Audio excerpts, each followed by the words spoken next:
had said that, look, water is life. Life needs energy.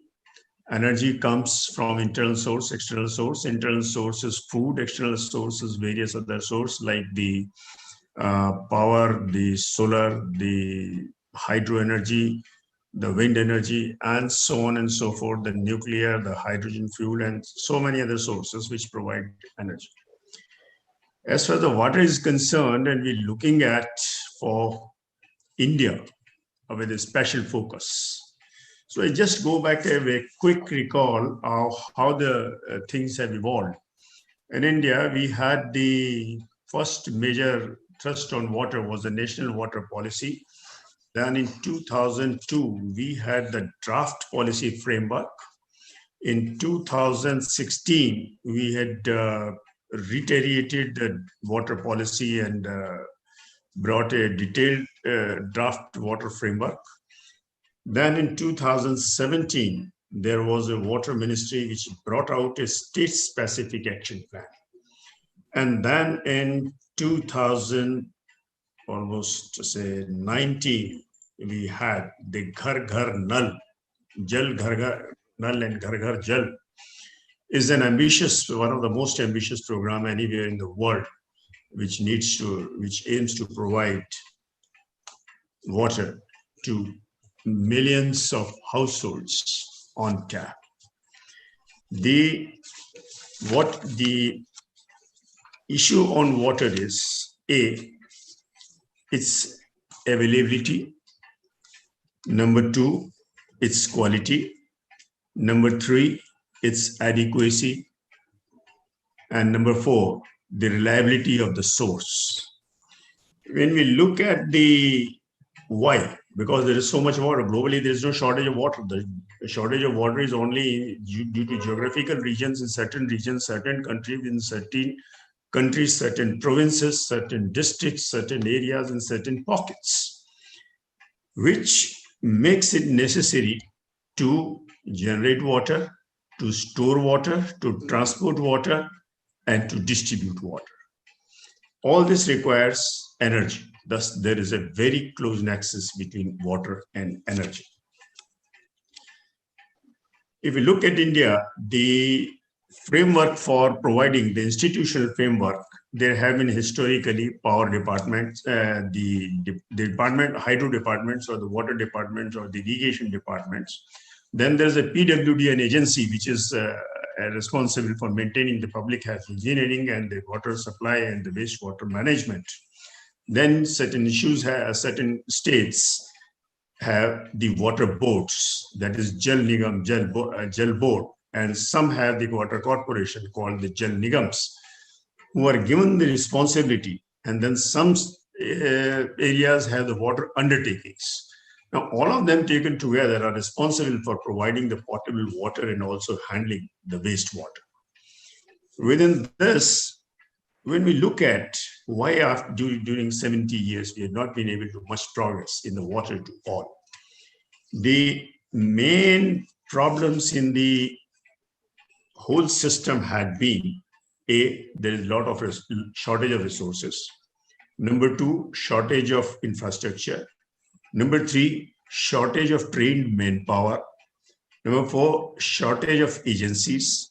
And last but not the least, all these water-related projects are long gestation period, highly capital intensive, and cause local disturbance over a long period. Supposing a water pipeline is to be, main trunk line is to be laid through the main street. Now, both the residents as well as the commercial establishments on both sides of the road, they resist it very much. So that reduces, that slows down the process of providing water. Then even if somebody wants to do it, then there is a problem of resources. Yes, because water is a state subject. And in a state subject, again, there are these 4 or 5 factors which are inhibiting factors. And the center can only provide the interstate connection on the interstate rivers. But the actual last mile connectivity is left to the local bodies. The Constitution Amendment empowers the panchayats with this responsibility of providing water to all the villages across the country. Now, these panchayats are again, they have the shortage of resources, shortage of manpower, shortage of capacity, shortage of infrastructure, and last but not the least, the administrative and political will, social will. So this is what the gentleman, the scenario is, and one of the major factors, which is the attitude towards water. Most across the world, I think, except a few places where it has been treated as an economy and privatized, most of the humanity feels that water is a free gift of nature, water and air. And therefore, to privatize it, to price it, to treat it as an economic good is something which will be a violation or treading upon the fundamental right of an individual to survive and to have this essential commodity, which is essential for survival. So this is where the things are stuck up and everything gets slowed down. And this is not typical of India. This is typical across the world. That is why we have two extremes. We have California, where the shortage of water is extreme, and the first offense, I think the fine was $100, and thereafter it multiplies, and at some stage you have to leave it. Los Angeles Smart Water, they have a company which is having forward contracts for supply of water. That means the water from the tap has gone into papers. And instead of water being exchanged, the papers are being exchanged for supply of water.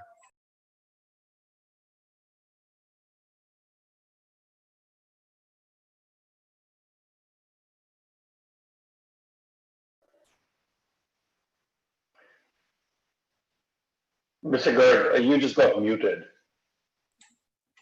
Yeah, you're fine. With this, I leave the house open to the speakers, and may I invite if Ms. Paula Keogh, Director of Water Resources, San Francisco Public Utility Commission, is available. I would invite her to please speak. Is she around?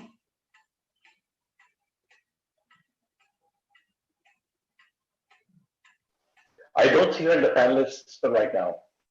No, then could we go to Mr. G.C. Patti, Chairman, Central Groundwater Board? Is he there?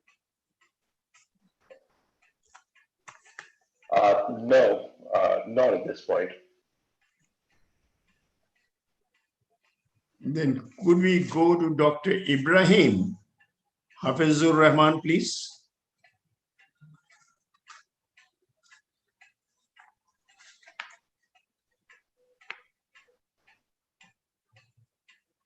Yeah, he was online a few minutes back. Let me just take a look real quick. Beg your pardon?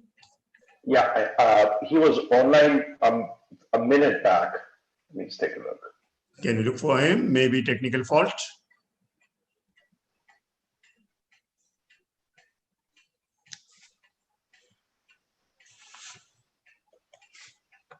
And can we have Mr. Majumdar by any chance? Okay, we can go ahead with Mr. Rana. I think he is there and I can see him on the screen. Mr. Rana?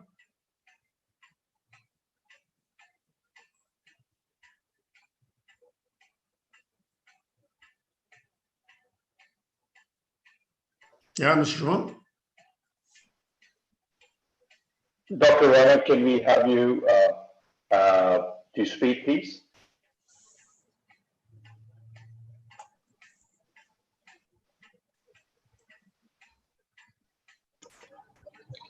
Yeah. Hi, can you hear me? Yeah, sure. Yeah, exactly. Okay, I'm actually having some issues with my computer. I have to restart it, so I'll just join back after 5 minutes. Sure, sure. And show anybody else on the line? We have Dr. Patar online as well.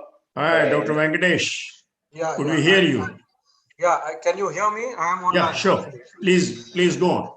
Yeah, if I may be permitted to precede Dr. Rana, I think I'll take over now and share my thoughts on this Okay.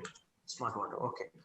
So thank you, Dr. Garg, and thanks everybody for thanks to the World Water Summit, Dr. Garg and everybody for having given this opportunity.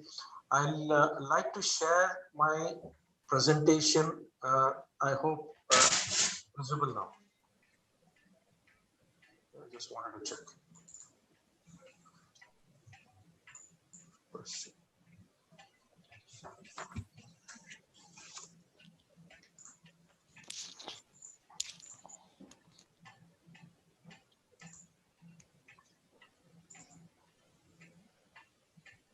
Yeah, Mr. Venkatesh, please.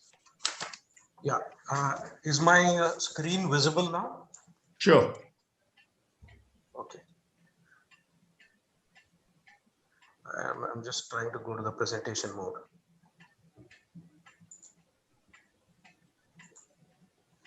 Yeah. Is my screen visible fully now? I mean, is it on the presentation mode? Hello? Yeah, it is. Yeah, thank you. I'd like to briefly share my thoughts on from the perspective of L&T, Larsen and Toubro, on what we have been doing to actually improve the service delivery in water sector and the use of technology and digital solutions and various other platforms to actually enhance the service delivery. So to start with, this is my, just to give a brief introduction about our various verticals. L&T is pioneer multinational engineering contracting company in India.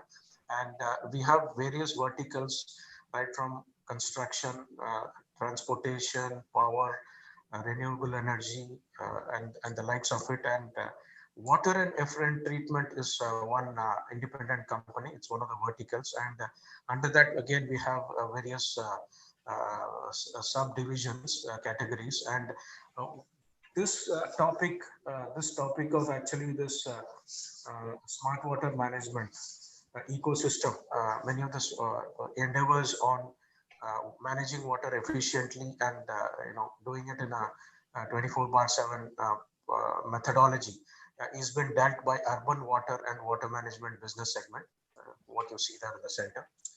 And our presence is across 17 states and covering about 108 projects in water sector alone. And also we have our presence footprints in 5 countries in the water sector. Just one screen shot about some of the projects that we are doing in water management, mainly in terms of smart water management.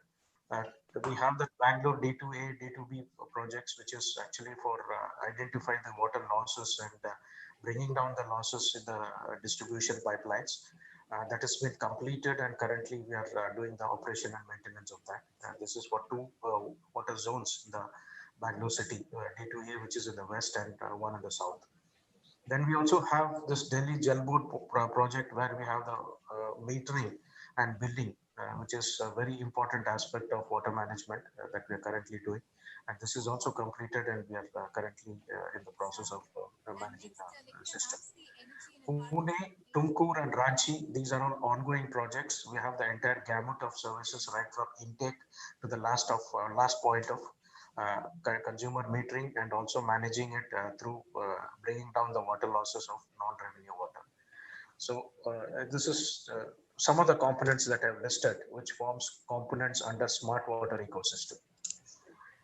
As Mr. Shashi Shekhar mentioned this morning in the inaugural session, we all know that the rationale for smart water emanates from the fact that the water source is limited and it is finite. And currently there is also a lot of indiscriminate extraction of the water sources, both on the surface side and also on the groundwater side. So therefore, the depleting water resources are also a matter of key concern. And increase in the supply demand gap, mainly due to urbanization, also contributes to the need or the rationale for managing water in a smart manner and also in a efficient manner. To briefly sum up or to define the smart water ecosystem in a common man's term is to, this is more on the drinking water sector, not on the irrigation front that I'll be talking about. This basically means that we gather all the data of the city water supply system on the flow, pressure and distribution, and manage that, collect the data in a very meaningful objective, and also to manage it in a sustainable manner on the long term. So this again goes to say that we have to have three important aspects. We can bucket that into three different categories. The first one is deployment of proper technology, because technology enablers are very key, and it is proven in developed countries that they contribute to a lot in terms of managing water efficiently. The second aspect is on the reducing operational costs and water losses in the system, both in terms of manpower efficiency and bringing down the non-revenue water, etc. And the third very important aspect is to bridge the supply demand gap, because the demand is of late is increasing. As Mr. Shashi Shekhar mentioned, the demand is increasing at the rate of 1% every year since 2001. Some of the current challenges that I would like to talk about, especially on the distribution front, the network that we have, the entire assets that we have for the city distribution system is all managed manually, and it has been operated by the urban local bodies. And often we see that there is scope for the capacity building to happen there. There's a lot of challenges there, because the manpower there are not so much trained, and we need to actually enhance their capacity building. The second aspect, what you see is the non-revenue water. The losses and the thefts are to be benchmarked. The baseline values have not been established, and therefore, we currently don't have any idea about how much of water is lost in the under buried pipelines. That has to be quantified to actually arrive at a baseline value, and from there we have to have a systematic program to bring it down to whatever the benchmarks are by that is prescribed by the MOUD, Ministry of Urban Development. The third one is the asset management, where there is a lot of scope again, where we can bring in the GIS based technologies and innovative methods to actually manage them more efficiently. And currently the data also on the available existing assets on water sector, water utility, is not so adequate. That's what we find when we take up the contracts for execution. The third one is the measurement, because again the consumer portion is not metered, therefore we are not able to quantify what is the non-revenue water, because the system input minus system output volume is what we term, or is arrive, or that's how we arrive at the non-revenue water. And if the consumption is not quantified, then we will not be able to get a realistic picture on the non-revenue water or the water losses. The last point is very important on the distribution front, which is plagued by intermittent supply, where there are multiple inlets through the feeder mains and the transmission mains with low pressure in the distribution system. Now, this low pressure and intermittent supply becomes a double whammy, and it becomes a real big constraint if you actually want to deploy the right kind of technologies into the system, because most of the technologies are proven in the developed countries, and there the system is continuous supply, and also the pressure is more than maybe 1 or 2 bars at all tail ends and across all points of the distribution system. But here, if there is low pressure, less than 0.5 meters or even 0.3 meters in the distribution points, and intermittent supply. Some cities provide even less than 3 hours once in 3 to 4 days. Therefore, there is no water in the system, which makes it difficult for the important or proven technologies to be deployed here in the Indian conditions. This is just a snapshot on the famous saying by Peter Drucker: if you can't measure, you can't manage water. And again, here you see, we talk about the new sources, enhancing the capacity. But ultimately, what we need to actually look at in when it comes to a sustainable and a very smart ecosystem in water is that we need to plug the leakages. We need to bring down the losses, which is to the tune of more than 40% in many of our networks. But just to give an idea about the global scenario and where India stands in terms of non-revenue water levels, benchmarking that in the global scenario, you see it comes somewhere around 19th or 20th place, where the losses in both due to theft and also due to real losses, the physical losses is to the tune of around 46%. This is alarming, and we need to actually take a serious concern on that and try to bring it down. These are the Ministry of Urban Development service level benchmarks that we look at, and my focus would be more on the 20% of non-revenue water that has been stipulated in the MODU service line guidelines. From 46, we are looking at 20% or less. This is where the anticipated levels are to be in the next few years, and the target to be achieved by our urban local bodies. Again, if you look at the sources of non-revenue water, it starts right from the treatment to the last point of billing. You have the transmission losses, you have the illegal tapping, you have leaks and overflows in the storage reservoirs, and again, distribution system is a main source of leakage, leakages in the joints, leakages from the walls, etc. Again, meter inaccuracies lead to a lot of errors, and manual reading also contributes to some of the major sources of non-revenue water. And again, the last point of billing, where data entry errors, computational errors also contribute to the non-revenue water. So the entire value chain of water sector, water supply, we have this non-revenue water which has to be handled and which has to be addressed. And again, if you look at 40 to 60% losses baseline, which is there, we are looking at an economic level of physical losses as stipulated by the MOUD to less than 20%. But some of the developed countries like Israel and European countries, they've already achieved a target levels of less than 10%, which is very ambitious. But where we are looking at from the Indian context is somewhere anywhere between 10 to 20%, which would be actually reasonable to achieve. On the smart water interventions, technology plays an important role in managing the water efficiently. And if you see this, there are out of L&T's experience, or our target or our four-pronged approach could be from these categories which I have mentioned in the slide. The first one is for pressure management, because we all know that more the pressure, more the losses. And we also have to look at equitable pressure management to convey or distribute water across all the consumers in the distribution system or the resident population. And there we have to, there is a need to deploy the proper sensors, pressure sensors and PRVs, pressure regulative valves, to actually manage the pressure in an efficient manner and an equitable manner. The second one is the leakage management, where we normally go for a reactive approach.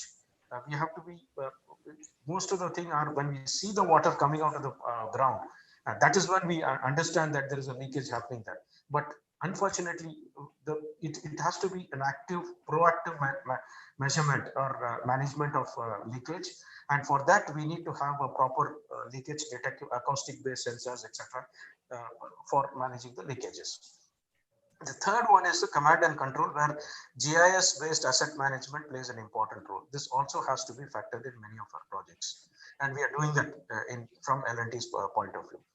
The last one is metering and billing, where currently we are many of our ULBs are not metered. We actually need to bring that into proper consumer metering system and do the consumption measurement in a proper manner.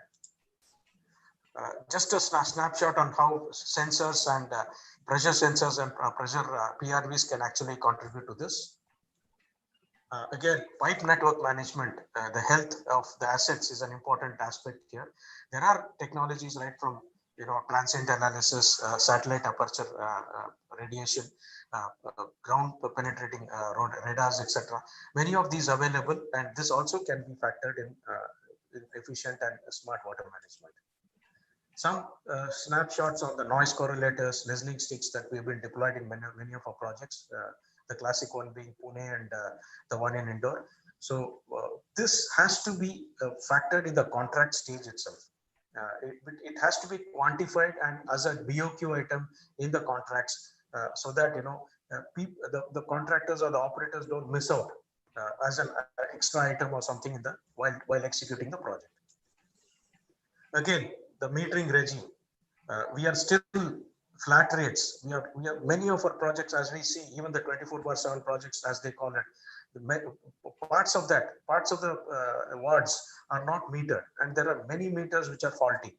So unless we get into a structure, at least on the AMR or the AMI infrastructure, it would be very difficult for us to actually do a reasonable or a proper quantification of the non-revenue water. So this is an important aspect. The bulk flow meters may be there, but when it comes to the consumer side, there is a lot of lacunae in terms of the meters being deployed and they being functional or accurate. So here there is a lot of focus of emphasis to be made by the UNPs and by the operators, and we need to look at this with a more focused effort. Some snapshot of the GIS-based data management. It actually helps us in managing the entire assets on a GIS platform, and this can actually give us the entire history of the leakages, the property data, the consumer data, everything to be, and the query-based management can actually help us in making decisions in a very appropriate manner. Some digital solutions that we have seen, we have been doing this Bangalore water supplies project. We commenced our water management efforts in 2012, and currently we are in 2020 where we are managing the Pune. We're just currently executing the Pune 24/7 water management project. There are a host of technologies. I'm not just being brand agnostic here. I just wanted to focus more on the technologies like pressure transient analysis, water management suite. Then we have the pipe renewal planner. We have online leakage detection modules from Aquasuite. Pressure noise. Apart from that, we also have the noise being deployed in the same sensor as a third dimension to it, and that also can actually help us in managing and the entire utility point of view in a better manner. Last but not the least, I just wanted to focus that IEC activities and the 4P, people, planet, then also the profits and the planet has to be deployed in the right mix of into all the projects. We have coined something called the NEER, Nature and Environment, Employees and People, Engineering and Digital. And this is actually a brainchild of one of our stalwarts in L&T, and we are advocating that in a comprehensive manner. And without the support of the consumers and the people at the ground level, any project or any sustainable water management project would be a distant dream. So therefore, this has to be factored in a holistic manner in the projects. Then my last slide, just to go that smart water ecosystem is just not about technology. It has to have the entire components of NRW master plan, metering, pressure management, training and consumer awareness, district meter area management, establishment, and doing that in a proper manner. Everything to be addressed in the integrated manner, and this will actually help us realize the dream of smart water ecosystem. Just some food for the thought. Assuming that we have 800 MLD of water being supplied on an average to the major cities in India, we have the average water demand of 8,000 MLD for the 10 major Indian cities. Assuming a water loss at 40% non-revenue water, we have 3,200 MLD, which is lost through transmission mains and water losses. If we bring that system 3,200 MLD back into the system, we can cater to the needs of almost 2.4 crore people. Population can be benefited out of this. And I think that goes to say that we have a lot of work to do, good work to do, and improve the system and efficiency in terms of smart water management. Thank you so much. And I think that's me. That I'm done with that. Well, thank you, Mr. Venkatesh. Very illuminating. And last, the sentence that you said, that out of the 8,000 million liters per day being used in the 10 cities, if 40% of it, which is wastage, is saved, could help 4 crore people across the country. That's a very major service to the nation, to the water service, to the water community. Thank you very much. Thank you, sir. Thank you. Yeah, may I now invite Madam Paula Coher, Director, Water Resources, San Francisco Public Utilities, USA. She Thank said you. she's just around. Yeah, hi, good morning. Hello, thank you. Sorry, I was late. Oops. I'm trying to share my screen. Can you see my slides? Yeah, Great. very much. You can Okay. see us like that. Very much. Can you still see them? Yeah, Yes, please you can. start. Great, thank you. So thank you very much for the invitation to talk about the work that we're doing in San Francisco. My name is Paula Kehoe. I'm the Director of Water Resources with the San Francisco Public Utilities Commission. And just for background, the San Francisco Public Utilities Commission is a municipal public agency. We provide 3 utility services: water, power, and sanitation. Within our water utility, we serve 2.7 million people in the San Francisco Bay Area. 85% of our water comes from snowmelt, which is located over 250 kilometers from San Francisco. And we also have surface water supplies that is closer to San Francisco. So we rely on a combination of both snowpack as well as rainfall for the majority of our surface water supplies. The system also generates hydroelectric power as the water travels all the way by gravity, all the way across California to San Francisco. Similar to many utilities across the world and throughout the world, unfortunately, we're all facing a number of challenges to both our water and sanitation services. Certainly drought in California, we heard a little bit about that earlier this morning. Drought is a very, very significant concern for us. We also have the potential for earthquakes. We have aging infrastructure. Some of our infrastructure in San Francisco itself dates back to the late 1800s. We have a lot of new development and rapid growth happening in San Francisco with new office buildings and multifamily buildings. We also have the potential for flooding. And of course, we have to keep our streams healthy by adding additional water supplies into the ecosystem. And so what we've done in San Francisco is really taken a new approach to address our challenges. Instead of looking at our water infrastructure as a linear approach, in other words, water in and water out, we've taken what we're calling a one water approach or a circular economy approach to really look at integrated planning and implementation and looking at all of our resources and placing a value on those resources. Certainly things that we use to consider as waste, such as wastewater, is actually a resource for our utility. And I'll give some examples of that in a few minutes. And we're taking a number of actions to address climate change impacts in order to increase our water security. So we're doing a whole variety of different efforts. We're upgrading our infrastructure, we're planning for droughts, we're diversifying our water supply, and we're engaging our community. And I'm going to touch quickly on each of these. In terms of upgrading our infrastructure, we have a major capital improvement program that's about 98% complete. It's a tune of $4.8 billion. It's one of the largest water infrastructure programs in the United States. And it's really about replacing and repairing major components of our infrastructure all throughout our system, as I mentioned, as it basically spans California. We're also, as we just heard about smart meters, we have installed AMI meters in San Francisco. We've replaced over 165,000 meters in San Francisco. So we have multiple reads, 4 reads an hour.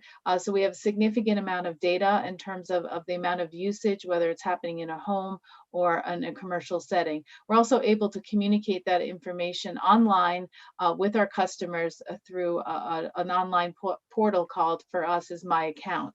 Their customers can go and see their water data and look at their water consumption, as well as other programs that we have to assist customers in reducing their water consumption. We're also focusing on water loss in terms of our distribution system in San Francisco. We want to ensure that we can minimize water loss. As we just heard, losing water in the system actually is a valuable resource. In San Francisco, our water loss is about 8% of our total in-city water demands. It's relatively low, but we're continuing and always exploring new technology to detect leaks. For example, in our system, the photo on the top right is actually using a listening device to determine leaks in the system under the streets, and in order to detect where that's happening and then go dig up where the leak is happening. We also have a pipe replacement program where it's pretty aggressive for the city. For us, it's about 6 to 15 miles or 10,000 to 24,000 meters per year. Digging up the streets in San Francisco is very complicated, but it is a program and project that we are implementing again to address water loss within the city. Planning for droughts, as I mentioned, is a very, very important effort for us. Droughts are very, very common in California.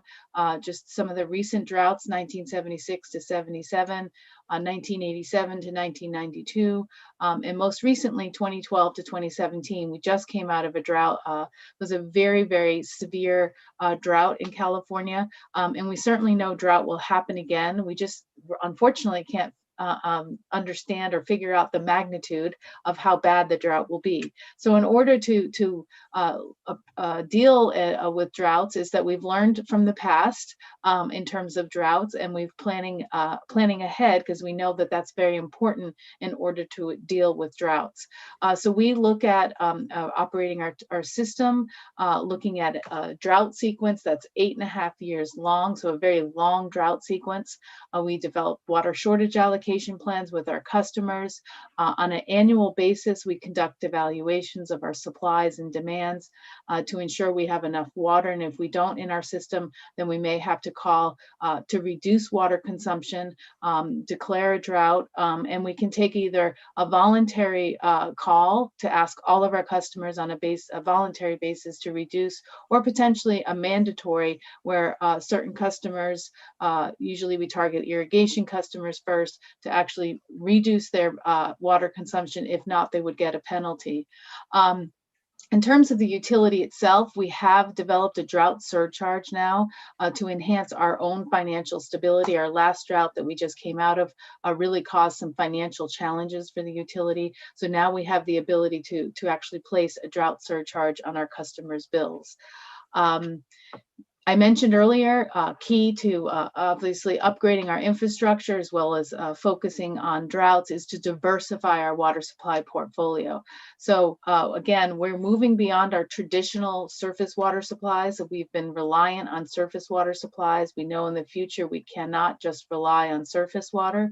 So we're doing a number of different programs: conservation, groundwater, recycled water, on-site water recycling, desalination, purified water, and innovations. And I'm going to touch on most of these projects just quickly.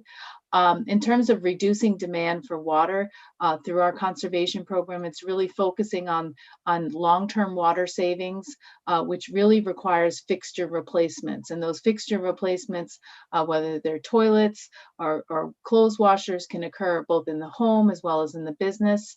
Again, it's to get those inefficient fixtures out and have very low water using fixtures in the home and business. We do that through both codes and mandates. So we have requirements requirements. For example, if a home or a condominium is sold in San Francisco, they have to replace all of the fixtures in the house, the toilets, the sinks, the aerators in the sinks, the shower heads, to be efficient upon sale of that property. But we also provide financial incentives. We've had rebate programs. We also provide assistance for affordability in some of our lower income communities in San Francisco, some financial incentives to assist them. Our residential per capita in San Francisco is 159 liters per person per day. In California, that is among the lowest per capita consumption. Certainly it's half the statewide average. And what we've seen is that even though our residential per capita, we've seen growth in, for example, between 2005 and 2015, a growth in population by 10%. Our per capita consumption went down by 27% as a result of conservation program. And what that really means for us is that conservation is actually translated into a water supply, so we can utilize that water for future growth. However, as we look to the future, we don't expect that we'll see decrease in demands in terms of overall water consumption because of increased population and employment in San Francisco. We are actually blending groundwater. We've installed some groundwater wells on the west side of San Francisco. So now we are blending groundwater with our surface water supplies starting in 2017. We've transitioned again from just being a surface water supply utility to utilizing groundwater for drinking purposes in the city. We're also looking at recycled water, as I mentioned, in our One Water approach is like looking at wastewater as actually a resource. We have a variety of approaches to recycled water. We have both what we're calling scales of centralized and decentralized, larger scale recycled water facilities and smaller. We're looking at end uses of non-potable such as irrigation, but we're also studying potentially understanding the feasibility of using wastewater for a source for drinking in San Francisco. And we're focusing on multiple applications. We have commercial applications, industrial, residential, irrigation, and all comes down to a fit for purpose. We're looking at using the right water for the right use. In terms of recycled water, really we're looking at centralized facilities where we take our wastewater that we treat at the utility level to produce recycled water for our large scale irrigation, our golf courses and our city parks. But we've also moved away and expanded that to look at decentralized, more on a building scale. There's a lot of different types of water sources that are actually produced on a building scale: rainwater, stormwater, foundation drainage, gray water, and black water. All of these water sources, if they're appropriately treated, collected and treated, they can actually be reused for non-potable applications. And so we actually pioneered decentralized or on-site water treatment system in our own new headquarters. This is a picture of our building downtown. We actually, on the right, we installed engineered wetland treatment system, a series of looks like large planter boxes that actually treats all of our black water or wastewater that we produce in our building. We treat that, recycle it, and use it to flush our toilets and our urinals in our building. We've been able to decrease our potable water consumption by 50%. So again, a significant effort in terms of saving high quality drinking water. And we're starting to see some of these kinds of applications in other developments in San Francisco, other new large buildings, also sports arenas. And now it's become actually a mandatory requirement. So all new large developments in San Francisco have to treat their own water on site for toilet flushing and for irrigation. We're going beyond just looking at these facilities, these on-site treatment facilities, just to produce non-potable water. We're also encouraging them to incorporate wastewater heat recovery from black water and gray water treatment systems as an opportunity to recover thermal energy and to offset some of the energy needs that's required for these on-site water treatment systems. As I mentioned, we're also work with our industrial customers. We're working with our breweries who use a large amount of water for cleaning applications to produce beer. We've established our own program to allow breweries to capture their processed water, treat it on site, and reuse it for cleaning as well as a source water for beer. I mentioned we're looking at taking wastewater and potentially looking at utilizing that as a source water for drinking supplies. And so in our own building, we did a pilot last year where we looked at adding additional treatment technologies to our system that treat the wetland treatment system that treats the water to flush our toilets. We added ultrafiltration, reverse osmosis, ultraviolet light to treat that water to a higher level to actually produce water that's comparable to drinking water. We did not drink the water in our building. It was just a pilot to understand the feasibility and the science behind actually taking wastewater on a small scale and treating it to drinking water standards.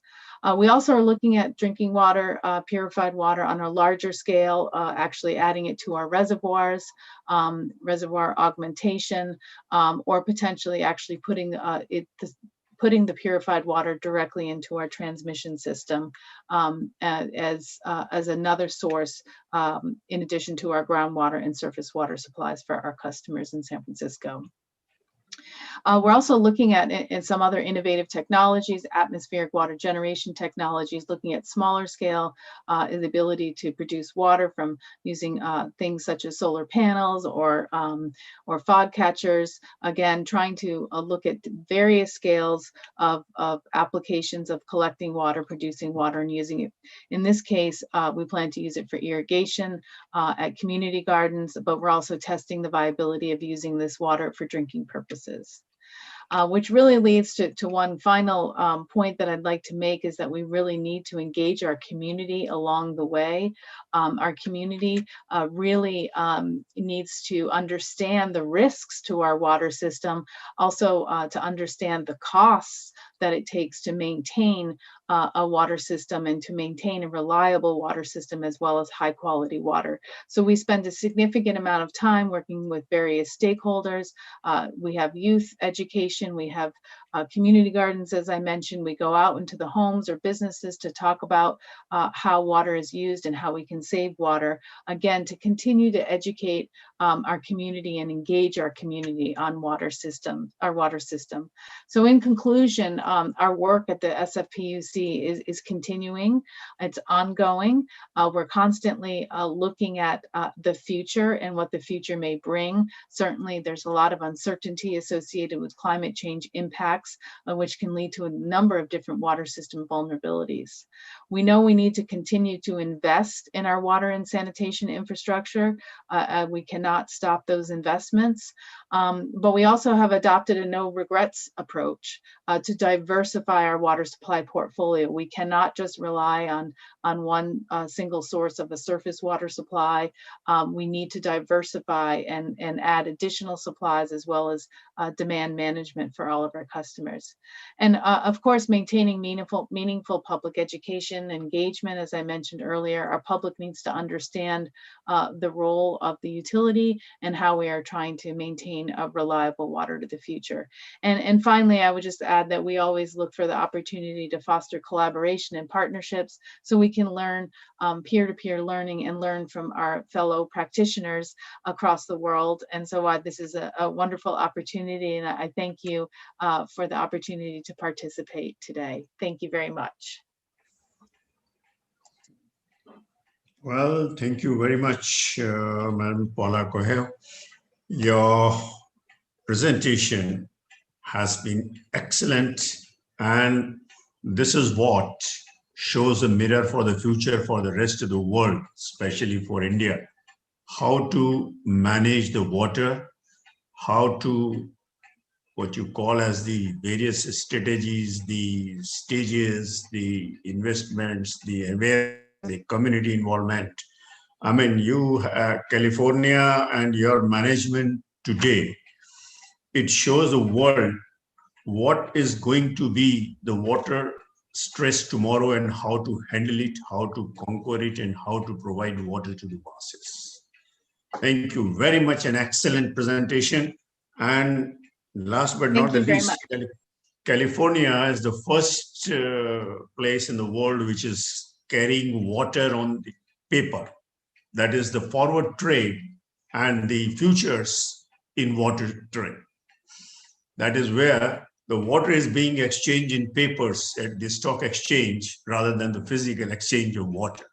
And that is what the world is going to be if we don't wake up and we don't provide all that you have said about the water, from the source to the fresh water to the wastewater to its recycling, treatment, supply, leakage, metering, revenue, and the whole stream. You had really evaluated and you have presented the whole value chain of water. Thank you very much.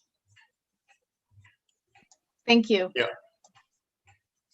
Can we go over to the next speaker?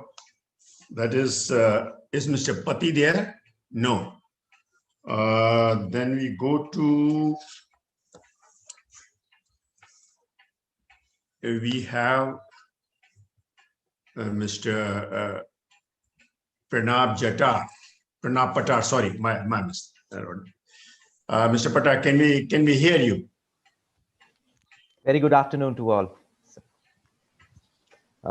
So it's indeed a pleasure and honor to be here among all the distinguished fellow panelists and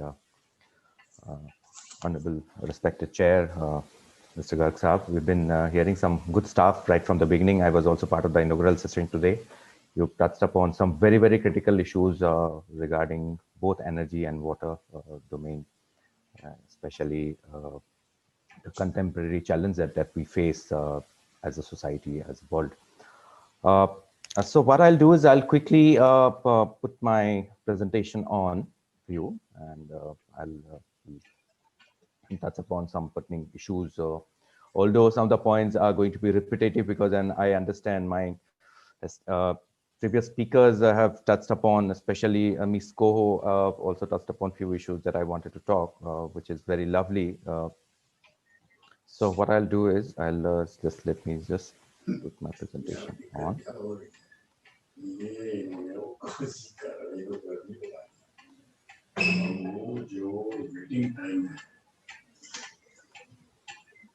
I hope it's visible to everyone. Yes, we can see. So this is a very, very interesting subject, to say at least. Smart water and the innovation, and also the economy part. So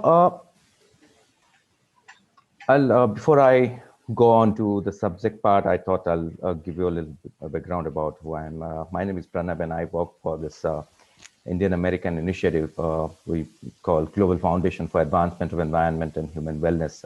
We essentially work on the triple bottom line philosophy, trying to bring in value to people and planet.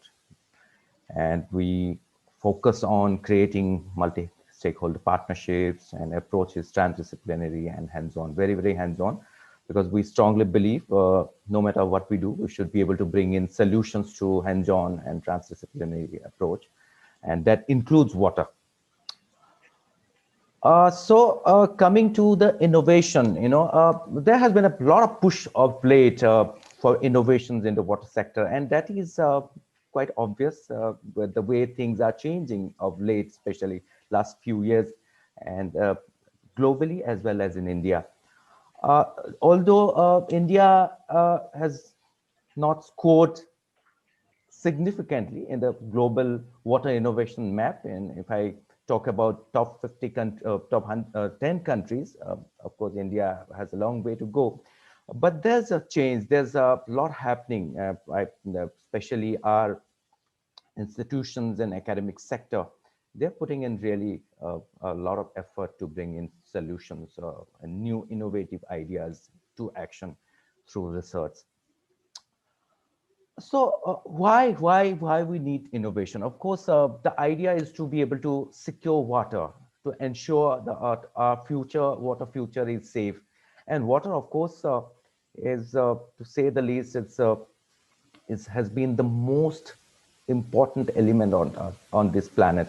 It controls literally everything, not only our life, but every single action, every single activity that is happening on the planet. It literally controls and influence every other thing, and also it's going to be a big influencing factor in the coming days, both in terms of environment as well as climate change.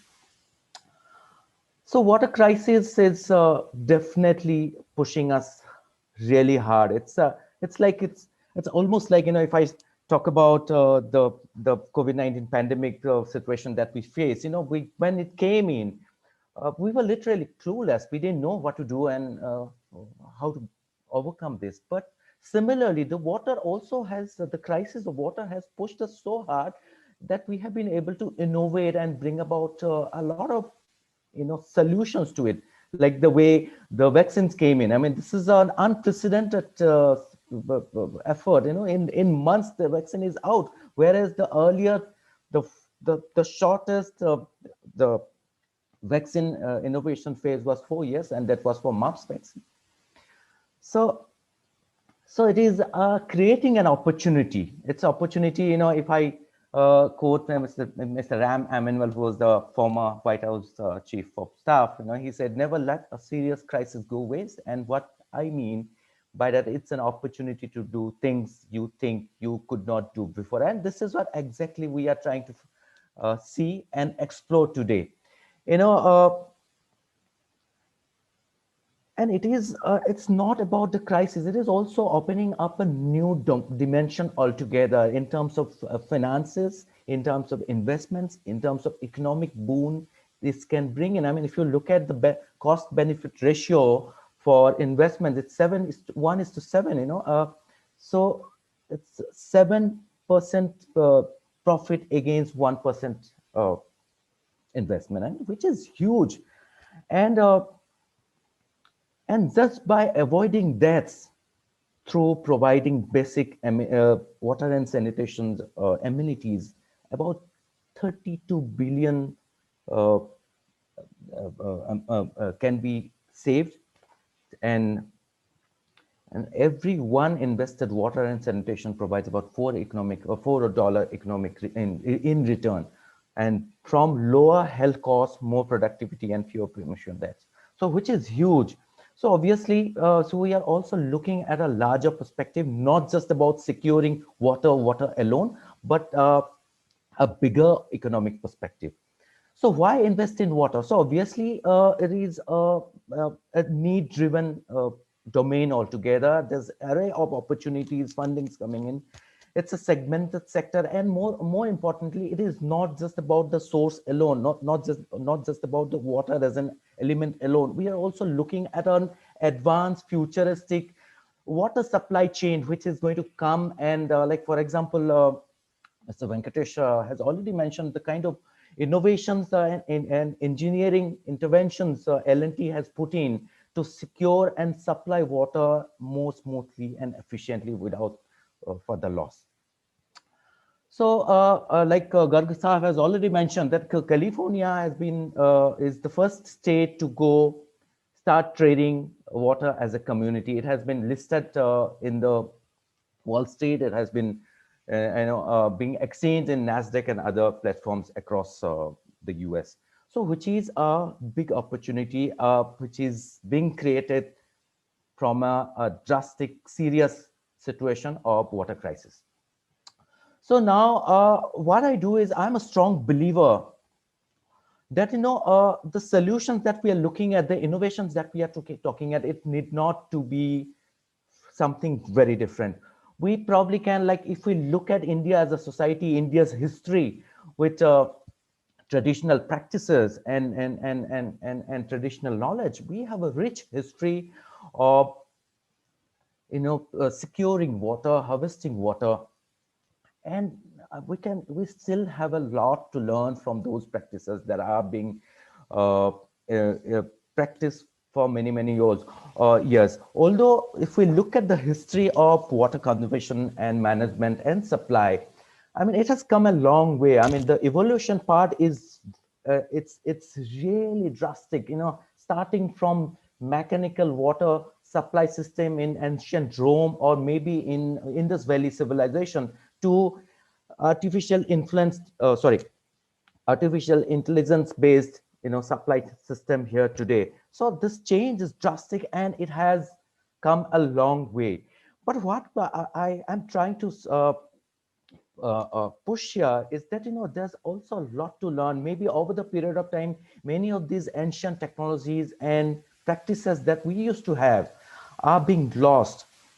There's a potential to learn from those ancient practices and to revive them and marry the old with new. Because what happens is when we talk about water as an element, water as an ecosystem, a lot of solutions lie in the nature. Nature-based solutions are the key to reviving water resources. Because what happens is, before even going to the technical innovations part, what we need to do is because if I look at India alone, I feel sometimes really sad and feel depressed about the fact that, India, such a rich country in terms of the ecological and natural heritage we have, including the water, in numerous water bodies of different shapes and sizes, rivers, wetlands, lakes and ponds and whatnot, and they are literally drying, and we are struggling. India, such a rich country in terms of our water resources, and we are struggling to manage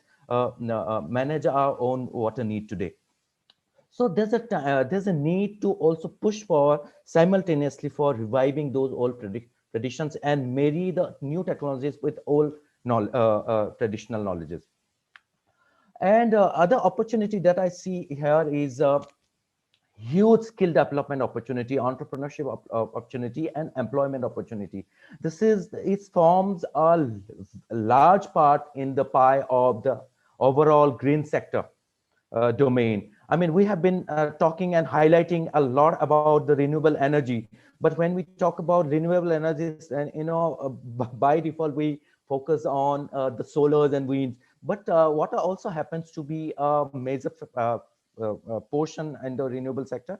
And in the renewable sector alone, by 2014, more than 7 million people have already got secured job in the renewable sector. That includes idle.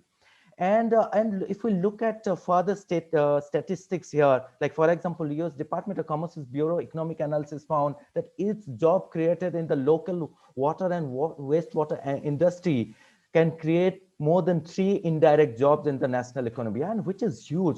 And similar potentials can be also harnessed in Indian context.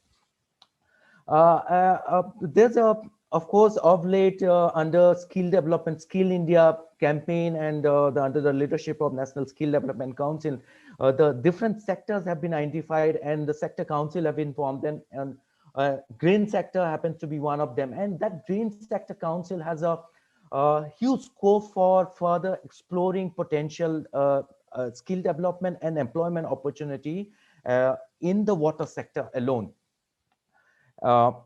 So now coming to innovation, scaling up, and smart economy, what I feel is, Ms. Kehoe has mentioned about the scaling up potential and alternative water resources. And similarly, what happens is, since we are existing water resources are drying really fast, depleting really fast, so it's high time that we look at alternative resources, available resources, or maybe create new ones. Like for example, desalination of seawater. But before we do that, what we need to do is we need to identify and push for innovations that are viable and that are futuristic and that can have the potential to operate at a larger scale. Sorry, I think, okay. At a larger scale. And what we need to do is, because what happens is these innovations that happen at an isolated place, and we have a tendency to work in silos. Many a times these innovations, beautiful innovations that are being developed by our brightest researchers in the technological innovation centers, universities, and academic sector, they don't realize the full potential because they don't get to see the light of the day. And they remain in the research laboratories. So those ideas and innovations need to be pushed further, scaled up further. Scaling up is going to be the key here, and collaborative work, because in a country like India, where not only in India alone, otherwise also, it calls for modernization in agriculture and various other sectors, including supply chain. So there we need to work at a larger scale. We need to think of a bigger picture. In just about India, Asia and Africa, the demand is so high. If we don't think, look at the larger picture, it will be very difficult. So isolated, innovative ideas or experiments will not work here. Those ideas need to be scaled up, and we require big time investments for this. And the other thing that I constantly see here, the circular economy in action in the water sector. And for a long time, although the push and the priority and the focus has been around waste, solid waste management and circular economy, but the water sector also huge potential. Ms. Kehoe has also mentioned that the way they are in their city, they are trying to utilize water and recycle water at different levels, starting from at source, at site, as well as the larger domain. And decentralized approach is going to be the key also in India, because what happens is the extraction and the utilization demand is so high that if we don't look at decentralized approach and decentralized solutions, things are going to be very difficult, and it cannot be handled at a centralized level at the in a national context. And the other sector that comes to pay, I already mentioned about the economic dimension. The GDP, water is a driver of GDP. Although it requires an investment, it involves cost. But if you look at the return, the return is huge. Per one, like for example, if we look at the statistics here, every dollar invested in water access and sanitation yields about $6.8 in return. So that's almost 7%. And if we don't this, the repercussions are going to be very, very huge. And the losses could be 2 to 10% by 2050 if we don't have a water management practice and policy in place at the regional level. So projected change by 2050, if we look at the global picture, like I said, if we don't do anything, the losses are going to be drastic, at sometimes even minus 10%. And if we are really on track and we have. So now coming to my slide, since there has been a lot of reiteration about this vital nexus, water with energy and food. But what I also want to emphasize here, the energy,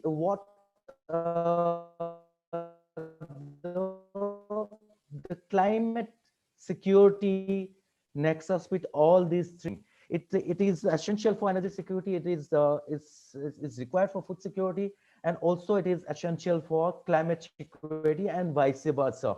In fact, in the morning session, Mr. Shashi Shekhar also mentioned about a very important dimension about the agriculture and how things are now concentrated around only a few crops, maybe paddy and wheat and whatnot. And that is also apart from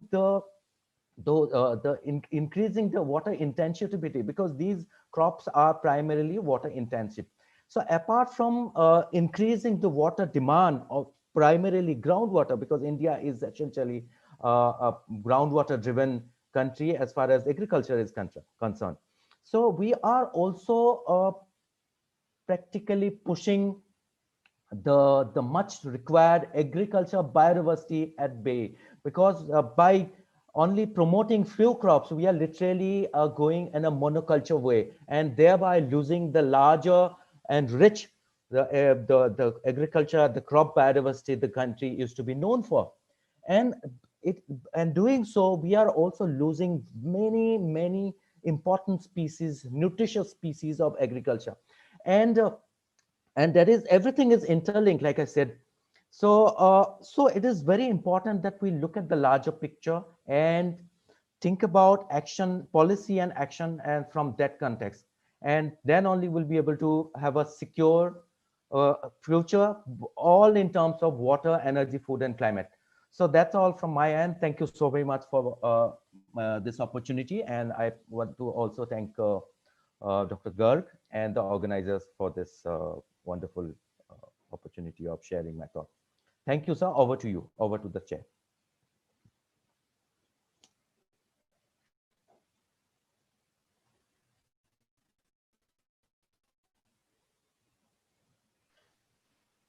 Dr. Garg, you're muted at this point. Yeah.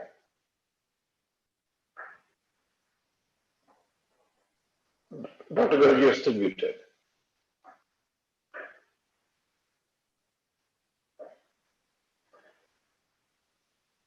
Dr. Garg, you're muted. So you are on. Oh, is it okay now? Right, sir. Yeah, Yes, Dr. Pranab, as you rightly put it, and I also put it in the first session, that water, food, energy, climate, they are four interdependent, integral components of human life, and the equilibrium is very important. You raised two very important issues. One is moving from the traditional to the technologically advanced modern system, because the traditional system cannot be dispensed with altogether. The second, you said water to resources. Today, the wastewater treatment for the average is 8% only, being as high as 5%, 4 to 5% for Israel and Denmark. Then you have the very important aspect that you have brought out, that 1 rupee worth of investment or $1 worth of investment in water generates 6 times return. Why? It's forward, backward linkages on other industries and generation of income and product in other industries and other activities. That's very good. Thank you very much, gentlemen. Your study that 1 rupee investment in water leads to 6 rupees income in other sources, and $1 million, or say 1 million rupee investment in water generates something like 3 million worth of this thing and 3.68 jobs. That is, if you create 1 job in water, you create 3.68 or 3.7 or nearly 4 jobs in other activities. This is something very, very novel and very good study, and needs to be examined further and given shapes through more specific numbers by various studies for various areas. Thank you very much, Dr. Pata. Now, can I request who else is there?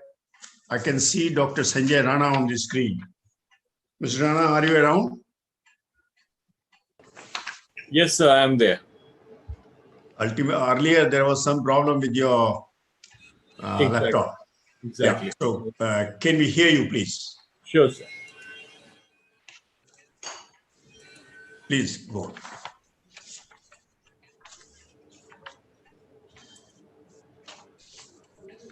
I hope you are able to see my screen, everyone. Yeah, sure. Right. Thank you. And sir, how much time do I have? I'm sorry, I'm a little conscious about time.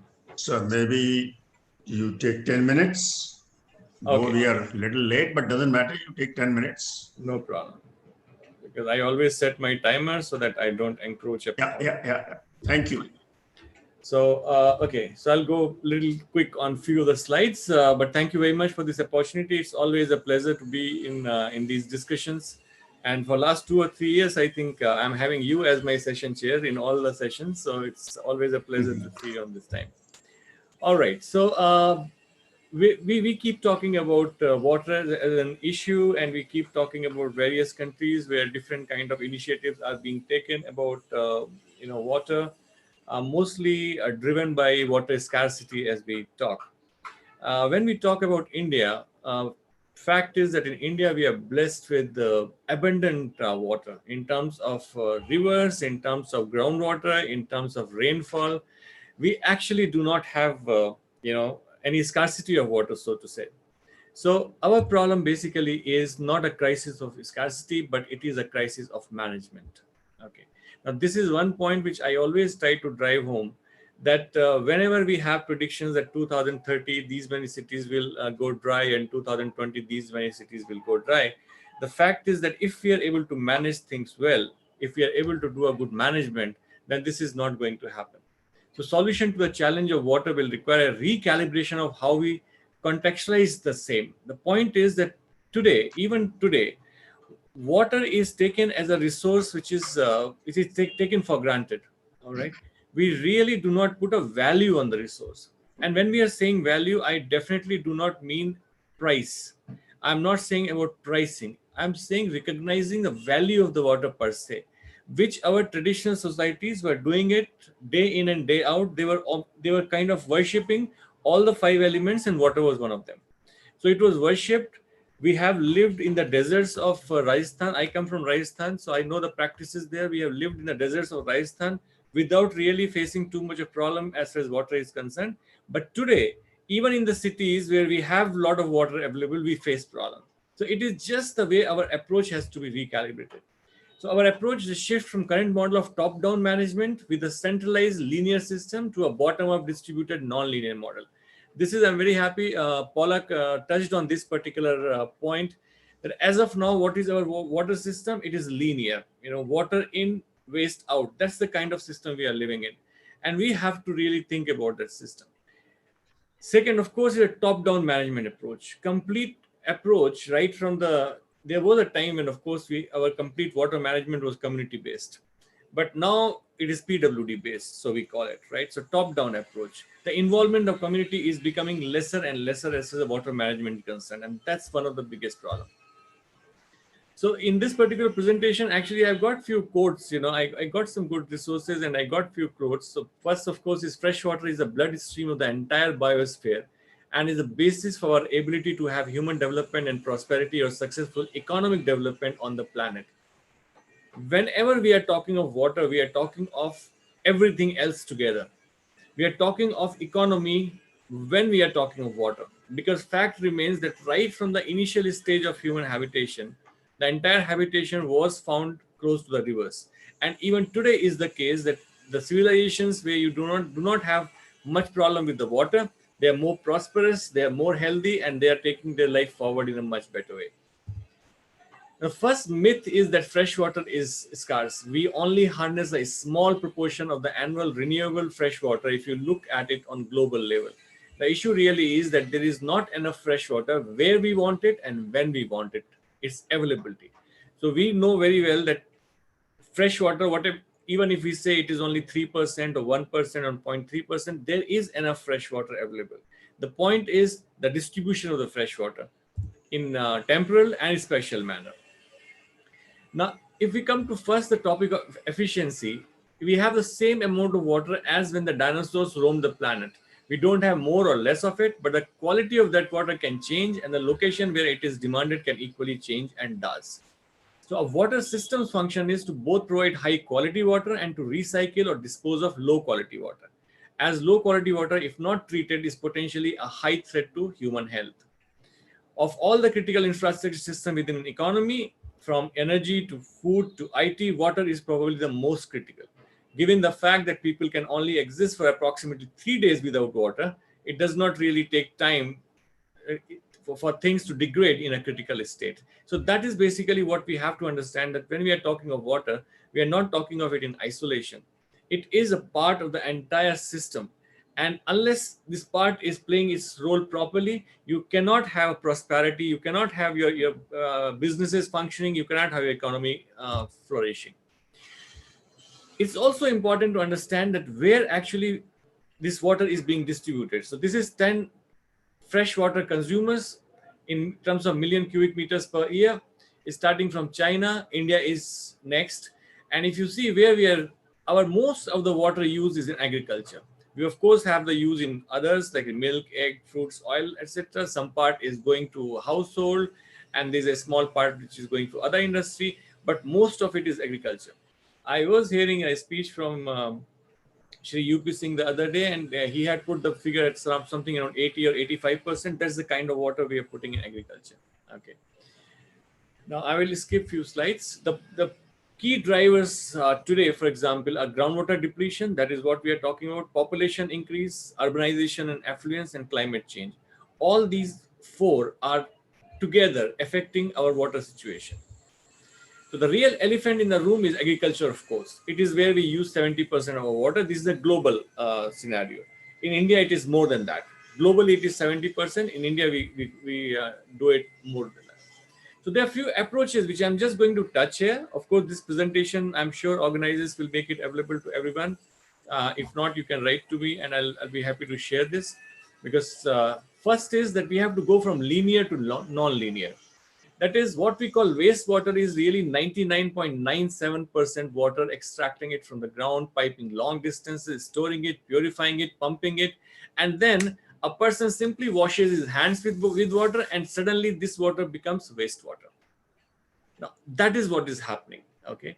So much of what we use high quality potable water for perform equally effective using salt water, brackish water, like water cooling, grow plants, some application where we don't need to use fresh water at all.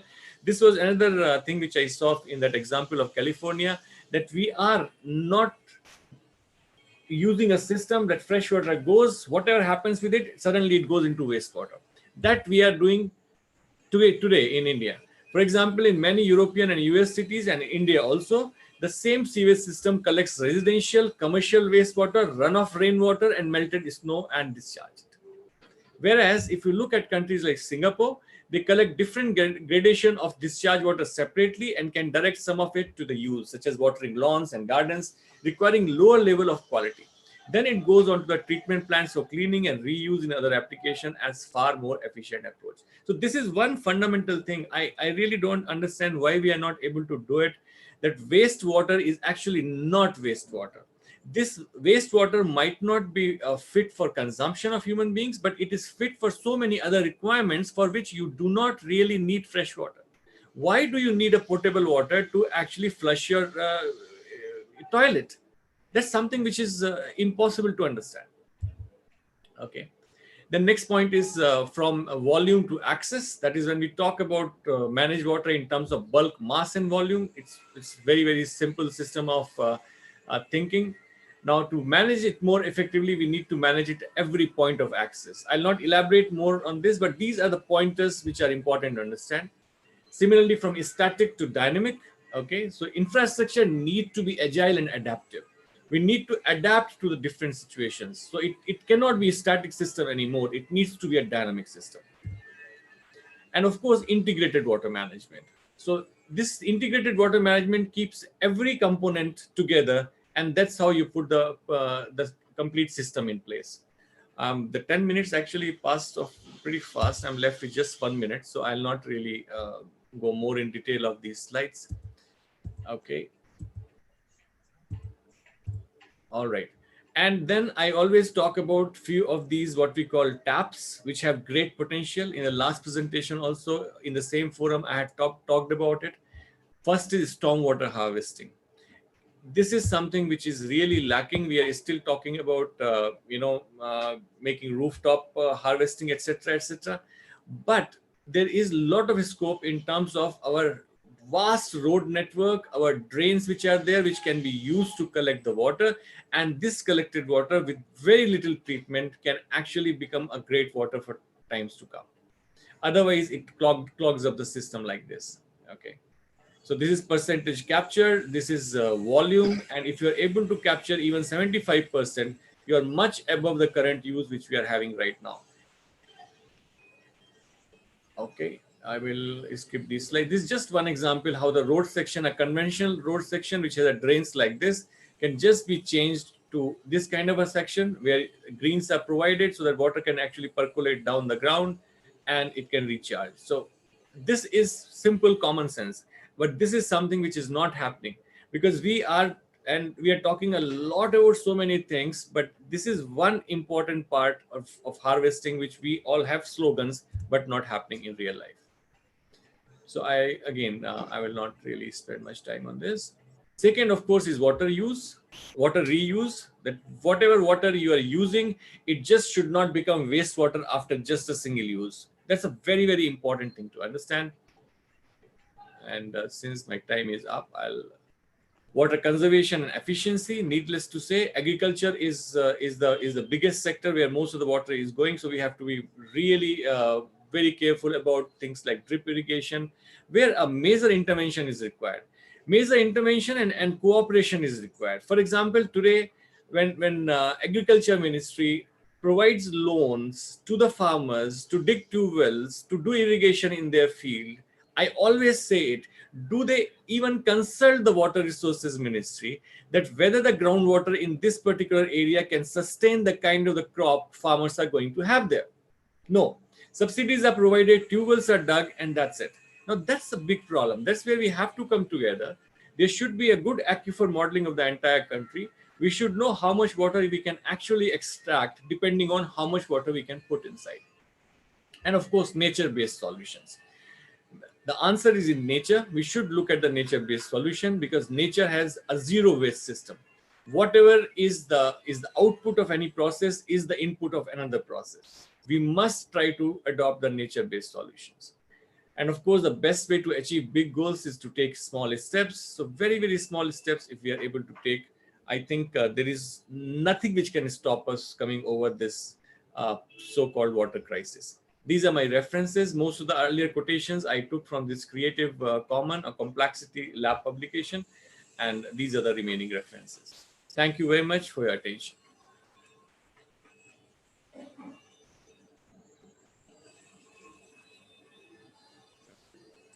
Thank you, Dr. Rana, for your excellent presentation. You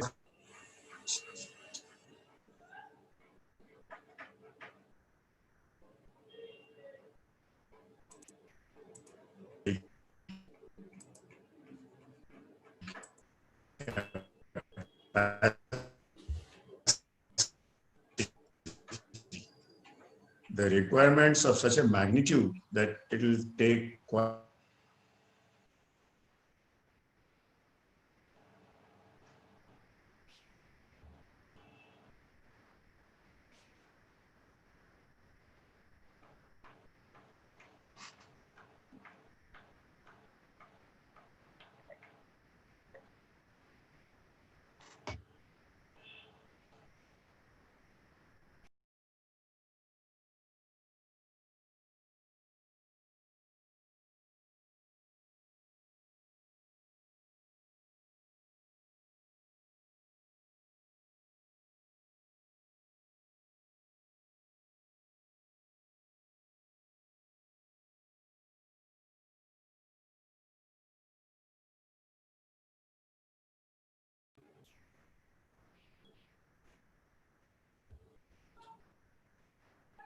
Shubham, you're also muted just in case you were saying something. I couldn't hear any of this. Yeah. Yeah, oh, sorry, I was just saying that Dr. Greg looks like he got disconnected. And Yes. then I was also checking with Dr. Rahman if he is available to speak next.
We'll give Dr. Greg a minute or two so that he can, he can just come online.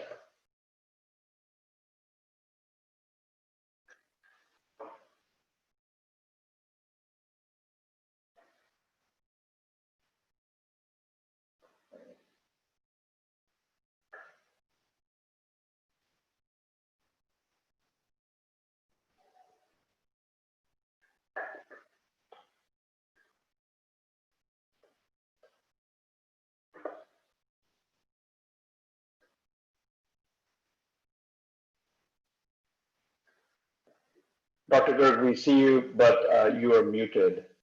Yeah, I can also see you, but I don't know how to, where are we stuck?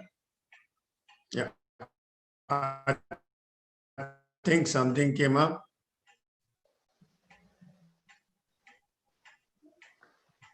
Yes, so this looks like Dr. Rahman was here, but he's not there anymore.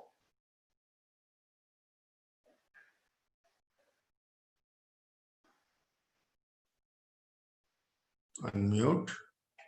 Now you're fine. We can hear you now. You can hear. Yes, we can hear Okay, you. now who's do we have Mr. GC Pati here? No. No, we don't have him here right now. Then whom do we have next? Uh, Dr. Rahman was here, but I don't see him anymore. So Dr. we do not Rahman? have any, yeah, we do not have any other speakers at this point. So do we come to the end of the session and conclude? That is correct. That is correct. Okay, thank you very much, gentlemen, the speakers. And Dr. Rahman is not there. So in that absence, we may have to end the session. Thank you very much for your nice presentation and for your patient hearing to everybody. And whatever little I can contribute by way of my, what you call as the intervention or chairing or contributing, I hope you appreciate and really grateful to you all for patient listening, and maybe we look forward to further interaction. Thank you very much. Yeah, and thank you, Dr. Garg, for chairing the session so well. Really appreciate that. Thank you. Yeah, thank you so much. Thank you very much. Thank you. It was a very fruitful, wonderful session. Thank you. Thank you all. Thank you, Dr. Mike. Thank you. Thank you, Dr. Pranab. Thank you, Dr. Rana. Thank you very much, sir. It's always a pleasure to see you. At Thank least you once very a week much. on this forum. Thank you. Grateful to you for your nice words. Thank you, sir.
हाँ बिना microphone filter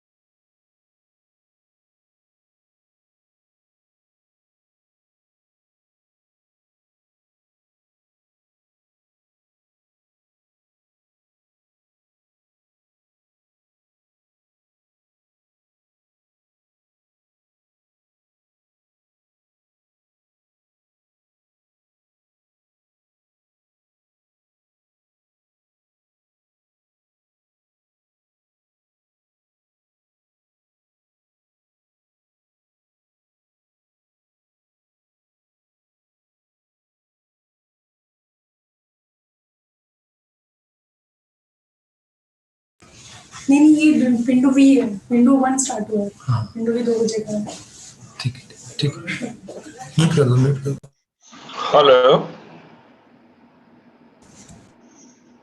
Hello, can you hear me? Yeah, I can hear you. Yeah. Who's this on the line, sir? I'm Dr. Rahman. I'm supposed to speak at 2 o'clock. Okay, okay. So no, I'm also a speaker. My name is Rajesh Jain. Okay, you're also speaking at 2 o'clock? At 2 o'clock. Yeah, in the same session, I think. Starting at 2 o'clock. Yeah. Yeah, I'm yeah. the last Okay, okay. speaker in the whole program. Okay. Yeah. Okay. Yeah. Pleasure to meet. I'll also mute myself now. Then. Yeah, Yeah. yeah. Pleasure to meet, sir. Okay.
Is there someone there from the organizers?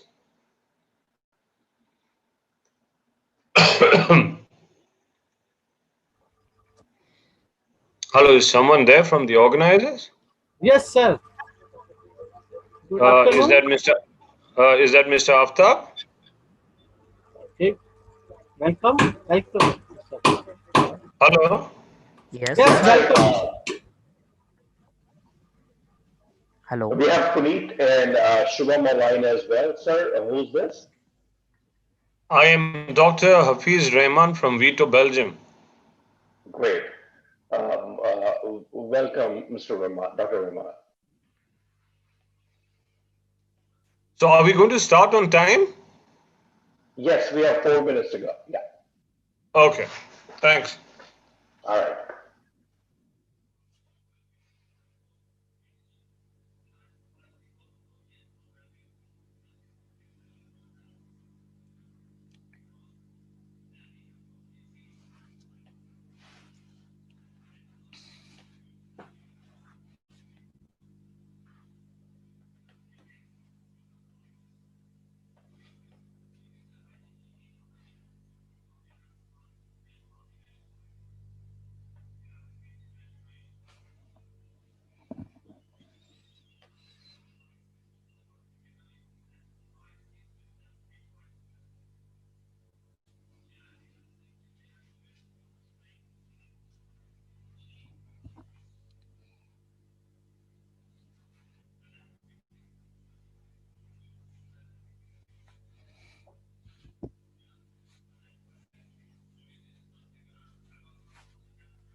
Hello.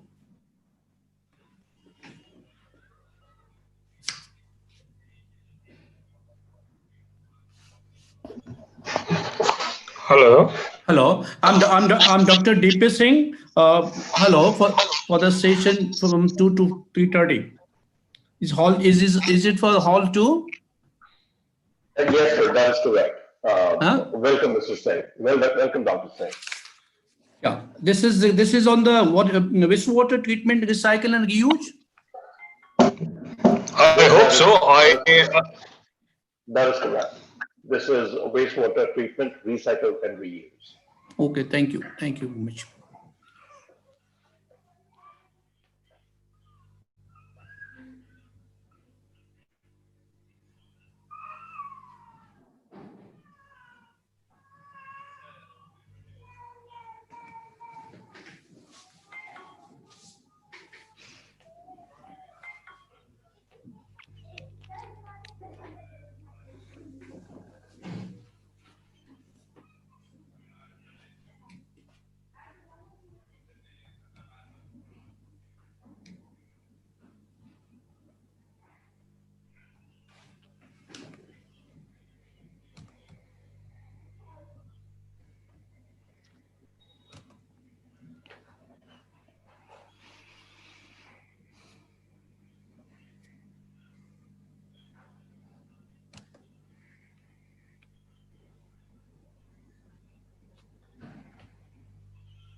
So it's 2 p.m. We can start the session.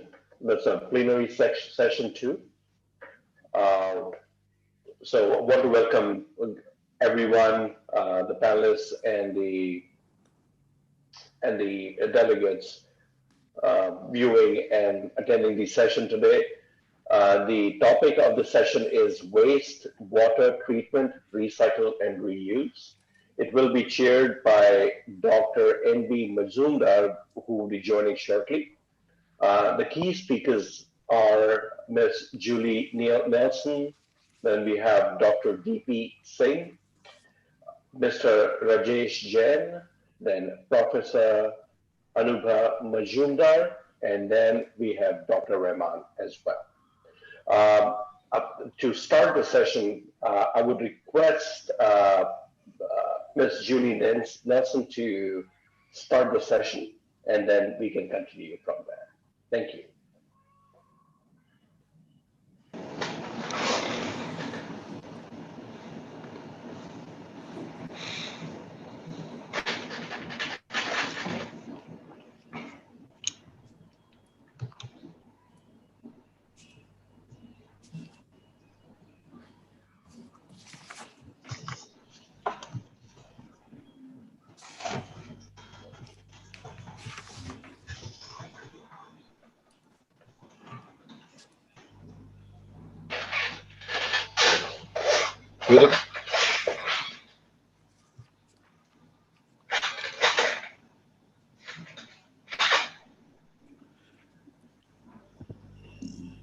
Hello, can you hear me?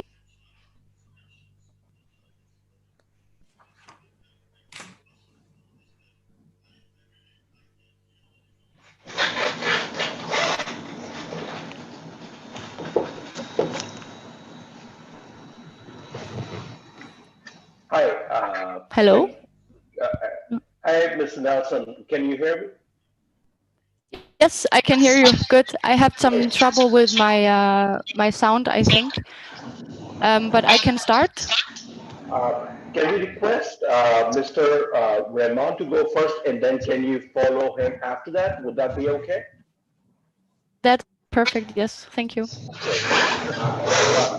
Can we have you for the speech, please? Thanks. Thank you very much, and thank you, Dr. Julie, for your kind gesture. I have another meeting, so I just want to share some of my points first, and then of course I'll be available for some time. So let me start by sharing the screen, if I can.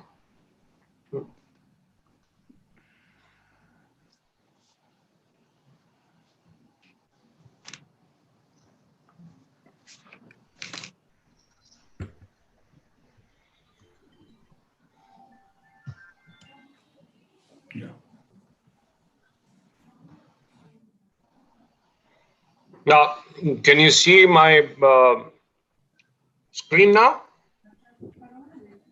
Yes. Okay, so thank you very much for this opportunity. My name is Dr. Ibrahim Hafizur Rahman. I am the CEO for Vito Arabia Science and Technology LLC and Director for Vito's India's operations. Vito is a Belgian research institute based out of Flanders. It's a Flemish government research institute, and we work on primarily 5 areas or 5 pillars of energy, environment. We focus largely on water and air, and then on chemistry, on materials and health. Within environment, of course, water is a key area of focus for Vito, and within water, wastewater management has been one of the primary areas of focus. Vito works primarily in 3 different roles, I would say. As a technology integrator, where we do technology innovation and development.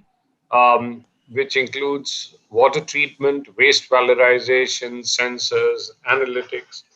We do a lot of product development as well.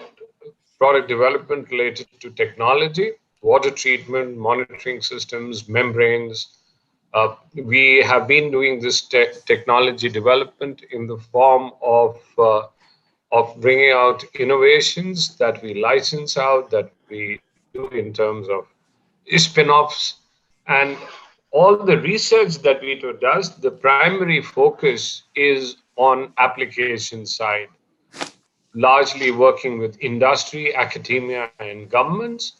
And we have this Clean Tech Flanders Association and the Flanders Knowledge Center on Water, which is FLAQUA.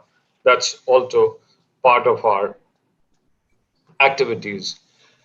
For specifically going into water, the focus is on looking at issues in agriculture, in domestic water management, industrial water management, and for specifically coming down to wastewater, we look at the high investment costs, the high energy that is required.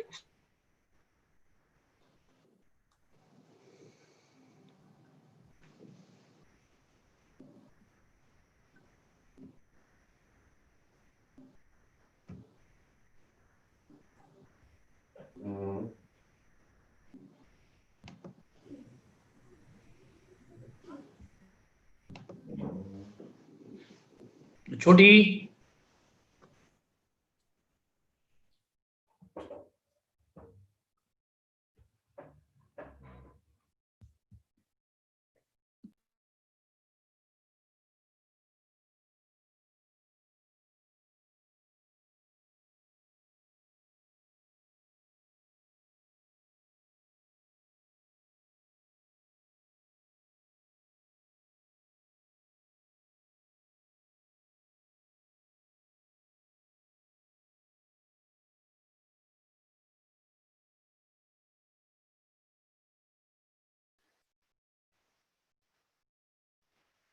Looks like there's some technical difficulty on Dr. Rahman's side.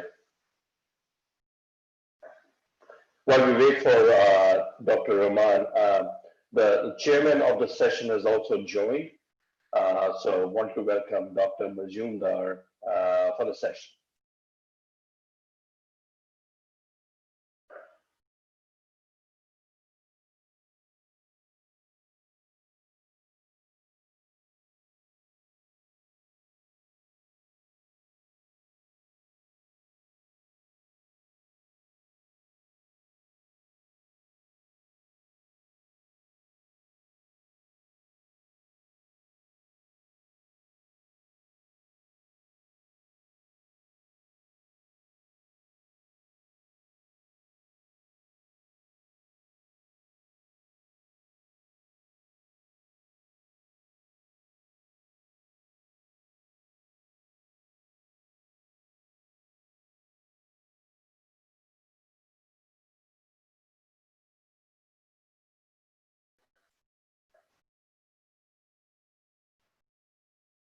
Dr. Majumdar, while we wait for Dr. Rahman, do you have any few words to say?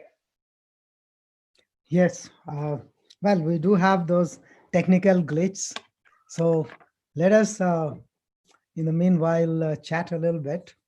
I'm very happy that this has been organized, and we have very good speakers here, erudite speakers, and I hope Dr. Rahman would be soon back on the screen.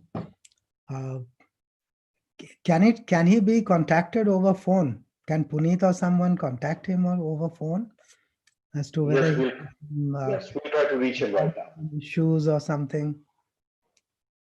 Okay, so it's good that we are discussing about the wastewater scenario, and it's a very important issue. I mean, it has become very important all over the world.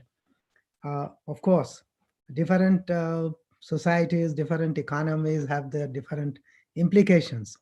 For developing nations, for developing economies, wastewater management is slightly different than possibly the industrialized countries.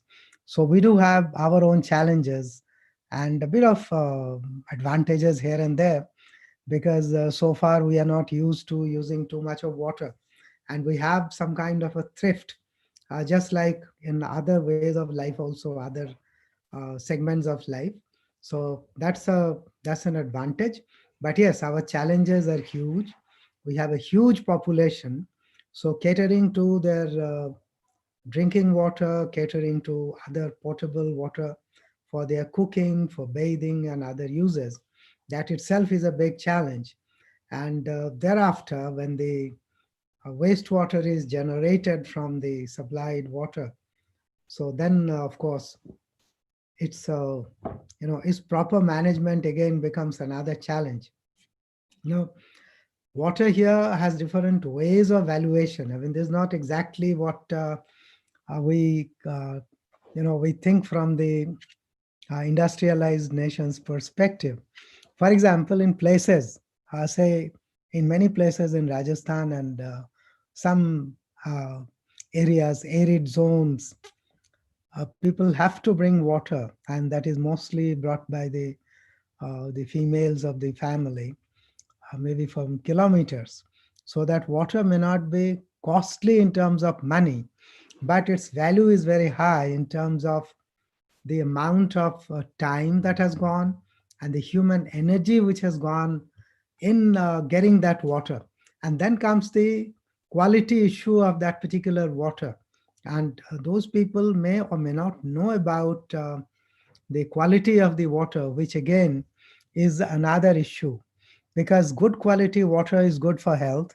So we have to concentrate on that as well. So our challenges are multifold, from very small quantity of water in rural areas, kind of standalone resources, standalone water procurement, to the large cities, and the wastewater treatment also is accordingly done in very small segment where the water supply or the water procurement is very low. Of course, the chances of getting wastewater is of course very, very low, and it's a completely different ball game.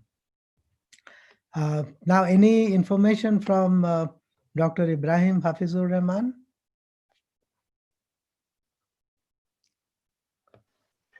Yeah, we see him as a panelist, but I'm not sure if he has been able to restart. So then can we, because you have another session after this, so yes. Should we then let him come a little later and request Dr. DP Singh to start his presentation, and after he finishes, then we can ask Dr. Ibrahim again. So if someone can send a message, some WhatsApp message to Dr. Ibrahim, that for the time being, Dr. Singh would be making his presentation, and thereafter we'll again start with Dr. Ibrahim. Is that okay? Yeah, that sounds great. Dr. Singh, are you ready? Yes, ready. Yeah. Good afternoon, Chairman. I'm Dr. DP Singh. DP Singh. Presently, I'm the president of Indian Water Works Association. That is the largest professional body for the water engineers in India.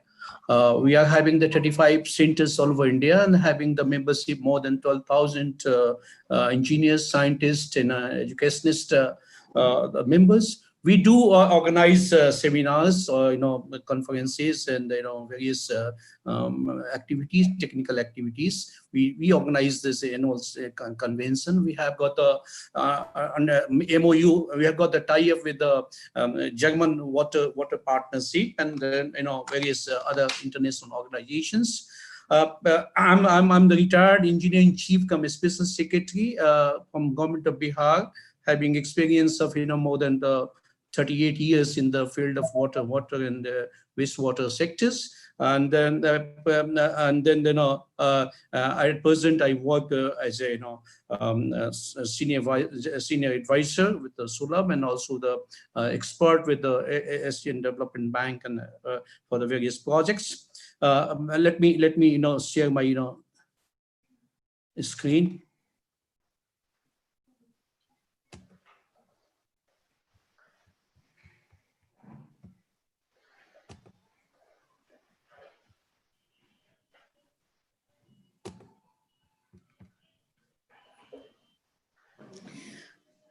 Yeah, I shall be speaking on the wastewater recycle and reuse, a sustainable option. If you see I'll just explain about the few statistics related to the water. India accounts for 2.45% of the land area, and we have got the population of 16%. But we have got only 4% of the water resources in the world. And if you see the total utilizable water resources, we have got 1123 BCM, and out of this surface water is 690 BCM, and groundwater is 433 BCM. And out of the 430 major users is the irrigation, and then the portion is being 18.1 BCM is used for the domestic and industrial uses. And then this is going to increase by 2024 to 29.2. And if you see the per capita availability, this has been declining at a very fast rate. 1951 we have got 55,173 meter cube, and now we are expecting to have 1140 cubic meter per annum per capita by 2050. If you see this, yeah. Dr. Singh, sorry, we cannot see the presentation. So can you please share that again? Yes. Oh, sorry. What's the problem? Hello? Hello? Oh, I'm so sorry. Did I get disconnected while talking? Yeah, please do it. Were you able to listen to my presentation? I can listen to you, but my presentation is not visible. Yeah. So, Dr. Rahman, you had got disconnected, so we weren't able to hear your presentation at all. So, in the time being, we started with Dr. Prasad, Dr. Prasad Singh. DP Singh, yeah. Oh, I'm so sorry. Okay, please go ahead, Dr. Prasad. I'm available now. My presentation is visible to you or not? No, not yet. No, cannot see it right now. Oh God. Please share your screen, and maybe Puneet can help if there is some issue. Yes, at the bottom there should be an option of share screen. Nothing is coming out. Nothing is coming out. Let me exit first. Yeah.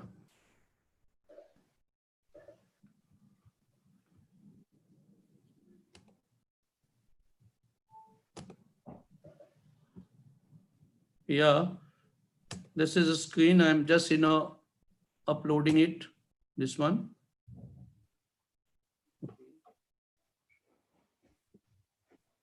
Yeah, you should have an option of share screen at the bottom. If you press that, okay. We still cannot see your screen.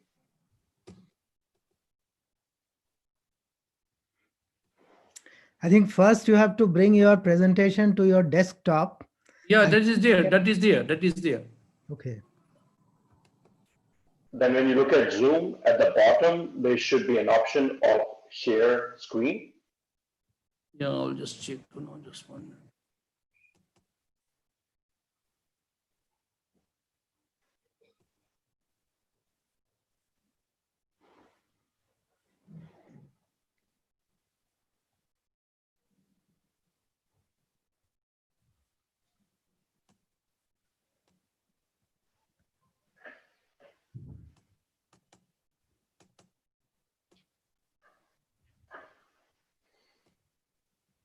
Some problem is there.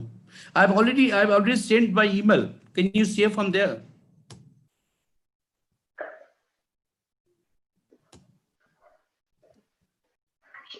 So let me just get in touch with the contact. I don't have your presentation handy. If you have it on your desktop, we'd love to see it there. If not, Yeah. I'll have to ask someone to help you out with that. Okay, I'll just, yeah.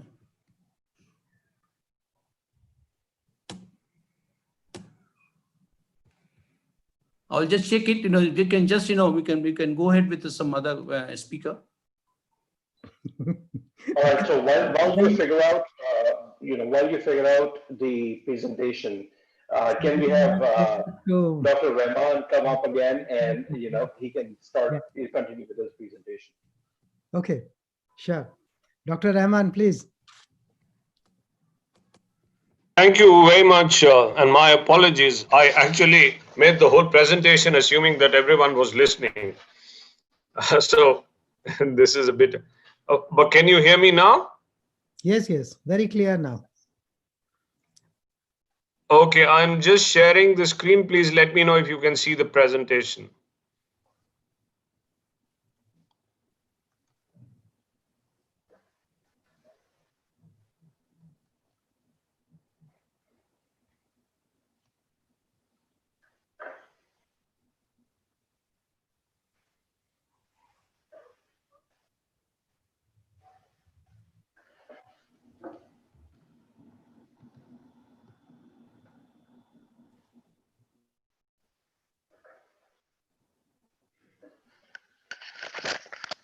Oh, this is strange.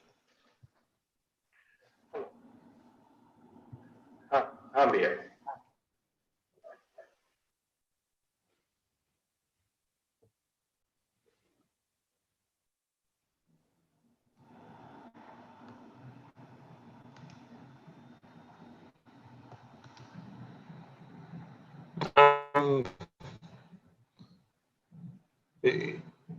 It is not sharing from the desktop.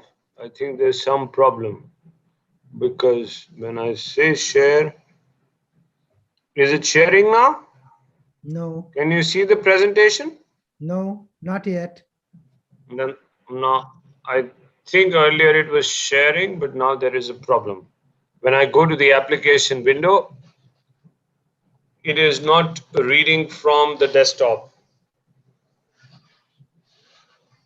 And it doesn't give me the option of share.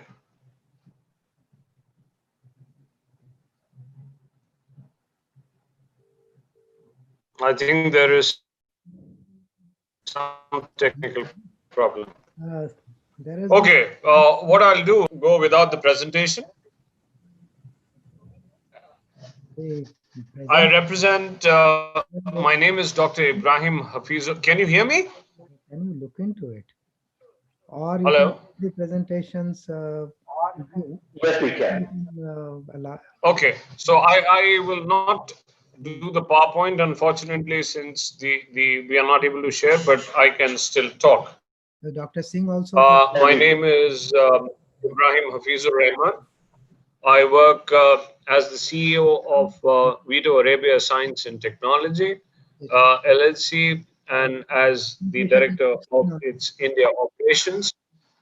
Vito is a Flemish government research and technology institute based out of Belgium, Flanders. It's a Flemish government institute. We work on 5 key areas. One on energy, on environment, and within environment, we work on water and air.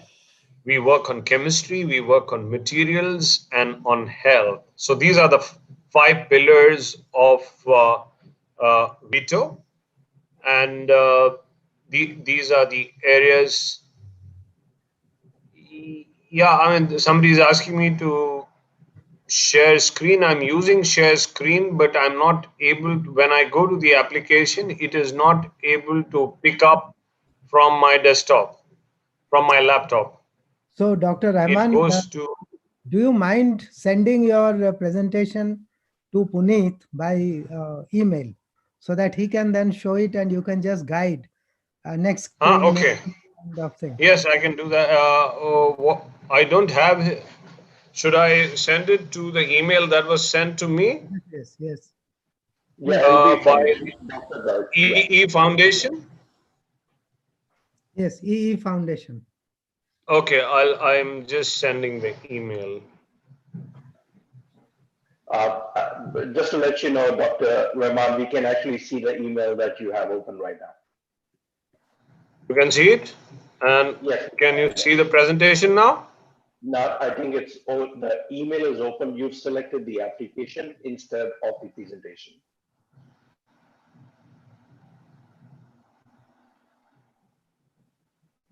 What do I need to select them?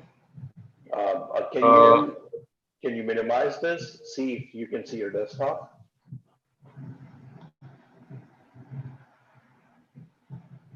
Yes, I can see my desktop. Now, do you have the share screen button at the bottom? Yes.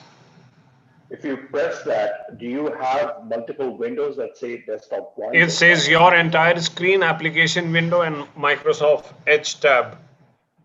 So when you press my entire screen, it should be able to pick up the presentation at that, from that. Okay, let me check. Can you see the presentation now? Yes. Yes, we can. Now. Okay, good. Excellent. So Vito has 3 major roles. Can you hear me? Yes, we can. Okay, thank you.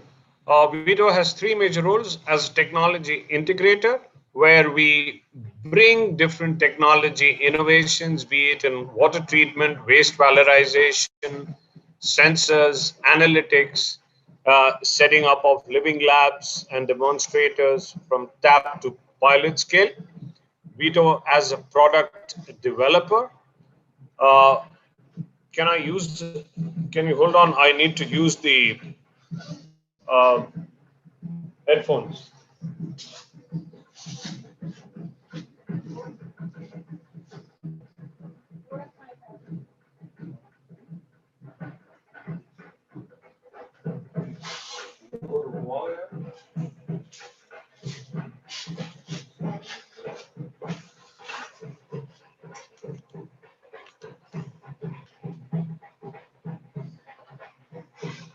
Hello?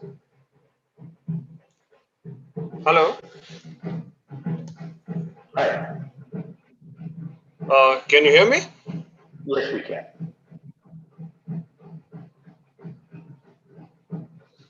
Yeah.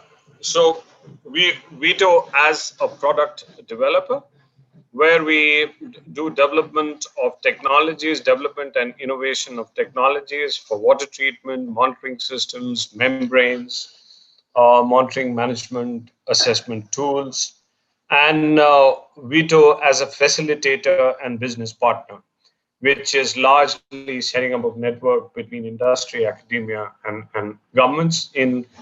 We have a clean tech association, and we specifically work on as a knowledge center for water. If we look at the global challenges, then Vito has been working on all the 3 areas of agriculture, domestic, and industrial water. And from a wastewater treatment or management point of view, our main focus is to look at issues of high investment costs, the use of high amount of energy, or the energy and intensity of some of these wastewater management solutions, the issues of environment, largely focused on greenhouse gas emissions, and also the issue of the scarcity of nutrients, or the proper use of nutrients in each of these areas. We look at the triad of reduce, use, and look for alternatives. Now, if you look at the current approaches to sewage treatment or wastewater management, then largely you see that sewage is normally, whether it is first diluted, it's mixed with rainwater, it's largely very low in organics, and the focus is primarily on aerobic treatment, which is highly energy intensive, going up to almost 30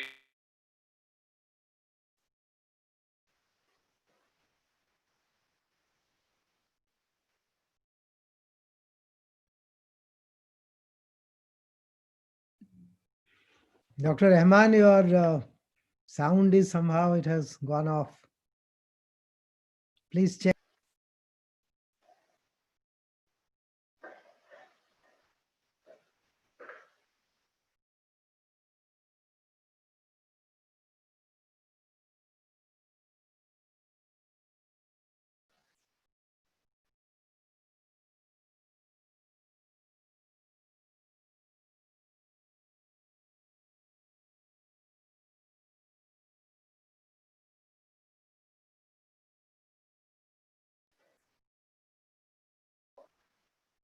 Dr. Majumdar looks like he's disconnected again.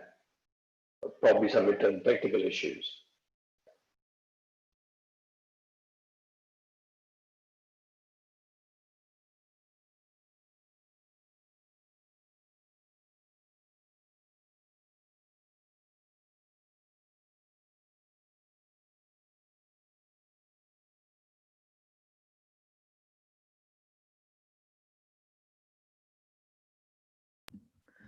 Total, how many speakers are finally? 4.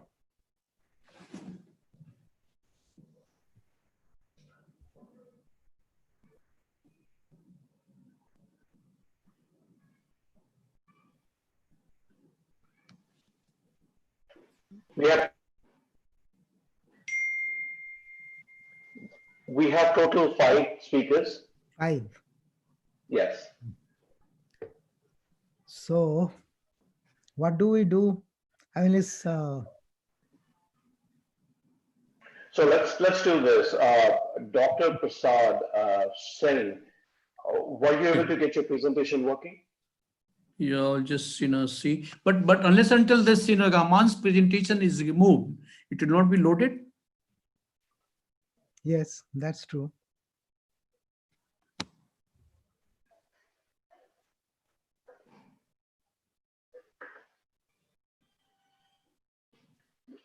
So let me check with Puneet and I will get back to you. Can we have the third speaker then? Do you recommend that, Dr. Majumdar? Well, we can then have Dr. Julie Nelson, but then the issue is if the presentation of Dr. Rahman is not moved out of the screen, how can the next speaker present his or her presentation? That's the issue now. That's the issue. Let me take Should I try sharing my screen in order to see if it's possible? Yes, please. Let's do that, Julie. Check it. Okay. Just check Let's see.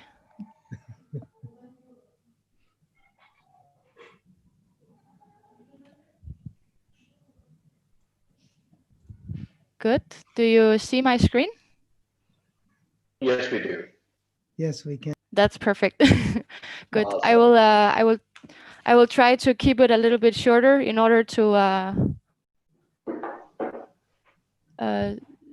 I'm getting a yeah. Do you still see my screen? I was getting a message on my Okay, that's perfect. I will keep it a little bit shorter in respect for the other speakers to also get some times. But as said, my name is Julie Nielsen, and I work for Krüger, which is a Veolia-owned company. I'm stationed in Copenhagen, and Krüger is a Danish company working with environment and environmental solutions. Also focusing on soil remediation, industrial wastewater, sewer systems, and of course wastewater, which is where I work. Good. So I wanted to start taking you a little bit back in time from to let you know how I got into this industry. I have a background in biotechnology. And back then, one of my professors told us that studying wastewater and water in general was one of the most important sciences that you could come across. And therefore, I began my master thesis investigating novel genera of bacteria, which is involved in biological phosphorus removal in municipal wastewater treatment. And that's actually where I began to really understand the importance of wastewater and why it's so important that we keep on studying, researching, and sharing knowledge about this topic. Because we right now face some of the biggest challenges that we will ever meet. We're dealing with increased population and rising urbanization, which is also creating a growing demand for industrial production and technology. And we're facing depletion of scarce resources from the earth, which is all in total creating climate changes and damage on our ecosystems that we are seeing now in different shapes all over the world. And as you can hear, I'm not painting a very joyful picture for you right now, but it's also just to underline the importance that we need to find different ways to strive and live and rethink as industries in order for us to continue and to go on a more sustainable path. But also when it comes to the wastewater, of course, the overshadowing purpose of wastewater treatment is to secure the human health and also to minimize the impact that our waste has on our ecosystems and where we're letting out the water. But also, as many may perceive, like wastewater treatment is not only about removing waste. We have to begin to think about wastewater in a way that it's not only something that we should use a lot of resources on treating just to get rid of waste. We have to begin to see the wastewater as what it really is, which is a giant hotspot for all these resources that we are now getting in a cruel way, and using resources from the earth, because wastewater is, as I said, a hotspot for some of our scarce resources, as also mentioned before, like nitrogen and phosphorus, which is very essential in fertilizer. We have also seen investigated from sludge, like the production of bioplastic. We have a source of energy hidden in the sludge in the wastewater treatment plant that can be converted into electricity and heat by biological digestion. And then, of course, one of our most important substances of all is the water. And we need to understand as industry and partners in this industry that we have all of this at our disposal in the wastewater treatment plants and in our sludge. And of course, technology has come a way. I'm so sure we are going to hear a lot of good examples on that. And also continuous research within this area has come up with a lot of good technologies and solutions for regeneration of sludge and how to use the water. And I hope to make a little presentation about 3 solutions that the company, like my company and I, have been working on in Denmark and also internationally regarding this matter. So my first example here is phosphorus, because as mentioned, it is a scarce resource, but it is highly important to us because it is essential in food production and plant growth. Right now, it is being mined from different places in the world, but increasing concerns has also predicted that we are depleting these sources. So we have to focus and look around for other places to regenerate, to contribute to the production of phosphorus. And as I said, wastewater is a really good place to look for this. So in Denmark, we have a utility that wanted a more green profile and wanted to get into a project of actually regenerating phosphorus in their treatment plant. So they, together with Kruger, and Veolia, we implemented a solution, the Struvia solution technology, where we are crystallizing phosphorus from the reject water that comes from the sludge water dewatering. And here the phosphorus is crystallized into a quality that can actually be used as product when making fertilizer, which means that the utility can now in the future profit from this production, and also helping in this sustainable economical chain that we need to increase a little bit more. Also, what we found is that up to 30% of the incoming phosphorus could be regenerated by using this technology. So another example I have brought is the use of like internal use of water for example, cleaning purposes, cooling purposes, in order to keep the equipment clean and such.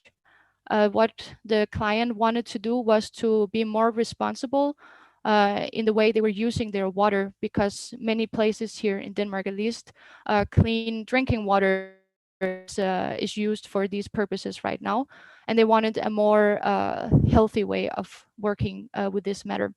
So what we did was to implement these drum filters, hydrocheck filters, in order for us to clean the wastewater to effluent quality requirements, and then afterwards treating it with UV in order for it not to pose any health risks in regards of microbiology, so that now they can use cleaned wastewater instead of using drinking water for all these purposes, and they were able to reduce their use of drinking water by 80% by installing this relatively easy-going solution. So the last example I have here with me today is a subject that is gaining more and more focus, and it is the digitalization of the operation of treatment processes. And I've been working on several projects where we implemented advanced online control in order to make better use of the biological and hydraulic capacity. And I personally think that the idea of advanced online control is fitting very well into this discussion of sustainability and reuse, since we, through digitalization, can actually use and make optimal use of the existing capacity, and thereby avoiding building new, expanding, and installing very hard machinery. Also requiring more resources to run. And the example here I have been working on is the digitalization of different processes at the Noceto wastewater treatment plant, which is the biggest wastewater treatment plant in Milano, of 1.25 million PE, and it treats municipal wastewater through activated sludge. And one very important characteristic about this treatment plant is that that they actually use the treated water for farmland irrigation. So that means that they not only have to comply with the effluent restrictions, they also need to comply with restrictions related to water irrigation, which requires a little bit more. So what we did was actually to implement online control using algorithms that would have, of course, secure the water quality both for effluent and irrigation, but also would have a positive impact on the biological sludge, like increasing the quality and thereby also the treatment quality of the sludge. We were able to also look at the chemical dosage and also the energy savings. And all of this is, of course, also a part of minimizing the environmental footprint that this treatment has. And also by implementing this advanced online control, we were able to achieve huge reductions. For example, the consumption of precipitation chemical used for removing 1 kilo of phosphate was reduced with more than 90%. So they, of course, experienced huge economical benefits, but also they were able to reduce the handling of chemical sludge that cannot be used, and thereby also electricity related to this process. They were also able to save approximately 20% of the energy used for the aeration of activated sludge, and thereby also reducing the CO2 footprint. And by introducing like these algorithms, we were able to create a better sludge, like more healthy, more efficient sludge, and we were able to to increase the biological capacity, so they would always be sure to meet their water quality requirements. And that is to say that all of this was achieved by implementing online control and use the sensors in order to tell us what is the current situation at the plant, and how should the wastewater treatment plant use, for example, aeration. Do we need to aerate a lot, or can we actually have more breaks in order to minimize the energy usage? So we didn't build any new tanks. We didn't increase the volume. We didn't install machinery. This was all by the use of sensors, and thereby they were able to go another step into achieving their sustainable goals. And here in the end, I would like to finalize my presentation, just giving a few words on the Sustainable Development Goals, because I think we as people in the water industry, we have a very important role to play when it comes to these. And of course, we have an important mission in the sanitation and clean water area, but I would also like for us to be role models when it comes to the goal number 9, which is industry, innovation, and infrastructure. This by sharing knowledge, creating events like these, where we can actually create platforms and connections between young water professional members like you, and universities and industries. I think this is really important in order for us to go on a more sustainable path. And then I also like that we commit ourselves to goal number 12, which is responsible consumption and production. Of course, focusing on reducing the consumption that we have at the wastewater treatment plant, but also looking more into the subject that we are discussing today, which is recycling and reuse, because this is a huge step in achieving one of these goals. And by that, I will just say thank you very much for listening and for inviting me here today. I feel very honored that I can talk in such competent forum. So I would like to say thank you very much. Hello. Is this Dr. Thank you, Majumdar? Dr. Julie. So that was an excellent presentation, and phosphorus extraction is a very important issue. So we will talk about it a little later. First, let us have all the presenters. So I think Dr. Ibrahim, is he back on track, or? Dr. Majumdar? Yes. Rajesh here, Rajesh Jain. I have a meeting at 3:30. So is it possible that I make my presentation? Because okay, just a moment, because two presenters were already, they had started, and some issues. I'm back, sir, and my apologies for this technical glitch from wherever it's happening. It's embarrassing for me. I've made the presentation twice. I've also incidentally emailed the presentation. I hope the organizers have got it. Okay, so then let's have Dr. Rahman first. Well, I will now try to go quickly over this because I don't want to eat into. What I would prefer is that instead of going into the, because I think in terms of the sharing, there is some problem, because every time I share, then I disappear completely. So instead of sharing, I will speak. And if you have the presentation, you can circulate it to the participants and to other speakers. I think that would be the best in the interest of time and efficiency both. So let me start. If the organizers have the presentation and they want to put it on the screen, I'm happy with that. But let me start. Yeah, and you can start from where you had last left, because please don't start from the beginning, but from where you had. I don't know till what point people have heard me, but let me sort of just not go too much into the details of veto again, but more specifically come on to the technical aspect, which is the wastewater management and the technology thereof.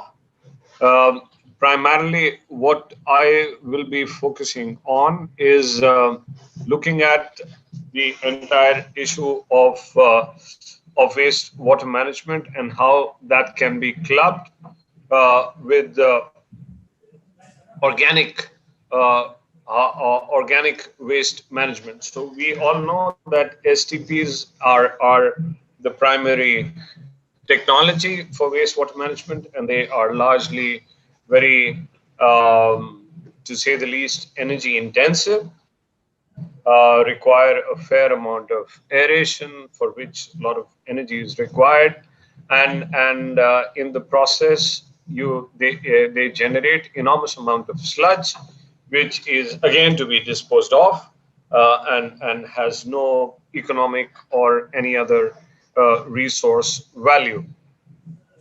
In the process, these highly energy intensive and high cost solutions, we have been trying to focus and look at options which A, reduce costs, and B, can also focus on recovery of nutrients.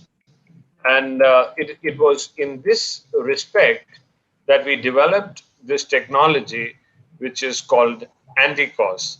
And the idea of anti-cause was to have a technology that that is able to not only reduce the energy intensity of wastewater management, but also helps in recovery of nutrients. The technology's full out is anaerobic digestion by combining organic waste and sewage. So what it does, it converts a energy consumptive process to an energy productive process. And this is technology that we have recently implemented in Hyderabad. But before I go into the implementation, just a few other points. Normally, can you still hear me? Yes, we can. Yeah, we can hear you. Yeah. Okay. I'm just trying to be careful that I don't drop out again and start all over again. Yeah. So from the anaerobic process point of view, if you look at these the wastewater management systems and processes, the organic levels in sewage are pretty low for any organic fermentation to take place. They are as low as 0.1 to 0.5 grams per liter. But for digestive or fermentive anaerobic processes, you require 5 grams per liter or more. So what this means is that you either need to enrich this sewage, or you have to increase the flux or the concentration of the organics in the sewage. Now, this particular technology is able to do so in two ways. It uses what we call as membranes, interpermeate channel. These are specialized membranes developed exclusively at Vito. They have much better fouling and cleaning processes. They are more robust, highly efficient. What they are able to do is they are able to increase the flux to a much greater extent. So the sewage that comes in with the very low organics, when it passes through the membranes. So there are two streams. One, you get purified or clean water on one end. On the other side, you get a highly concentrated sewage. And in this process, so you do wastewater separation, and this water that you get, you are able to use it at least for agriculture or kitchen gardening purposes. The other stream, which is the concentrated sewage that you get, is then mixed with organics. And the organics can come from, say, the restaurants, from hotel industry, from vegetable and fruit markets, where they largely are there and they perish. So if you mix the organics with the highly concentrated sewage and you put it through a pre-filtration chamber and then directly into a big digester, and the digester is then able to digest it and produce gas. The gas is then used either for cooking purposes or used primarily from used for electricity generation. Now, this then converts the entire energy intensive process into a process which produces energy. But it not only produces energy, it also produces nutrients, recovery of nutrients. So you get a fertilizer which is rich in nitrogen and phosphorus, and you have much greater value, and there is no sludge. The idea is that these kind of technologies can be integrated with big STPs. They can also be available to be linked with things like vegetable and food markets. As a pilot, we put this up in Hyderabad on a site which is serving 100,000 school children and producing midday meal for those school children. And where this technology is using the STP waste or the wastewater and sludge and the kitchen waste from the kitchen, and converting it into gas. And this is the kind of technology and wastewater treatment that Vito has been dealing with and focusing on. As part of another EU project, we are putting in a large number of innovative wastewater management technologies at the river level for the sacred Ganga and for Yamuna rivers. I'll stop at that. If there are any questions, as I said, my sincere apologies for this technical problem that we've had. But I'm absolutely delighted to present to this August gathering and delighted to see this very important and critical water summit and energy summit taking place, because both these issues and areas are so critical for environment and for development. So once again, congratulations to the organizers and many thanks for this opportunity. Thank you. Thank you, Dr. Rahman. Thank you very much for a nice presentation. I'm very happy to know that you have already done your pilot in Hyderabad for a place where midday meal is being prepared for about 100,000 school children. And well, we would have questions, but I think let us first have all the presenters and then we can invite the questions. I also have some questions, so we'll take it after that. So now I'll invite Dr. DP Singh to finish his presentation. Dr. Singh, please. Yeah, thank you. Thank you very much.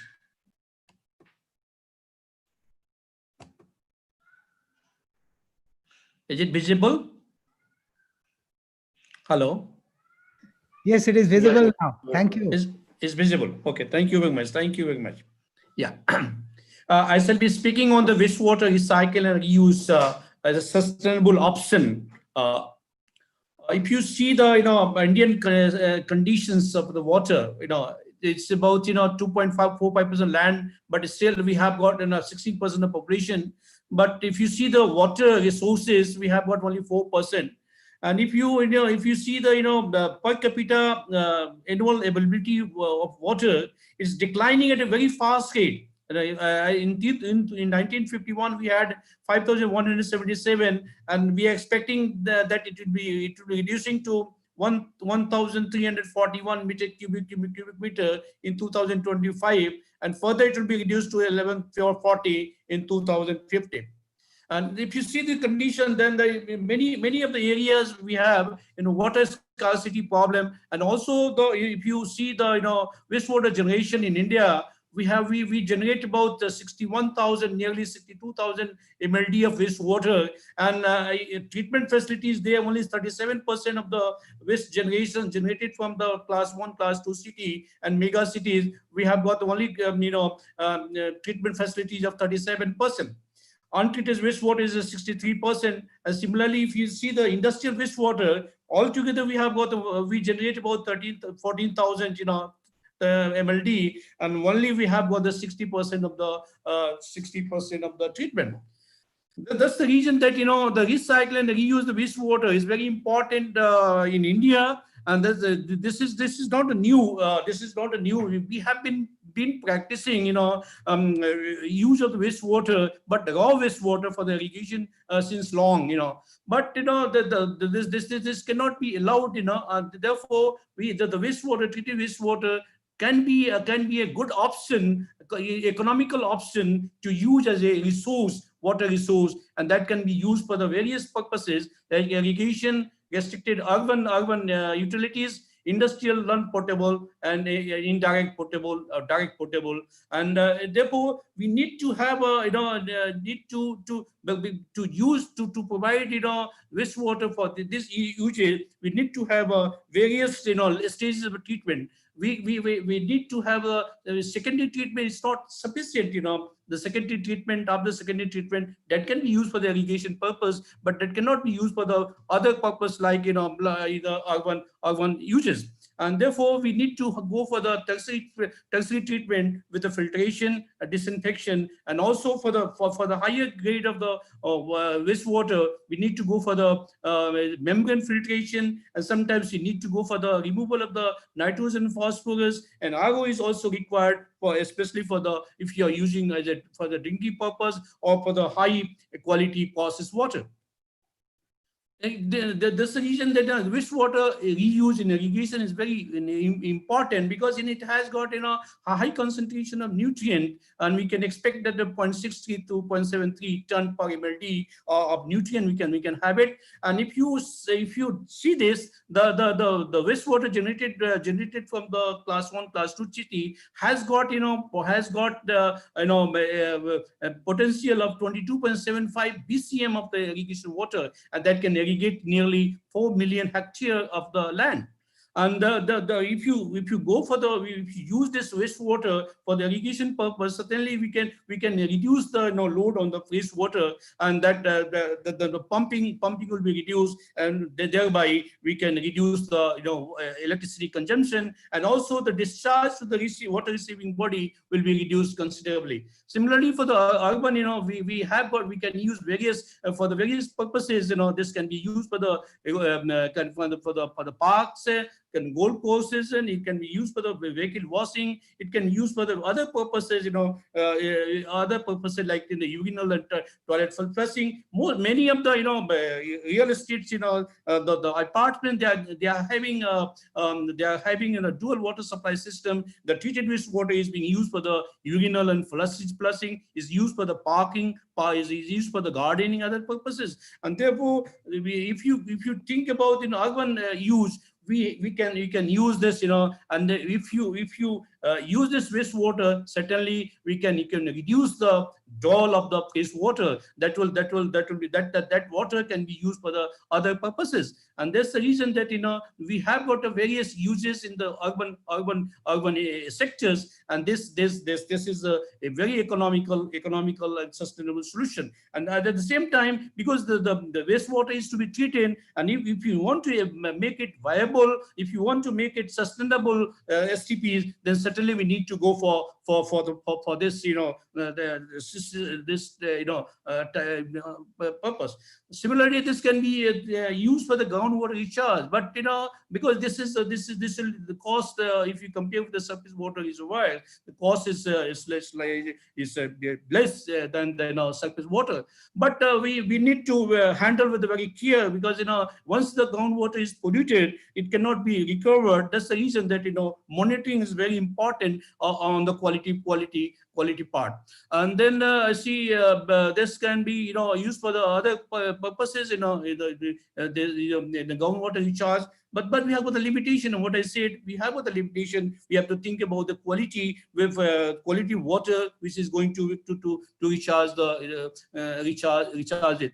It's unfortunate that we don't have standards for various uses. We have other beneficial uses, based on that we classify the rivers. But when we go for the uses, using this in wastewater, treated wastewater for various beneficial uses, we need to have standards.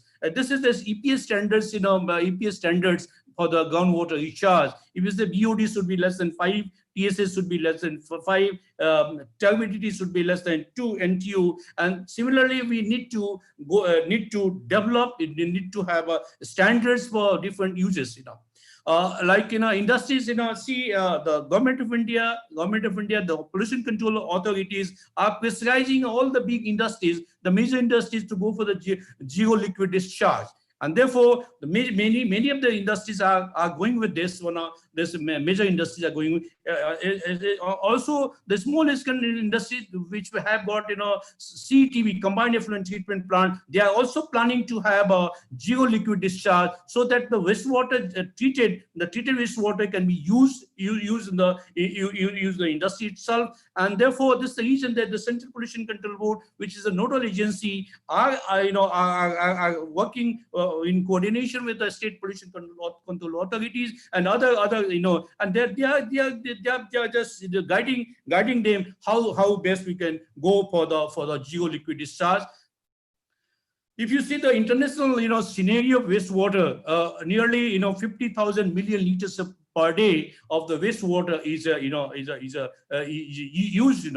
If Israeli experience, if you see the 80% of wastewater generated is treated and recycled and reused, and by 2020 they have already achieved 60% of the agriculture need is met with the treated wastewater. The Singapore is the only country which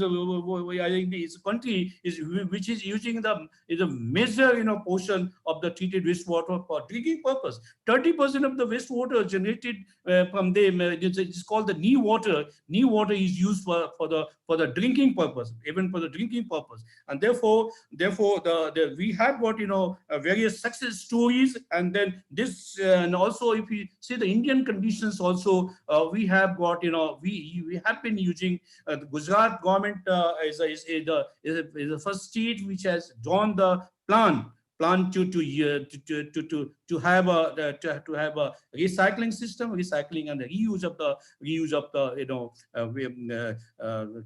treated wastewater. The various CTP real estate they are having the geo liquid discharge. Then see the government of India, government of Gujarat has made it mandatory to use treated wastewater, treated sewage for by the large industries, and also for the cooling purpose in the thermal power stations. And therefore we have got many success stories in India, and that should be tried. See the various, if you see the various cities like Kolhapur, Delhi, Chandigarh, Surat, Nagpur. Nagpur has installed about 110 MLD, of recycling and reuse plant.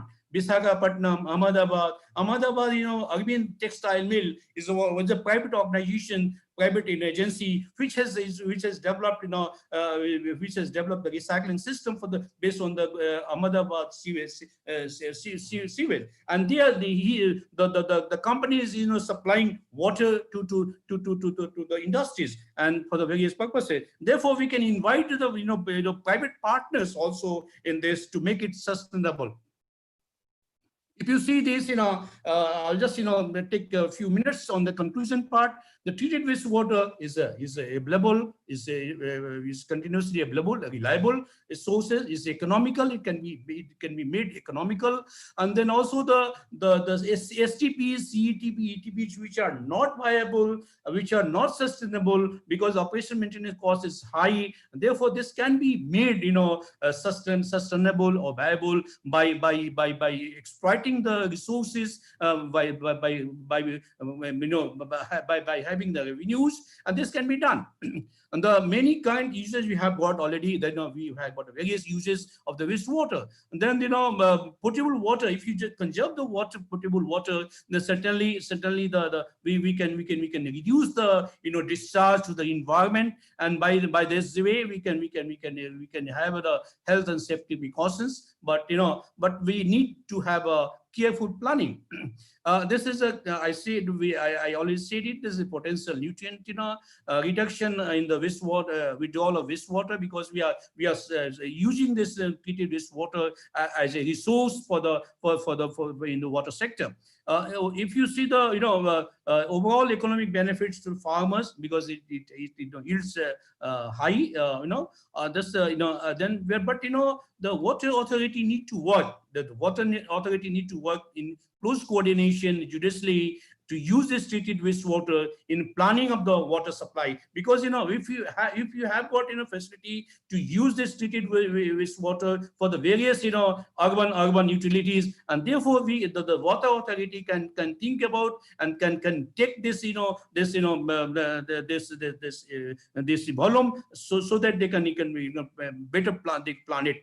And then standard, because we need to have standards for the various uses of the treated wastewater. This is very important, and that has to be done. The close monitoring protocol on the quality surveillance on the recycle and reuse of the treated wastewater is to be developed. It needs to be developed because to plug the anticipated health risks. This is the very important, and that has to be done because we already started the various recycling and reuse projects, and therefore we need to have standards. But when at the beginning we need to incentivize the industries, the major industries which are adopting the recycling and reuse plant, because that will motivate them. And also we need to have a national policy, because Government of India needs to have a national policy, like Gujarat has already done it, and therefore we need the state, like state governments need to have policy and guidelines to use the treated wastewater. And also we need to consider the institutional and legal issues, because this is going to be if you see the Indian conditions, we have got more than $130 billion of potential, and therefore we are going to have a huge investment in this, and therefore we need to have choose different options and analyze the different option, and accordingly we can do it. This is thank you very much. I extend my heartiest thanks to the organizer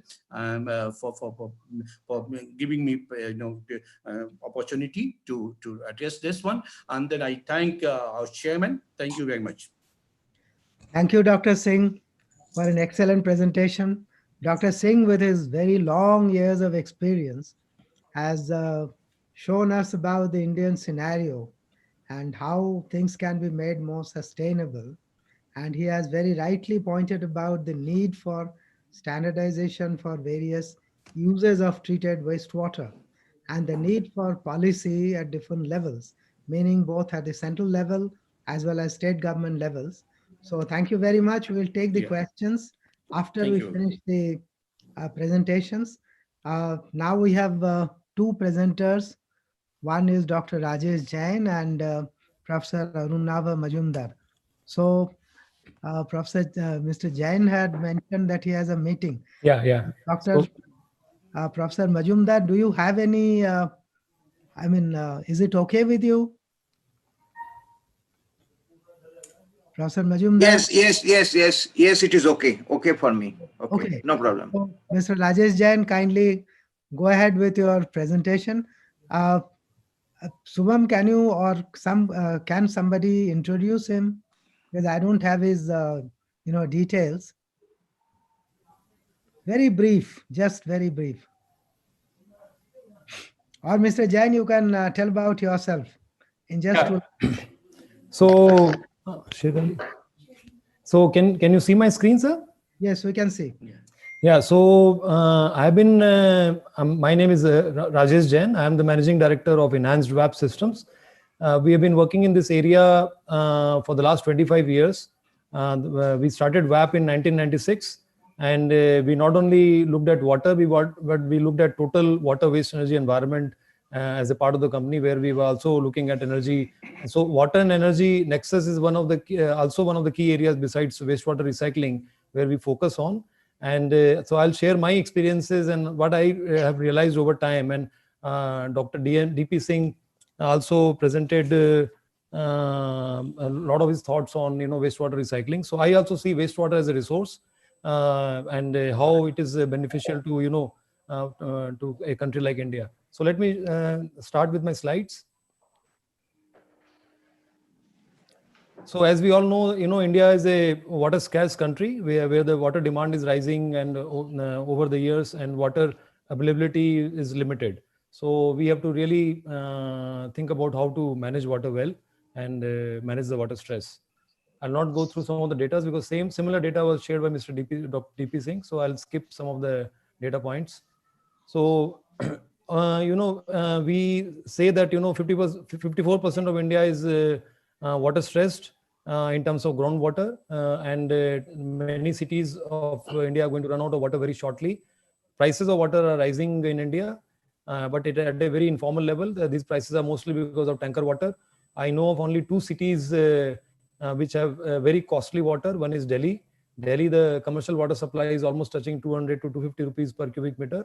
And Hyderabad is also now crossing 200 rupees per cubic meter, because Hyderabad is also totally dependent on rainfall. They being a rocky terrain, they don't have groundwater access. So, and then you have we had incidences in Chennai, Shimla, and all, which is a very good indicator that we are highly water stressed in the urban side, on the urban side, and agri side as well, because a lot of Punjab is using a lot of groundwater for paddy, and because of which the groundwater tables have really fallen. So there's a huge water stress in Punjab as well. So overall, that's a picture, and on water side. So I see wastewater as a resource. I hope you're able to hear me. Am I audible? Yes, you are. Yeah, yes, okay. audible. Okay, thank you. So in this slide, I'm trying to show that how we are mismanaging and how we are not able to collect most of the wastewater which is going into the rivers and water bodies. And there are a lot of examples now internationally and nationally where water is now recovered, wastewater is being recovered and reused. Like Singapore is one example we all know, and even countries like Germany, Texas, and Israel is recovering almost all of their water and using it for irrigation. Even in India also now there are many examples. Surat, NTPC is doing it for industrial water use, and many examples which even Dr. DP Singh shared. So the best part of wastewater is that it is available at the point of use. You don't have to really pump it or store it and all. It is right there. We just need to have the right treatment plant design and the technology, and we need to know how to manage it well. So, so India has already adopted, as far as sewage treatment is concerned, India has already adopted a decentralized wastewater treatment instead of a centralized mode. And the idea of that policy must be, one is the look at how can polluters pay, because since India does not have a formal water pricing regime. So how can polluters pay to manage and treat wastewater? That must have been the objective behind that decision a few years back. And how do we bring down the freshwater demand by maximizing recycling of treated wastewater? And what we are seeing with the both the models of centralized and decentralized plants existing in India now, we are seeing that when it is decentralized, there's a good chance of recycling or recovering more than 50% water, and sometimes even higher, 80-90% also. And as we all know, a lot of industries are trying to look at zero discharge because of the compliance needs. So there the recycling levels are even higher. And as we go more centralized, the reuse is limited, because most of these plants are old and they are only designed till secondary. Now a lot of these plants are being upgraded to the tertiary treatment and recycling and reuse. Many such works are going on, which even Dr. Singh shared. So these are now the government, the regulatory norms and discharge norms, and even the government vigilance is increasing a lot now. The industries are already being categorized in red, orange, green and categories, and most of the red category industries are supposed to achieve zero discharge. And even in sewage treatment also, the norms are becoming stricter. The new norms are BOD less than 10, COD less than 30, TSS less than 10, nitrogen, phosphorus. These norms we didn't have until last year. We didn't have these norms of nutrients, but now they have also come in already, and all that. So, and CPCB is trying to monitor all these wastewater treatment plants by having an online monitoring system, and which is also a positive step in this direction of more wastewater reuse. So there are different types of wastewater. In the urban scenario, we have sewage, which is made up of gray and black. As Mr. Rahman was sharing that, we tend to dilute sewage by mixing a lot of gray water with black water, and we call it sewage. But actual sewage is only the black water. So sewage is one source of wastewater. Laundry, we have laundries in 5-star hotels and independent laundries. Automobile service centers, service centers. Cooling tower blowdown. A lot of these air-conditioned buildings will have cooling towers, and the cooling towers blow down. Softener regeneration, wastewater, RO reject. These are some of the typical wastewater streams. Industries, of course, as per the type of industry, whether it is power plant and textile and paper and pulp, which are quite water intensive, and then depending on again the hazardous effluents come out from pharmaceutical, tannery, chloralkali and dyes and dye intermediates. So these are all in the red category. So these are different types of wastewater, and we have to really look at the plant design based on the type of wastewater and what is the level of recycling, or what is the application for reuse we are looking at. If we don't do it, so what is the cost if we don't do it right? And keep bypassing the infrastructure, or don't build the adequate infrastructure, then we'll have huge impact on water bodies. We've seen that in Bangalore and many cities where the water bodies are all polluted. Impact on soil. E. coli, now we are finding E. coli in groundwater. Impact on human health. Impact on aquatic system and food chain. So, and so we could, this could lead to more such pandemics which we are facing today. Of course, this pandemic is for some virus, but then this kind of level of pollution, if we don't manage it well, can lead to many such environmental hazards and human health hazards. What are the opportunities in wastewater recycling? So there are many applications of treated wastewater. One is, typically in the urban scenario, we are using, a lot of our plants are using treated wastewater for horticulture, cooling tower and flushing applications. In industrial scenario, when industries are going towards zero discharge, they have ETP, they have RO, UF and RO, and then they have other equipments for zero discharge. So they are also using this water for process, directly in process. And we also recommend gray water. Gray water can be treated and reused for drinking applications. A lot of wastewater can also go for irrigation applications, which may be happening when the treated wastewater mixes in the river. So, of course, CETPs, not many CETPs in India have zero discharge, have implemented zero discharge, but they are looking at CETPs also. Many such projects are under implementation. What are the benefits of recycling? So reduce the reliance on stressed freshwater resources. Of course, some points may be similar to what Dr. Singh shared. reduce reliance on tanker water, because tanker water supply is becoming very, very common in Indian cities. Cost reduction of freshwater purchase for the customer, reduce bulk water consumption. Actually, if you manage wastewater well and manage rainwater well in a city, the city should become sustainable and should not need any external water supply. But since we are not till now not managing it very well, we still have huge demands from the city. So reduce the bulk water consumption, protect sensitive ecosystem and reclaim natural aquifers, improve compliance with government regulations, reduce business risk, reduction in infrastructure cost in terms of piping and storage and pumping and all, health improvement and resource reclamation. So recycling has a lot of positive impact on the environment, community, and as I just shared that, it's not this is much cheaper to do than facing environmental hazards due to. So these are some of the technologies, common technologies we use for different types of treatment applications.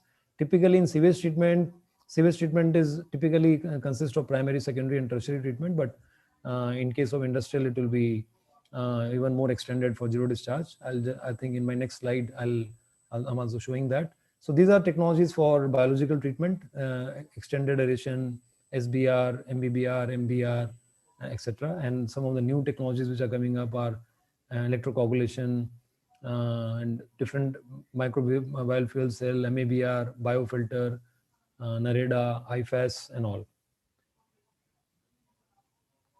Sorry, I'm just rushing in the because I have a meeting at 3:30, starting at 3:30. So I hope it's okay. I have a few more slides left.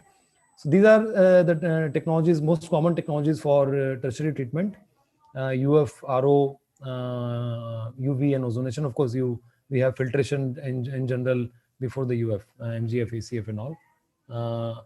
Ozonation is now being recommended more and more because sewage has a lot of pharma waste coming, which is toxic and can lead to problems in the animal life. I mean the life in water, fish and all. So ozonation is becoming one of the prominent technologies besides UV. These are the technologies, common technologies for to achieve zero discharge, where you essentially try and recover the water from the very high TDS stream. Once it is concentrated, the RO reject is fed into these kind of equipments like evaporators or thermal or mechanical vapor recompression units. Thermal and mechanical vapor recompression units typically have a lower operating cost. So now even ZLD is becoming affordable and viable, because if we are able to recover 80 to 90% of wastewater till RO and then recover the last 10-20% using these technologies, then the average cost of treated water is less than 100 rupees, which is quite viable, because as I shared, water is already crossing 100, 200 rupees in some places. So, but of course, there are many industries are achieving challenges in achieving zero discharge because of the size and the kind of effluent, the kind of capex it needs, and etc. etc. So it is still, many industries are struggling to implement zero discharge because the cost becomes prohibitive, especially the operating cost. So, but these are some of the key issues to look at: TDS balance when you design the whole plant, nutrient balance, system scaling, because you may have a lot of calcium, magnesium in water, which can tend to scaling, corrosion, chemical treatment, or I would say chemical dosing is required to for these equipments to work properly. It is capital intensive, and it also has a high operating cost. But yeah, as I shared, the costs are coming down. Now there are technologies available where only for zero discharge component, the cost is within 200 rupees and the average cost is less than 100 rupees. So it's quite viable. Now, these are some of the case studies. These are the projects we have done, and this is a Japanese client. And even for water treatment, they have implemented zero discharge. This project is near Ahmedabad.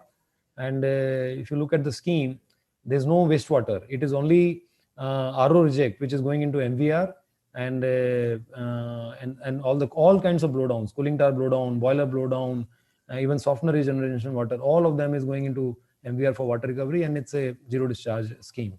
So when so there are now customers who are trying to focus on water conservation a lot and focus on they don't want to have problems with discharge. And this is another case study of a hospital where we have done end-to-end water management. We have done a fully automatic sewage treatment, water treatment, and even we have also done a digital water manager there. This is a scheme of a digital water manager. We are monitoring the water consumption and level, quality, everything related to water in one single dashboard. So these are some of the case studies of how now people are focusing on managing water and wastewater well. So in my experience, because we largely work in the area of decentralized wastewater treatment. In my experience, what are the key hindrances or key challenges in wastewater treatment on reuse? One is water pricing. I'll give you a very classic example. I'm sitting in Gurgaon, and Gurgaon is supplying water at 10 rupees per cubic meter. Huda is doing that. So when you have a water pricing of 10 rupees per cubic meter, nobody will even run their sewage treatment plant well, because sewage treatment plant, running a sewage treatment plant, the cost comes to average with O&M cost and all that comes to about 30 to 50 rupees per cubic meter. So when you get water at 10 rupees, what is the motivation to run the plant well, the high OPEX, and then try and recover and reuse the water? So water pricing is one key challenges, and second is data-driven operations. Now, especially with customer to be very, very sure about the plant operation, every step of the process has to be managed well. So these are some of the key challenges. If they are handled, I think the industry will progress significantly in wastewater reuse. Now, these are some of the data points. What is happening globally? I already shared some data points on Indian cities and the prices of water across India. Now, this data also shows that in North America, also the price of water is hovering around $4 to $5 per cubic meter, and it is only in East Asian countries and all it is cheap. So, and it is also slowly rising from 1.5 to $1 to $2, and going upwards to $4 or $5 as well. So that's what is happening in Delhi and Hyderabad, cities like Delhi and Hyderabad, and I'm sure Chennai, Bangalore will also soon follow a similar kind of a pricing structure. So, of course, as we all say that the raw water pricing strategy should be why should we how can the poor people pay? So it should be based on social equity, ecological and water sustainability, financial sustainability, and economic efficiency. So we have to seriously debate on this with our as a society and as a country on this.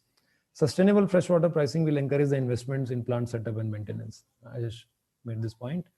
Now, the second point is, the O&Ms, these plants are very tricky to operate because of biological nature of the processes and all that, and which are very prone to fluctuations in terms of process stability every day. So now we have to slowly go from manpower driven to data driven kind of an O&M, where we are able to predict and manage the systems well and achieve compliance and have reliable water quality for reuse.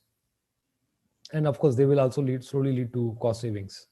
And so these are some of the case studies we have where we have done data-driven operations in sewage treatment plant, and we have now many such initiatives going on. Okay, thank you. So this is so we just to summarize, we are a end-to-end water management company, and we help our customers manage water well.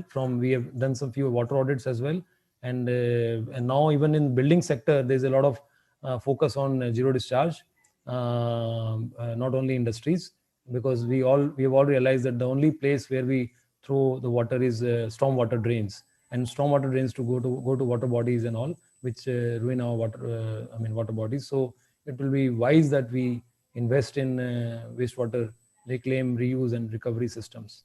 Thank you. Thank you, Mr. Jain. Thank you very much for a thought-provoking presentation. But you have to leave for a meeting. So are there any questions for Mr. Jain? Any quick questions so that he can answer because he has to leave?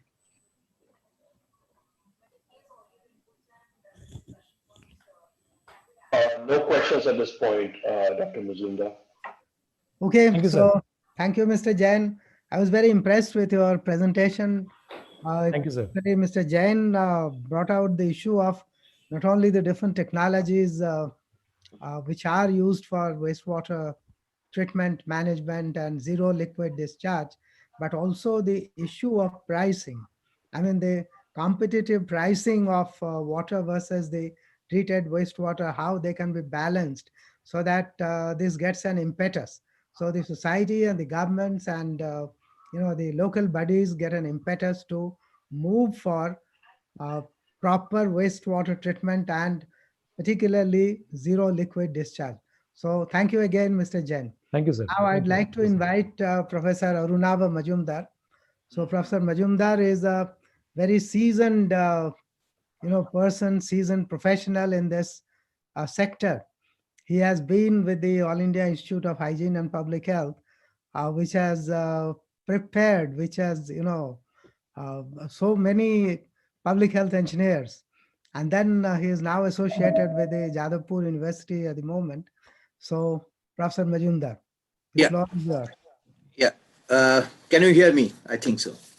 Hello. Yes, Yeah. we can hear you. Yeah. Respected chairman of this session, distinguished speakers, and learned participants. I'll be discussing certain issues relating to wastewater treatment, recycle, and reuse. You know that in India, we are generating 61,754 MLD sewage as per data submitted to the National Green Tribunal by Central Pollution Control Board. And we have untreated sewage around 38,791 MLD. So therefore, roughly treatment capacity is around 37%. Professor Majumdar, do you have any presentation to share or you'll prefer to speak? Now, you are not getting my presentation I am showing. No, sharing. You are not getting? No, it's not there. So kindly check. I don't know. But I'm just a minute. I don't know, maybe a minute. Yeah, so you can look at the bottom, it says share screen on the Zoom window next to participants, chat, and then you have a share screen. I have done it, but problem. Or can I then speak? I don't know. No, if we can get the presentation, it would be better. Yes. Just a minute. A little bit. Otherwise, then you can speak as the second best option.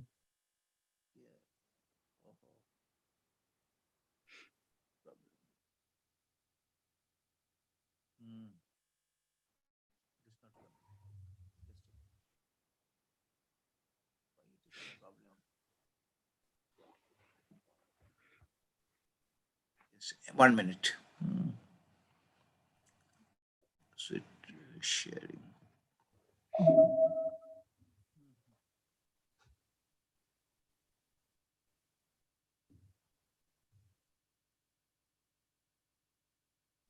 Screen share. Sharing please screen.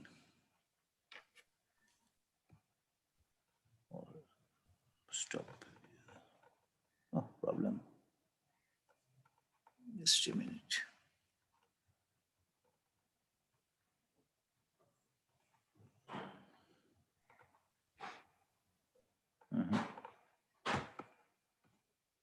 Problem есть.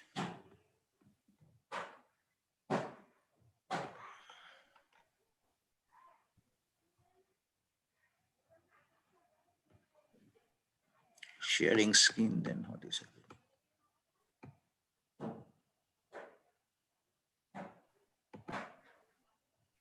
Is it coming? No. Now it's there. It is there. Yes, Okay. it is there. Okay. So let me start. This is actually the quantum of wastewater we generate in our country, 61,754 MLD. And I mentioned that this is the data submitted by Central Pollution Control Board to the National Green Tribunal. And we have untreated sewage is roughly 38,791, indicating that we have a treatment system of 37%. Professor Majumdar, please go to the presentation mode. So then it would be bigger. Then the screen would be bigger, you know. On the presentation, okay, okay. On Full the- screen, full screen, full Yes, screen, okay. full screen, please. Is it okay? Okay, okay. Yes, now Yes. it is great. Okay. Now this is the state-wise percentage generation of the sewage according to the Central Pollution Control Board, and you will find all our states of this country how much wastewater sewage is generated.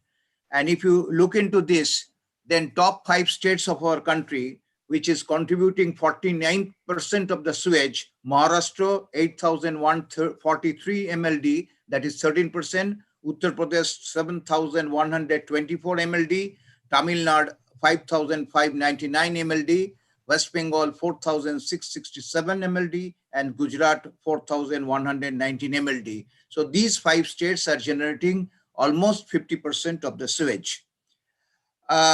If you look into the installed capacity of the sewage treatment plant, then top 5 states that is treating 66% of the country's sewage: Maharashtra 5,160, that is 22%. Gujarat 3,063, 13%. Delhi 2,694 MLD, 11%. Uttar Pradesh 2,646 MLD, 11.37%, and Tamil Nadu 1,800 MLD, that is 7.60%. Now, if we look into the treatment system, mostly we are using conventional treatment system, like say activated sludge process. Then there are modified activated sludge process. We have a trickling filter.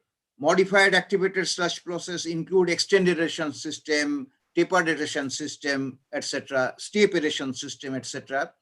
Then we have facultative aerated lagoon, waste stabilization pond, and upflow anaerobic sludge banket.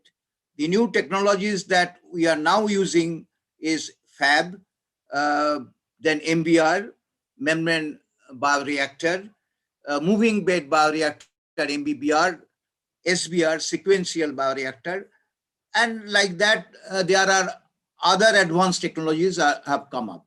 The other technologies that we are also depending on today and wide applications we are getting is constructed wetland as well as duckweed ponds. If we look into the wastewater treatment system, we have centralized treatment system, centralized treatment system. Today, we are recommending for decentralized treatment system. It is advantageous because advantageous is it is a compact system. No pumping cost is less compared to the centralized treatment system. Then pipeline cost is less in the decentralized system, and effective maintenance is that way better with respect to decentralized system. So preferably we are going for decentralized system in cities, but we have a centralized system also in our country. These are some of the pictures of sewage treatment plant. We are having basically physical treatment, biological treatment. If we look into the industrial wastewater treatment, we are going mostly by physico-chemical treatment, biological treatment. But today, due to changes with respect to the standard, we have to go in for now tertiary treatment system. So in the sewage treatment system, municipal sewage treatment system, we have to go by the tertiary level treatment system. Otherwise, we cannot meet the standard laid by the National Green Tribunal. This is the constructed wetland. Wide applications are coming up here. This is that way energy efficient treatment system. We require pre-treatment system like screen, grid chamber, grid removal, little primary treatment. Then we go in for this particular secondary, that is constructed wetland, which can be horizontal, vertical, downward movement, and we have plantation there, different type of plants. So it is a combination of treatment system, phyto, bio, and advantageous. Then with the treated effluent is conforming to the standard for given in the agricultural field. So we are having vegetables, etc., growing with respect to that water. Now, state-wise common effluent treatment plant. This is important with respect to the industrial wastewater. If we have a cluster of industries, then we are going for common effluent treatment plant, and that is advantage. So far today, I mean, as per my estimation, 193 common effluent treatment plants are working in this country, out of which we find maximum number is Tamil Nadu, 4999, and Maharashtra, 27. Gujarat is also having 30 common effluent treatment plant. These are applicable for the industrial wastewater treatment. If we look into the sewage treatment plant state-wise, I have given the state-wise sewage treatment plant. Present number may be a little higher, but I have a record of 920 sewage treatment plants, and maximum number is in Maharashtra, 78. Okay. Now, if we look into mega city, metro cities, and class 1, class 2 cities, actually more than 7,000 cities and towns are there as per census. But if we look into the metro cities, mega cities, class 1 cities, class 2 cities, actually 40,000 million liter of wastewater we generate. This is basically 80% of our water supply. And we have a treatment capacity for that 30% of the wastewater. Again, 39% sewage treatment plants are not conforming to this standard. So malfunctioning is a common problem. O&M of the sewage treatment plant, pumping stations, performance, all are unsatisfactory. Mostly unsatisfactory. Now the wastewater after treatment is discharged in the water bodies. If we see the river Ganga, after treatment, wastewater is discharged into river Ganga. In the lower Ganga, we have surveyed, we have done a study with the aegis of CPCB. There are more than 54 outfalls in lower Ganga. This has not been intercepted. These are getting discharged. Now, treated sewage silage used in the agriculture and farming is limited till today. Now, disposal of the urban wastewater. So directly we are disposing into the river. So therefore we are not using the wastewater after treatment. In some cities and towns, we are disposing in river and agricultural land both. Disposal indirectly in river or lakes, pond, via nala and all these things, or canal or tributaries. Then we are disposing in the agricultural land. There are some sewage treatment plant where the treated effluents are utilized in the agricultural land. And in coastal cities and towns, wastewater finds its way to estuary, creeks, and bays. Then why recycling and reuse of wastewater? This is important because to meet the water crisis. Water crisis, the problem, Dr. D.P. Singh has mentioned, other speakers also mentioned about this. We have really crisis with respect to the fresh water. And in our country, since the rainfall is varying from 11,000 millimeter per year to 100 millimeter per year, naturally the crisis is there.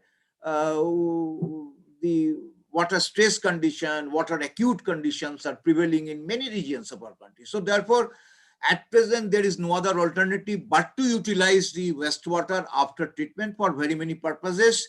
So when there is an increasing demand of water in the agricultural sector, industry, power generation sector, domestic sector, so we have no other alternatives today but to recycle and reuse wastewater. Resource recovery is very important. My point is this, that the sewage treatment plant will be working like a factory, where the sewage as a raw material will be available free of cost. And I will generate resources like energy, manure, fish food, fish, and irrigation water. So therefore, resource recovery is very important with respect to the sewage treatment plant. for using wastewater after quality upgradation to meet the domestic water need. So if we want to utilize this wastewater after treatment for the domestic water need, so therefore we have to upgrade according to the quality. For using effluent after required treatment in the industrial process, we have to look into this particular issue of recycling of the wastewater. So today in Delhi region, this wastewater is getting used in the industrial purpose to support farmers by providing water to grow vegetables and crop and to minimize environmental pollution. So these are the reasons for why we are endorsing this recycling and reusing. Wastewater recycling and reuse paradigm shift from the past. So what we are practicing now, we are switching over. There is a paradigm shift and we are moving on. Use of treated wastewater for domestic purpose. So now the wastewater, say bath water, after bathing, the water is collected, minor treated, and then it is utilized for water flushing, toilet flushing. So wastewater from bathroom gets treated and used for toilet flushing. Treated domestic wastewater used for toilet flushing, gardenings, and it is mandatory with respect to environment clearance. When we are giving to the housing societies, having area more than 20,000 square meter, it is mandatory for these housing societies to treat wastewater and utilize that. Treated municipal wastewater is getting used in agriculture in many regions of the country today. Treated municipal wastewater is getting used in some industries. Treated wastewater is getting recycled and reused in the process manufacturing. I can give example with respect to paper industry, where I am associated to paper industries. I am working in West Bengal, where we are utilizing 85% of the treated wastewater in the process. So therefore, the water requirement per ton of paper has reduced considerably. Then zero discharge norm has been adopted and getting adopted in many industries as directed by CPCB. And this has already been highlighted by Dr. Join earlier. Then relevant issues to be addressed for wastewater recycling and reuse. To select appropriate technology. So technology is very much important. Appropriate technology selection is the need of the hour for developing tailor-made wastewater treatment processes for meeting the quality standard for recycling and reuse of wastewater. And to assess scope as well as extent and magnitude of demand for recycling and reuse of wastewater. Operation and maintenance aspect of the total process mechanism, this is very important. And operation maintenance, when we are talking about, we have to earn revenue out of this. Otherwise, it will be difficult. Why these waste treatment plants are suffering? Because non-availability of fund for the operation and maintenance. This is important. If we look into the Ganga Action Plan, I remember 1985, when Professor Niloy Chaudhary was the chairman, he was my teacher. The white paper at that time said that the operation and maintenance cost of the sewage treatment plant would be 22 rupees per person per year. And the revenue earning will be 33 rupees per person per year. So 11 rupees profit. And we failed to collect even a paisa from the treated wastewater sewage treatment plant. So therefore, O&M is an important issue. We require fund. And for that, we have to realize certain amount of money out of the treatment system. Waste is wealth. So resource recovery is important here. Cost benefit analysis and social as well as user acceptability of the system. Farmers, sometimes in West Bengal, some sewage farmers, they want raw sewage. They want only primary treated. They don't want secondary treated wastewater. They think that the manurial value, the nitrogen, phosphorus is less. But these people need to be aware, motivated to use the treated wastewater. Then recycling and reuse of wastewater application. Water quality specification is the most important criteria for assessing the water use pattern. As I mentioned, in India, recycling and reuse of water is gaining ground, not only in the industrial sector, but also in the agricultural sector. And municipal sewage silage after required treatment can be used for irrigation to ensure sustainability of the soil crop wastewater system. In developed countries where environmental standards are applied, much of the wastewater is treated prior to use for irrigation of fodder, fiber, and seed crops, and to a limited extent for the irrigation of orchard, vineyard, and other crops. In India, use of urban wastewater for irrigation is practiced in some specific areas. It includes application of untreated and partially treated wastewater in crops and vegetable production. Current practice of recycling and reuse of treated wastewater in India, treated sewage is being used for a variety of applications such as farm forestry, horticulture, industrial use as in cooling towers, agricultural use, pisciculture, toilet flushing. A few practices may be highlighted here. Chennai Metropolitan Water Supply and Sewerage Board has been promoting the growth of farm forestry with the use of city sewage. This is the application of the treated sewage in the field. Current practice includes Indian Agriculture Research Institute, Karnal, carried out extensive research study on sewage farming and recommended irrigation method for sewage-fed tree plantation. So they are recommending tree plantation, not vegetable. Chandigarh is using treated sewage for horticulture, gardening, and maintaining greeneries. Delhi has put in place planned reuse of treated wastewater sewage, designated institutional center. And government of Karnataka issues an official directive to take all necessary steps to ensure that only tertiary treated sewage may be used for non-potable purposes like gardening, including parks, resort, and golf courses. Kolkata city raw sewage. We have no that way sewage treatment plant for the city of Calcutta. Calcutta city raw sewage is used for agriculture and pisciculture. 1100 million liter of wastewater is going to the East Kolkata wetland, which is 12,500 hectares in the east of Kolkata. And that wastewater is getting used in the 264 fisheries. Treated sewage of Kalyani town, West Bengal, is used for farming to grow vegetable. In Titagarh town near Calcutta, 30 kilometers from Calcutta, partially treated sewage is used for the growth of green vegetables. This is sewage fish pond in East Kolkata. This is the sewage that is getting mixed, that is getting diluted in the system, and it is getting treated here. And fish is growing. 18,000 metric ton of fish is growing per year from these areas. This is the fish in the East Kolkata wetland. Treated effluent municipal wastewater disposal on land irrigation. This is the discharge norm as per Central Pollution Control Board.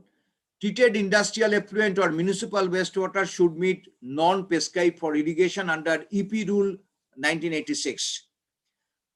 pH 5.5 to 9. Total suspended solids 200 milligram per liter. Limit. Well, oil and grease 10 milligram per liter. This is a limit. BOD 100 milligram per liter. Arsenic 0.2 milligram per liter. Cyanide 0.2 milligram per liter. TDS should not be more than 2,100 milligram per liter. SAR shall preferably be less than 18, but must not be more than 26. And bioassay test, 90% survival of fish after 96 hours in 100% effluent. So this is the standard, but new standard, discharge standard of STP, sewage treatment plant, as per Honorable National Green Tribunal. This was been declared on 30th April 2019. And this has been directed by the chairman CPCB for, it is mandatory for all sewage treatment plants. pH 5.5 to 9, BOD 10 milligram per liter. So we need tertiary treatment, no doubt. COD 50 milligram per liter, TSS 20 milligram per liter, total nitrogen 10 milligram per liter, 10 milligram per liter maximum, total phosphorus 1 milligram per liter, fecal coliform desirable 100 per 100 milliliter, and fecal coliform permissible 230 per 100 milliliter. So therefore, there is no other alternative but to disinfect finally after tertiary treatment. But if we go in for waste stabilization pond, Maturation pond can bring down the fecal coliform as per limit, provided we give proper detention time. Way forward, reclaimed or recycled water is the process of converting wastewater into water that can be reused for various purposes. Reuse may include irrigation of gardens and agricultural field to minimize freshwater use. Recycled water may also be used in the residential houses, institution, and industry. Energy efficient natural treatment can upgrade wastewater quality so as to conform to the norm of agricultural use, gardening, and horticulture. And wastewater recycling, reuse is of increasing importance and must be adopted and practiced by all concerned. Finally, sewage treatment plant must work like factory, as I mentioned, with objective to minimize pollution load as per standard and to recover resources. Assets of sewage and sewage treatment system must be sustainable. Proper O&M is the key issue to achieve that. Revenue earning should be the target from resource recovery, and treated wastewater must be recycled and reused to minimize fresh water use. Decentralized wastewater management is the good practice to be followed to achieve sustainable solution to urban sanitation problem. Urban local bodies should consider such centralized approach for city sanitation. The pollution load on river and other water bodies could be reduced effectively if decentralized approach is undertaken for management of wastewater. Thank you very much. Namaskar for your patient hearing. Thank you, Professor Majumdar. Yes. For a very useful presentation. And of course, because of time constraint, we couldn't interact so well. But now, are there any quick questions? Otherwise, because we have kind of overshot a little bit on time, because there were one more presenter. So therefore, we have to wrap up quickly. Is there any quick question which is important? Then we could take it up. Otherwise, I'll wrap it up. Any questions? Any questions? Dr. Majumdar, no questions from the panelists at this point. I'll just wrap it up. So we had 5 presenters and we had a very useful session. And I think the organizers could do very well in getting all the presenters from varied walks of life and industry and academia. So Dr. Ibrahim Hafiz Rahman, his presentation was a very important one, and he had talked about the use of membranes and by the WAP, his organization, WAPP WAP, and how they have done one pilot in Hyderabad. In future, possibly we would have more such things. Since is he there? I had some questions, or maybe I'll write to him because now we don't have time. Then Dr. Julia Nielsen, she talked about basically about the extraction of phosphorus, which is a very important nutrient. And for India, this is very important because we don't have much of phosphorus resources. So therefore, it is extremely important that we extract as much phosphorus as possible. And in fact, in our academy also, we have started this. We have just started this exercise from a very small scale. I think in another year or so, we will be able to do some presentation about what we have achieved. And then Dr. DP Singh, with his huge experience, he talked about the scenario in India about water supply vis-a-vis the wastewater scenario. And he, as well as Professor Majumdar from Kolkata, they have given us a very detailed account of the water and wastewater scenario in India and what can be done, how it can be done. And Professor Majumdar has also highlighted a very important point, which is a very favorite point, which I also highlight and emphasize often, is about the O&M. You see, I do feel since the last so many years, maybe 2 decades or more, that the O&M cost should be included right when a project proposal is being made. And the bidding authorities must see that the bidder has included the O&M cost so that the project goes on till the last day of the concession agreement. The project doesn't end when the commissioning happens. It is the last day of the concession agreement, and for that a proper O&M is important. And since pricing is a big issue in our country, we cannot depend much on revenue accrual. So right in the beginning, when the proposal is made, the O&M cost and every other cost has to be put in the project cost. Then only it would be successful. Then Mr. Rajesh Jain told us about, Mr. Rajesh Jain is from WAP and Dr. Ibrahim was from Vito. Sorry for the, mistake. So Mr. Jain also told us about what they have done in an integrated manner, and he also told us about the various technologies which they are doing and a number of case studies which their company has done, including in India. So which, we do hope that in future more such examples would be coming in so that we have a bevy of best practices for us, for our practitioners, as well as for the academia to teach their students also. So I end here because the time is not there. And I thank and congratulate the organizers for a very fruitful conference on wastewater. Thank you very much.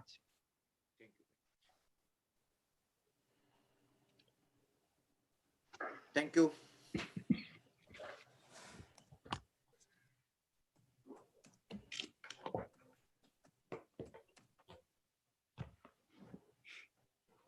Great. So without losing time, we can start with the plenary session number 3.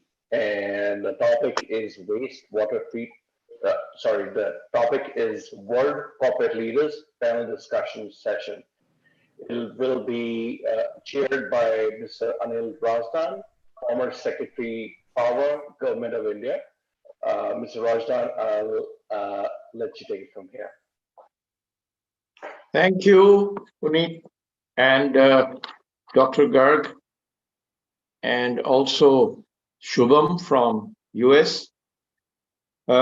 It's my pleasure to be chairing this session, rather coordinating it. And some of you may be wondering that what is the former power secretary doing with water? I think somewhere Dr. Garg discovered that I was principal secretary for water resources also in my state for 4 years in Haryana, which is a water scarce state. Be that as it may, I think water and energy have a symbiotic relationship so far, at least. Maybe in the era of renewables, that relationship will not be as intense as it was. We have the World Corporate Leaders Panel Forum right now. And for a panel discussion, it's, I think, best to have people who have a passion for water, people who are actually engaged in the business of water, and those who are interested in disseminating the issue of water, as well as trying to enlist support of the younger generation in all this activity. Because I think the youth is the one who's got to be convinced and take the message forward. Among the speakers, we have Dr. Hussein El Atfi. He's Secretary General of the Arab Water Council of Egypt, a region which is, again, values water, though at the same time it was a home of the river Nile or Nile, which is one of the ancient centers of ancient civilization. We have Ms. Arushi Nishank, co-founder of Sparsh Ganga, a young enthusiast, an activist, an expert, who I think will be a great motivator. We have Dr. Ines Reda.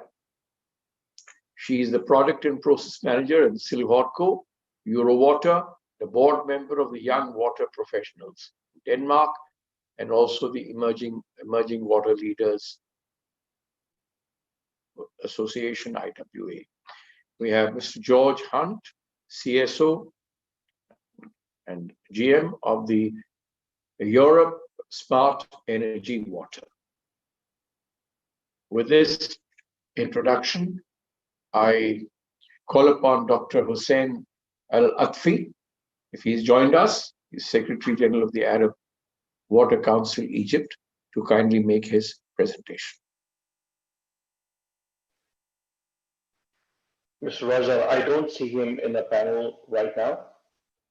So okay, then if Arushi is there, Ms. Arushi Nishank. Hello. Hi, Arushi. Please, it's all yours. Thank you so much. First of all, good evening and good afternoon to everyone. And yes, we are proud people sitting on this diaspora and discussing the most important and urgent issue at this point of time, that is water. So I come from a state called Uttarakhand, and because we are always been a very proud people that we come from origin of Ganga place.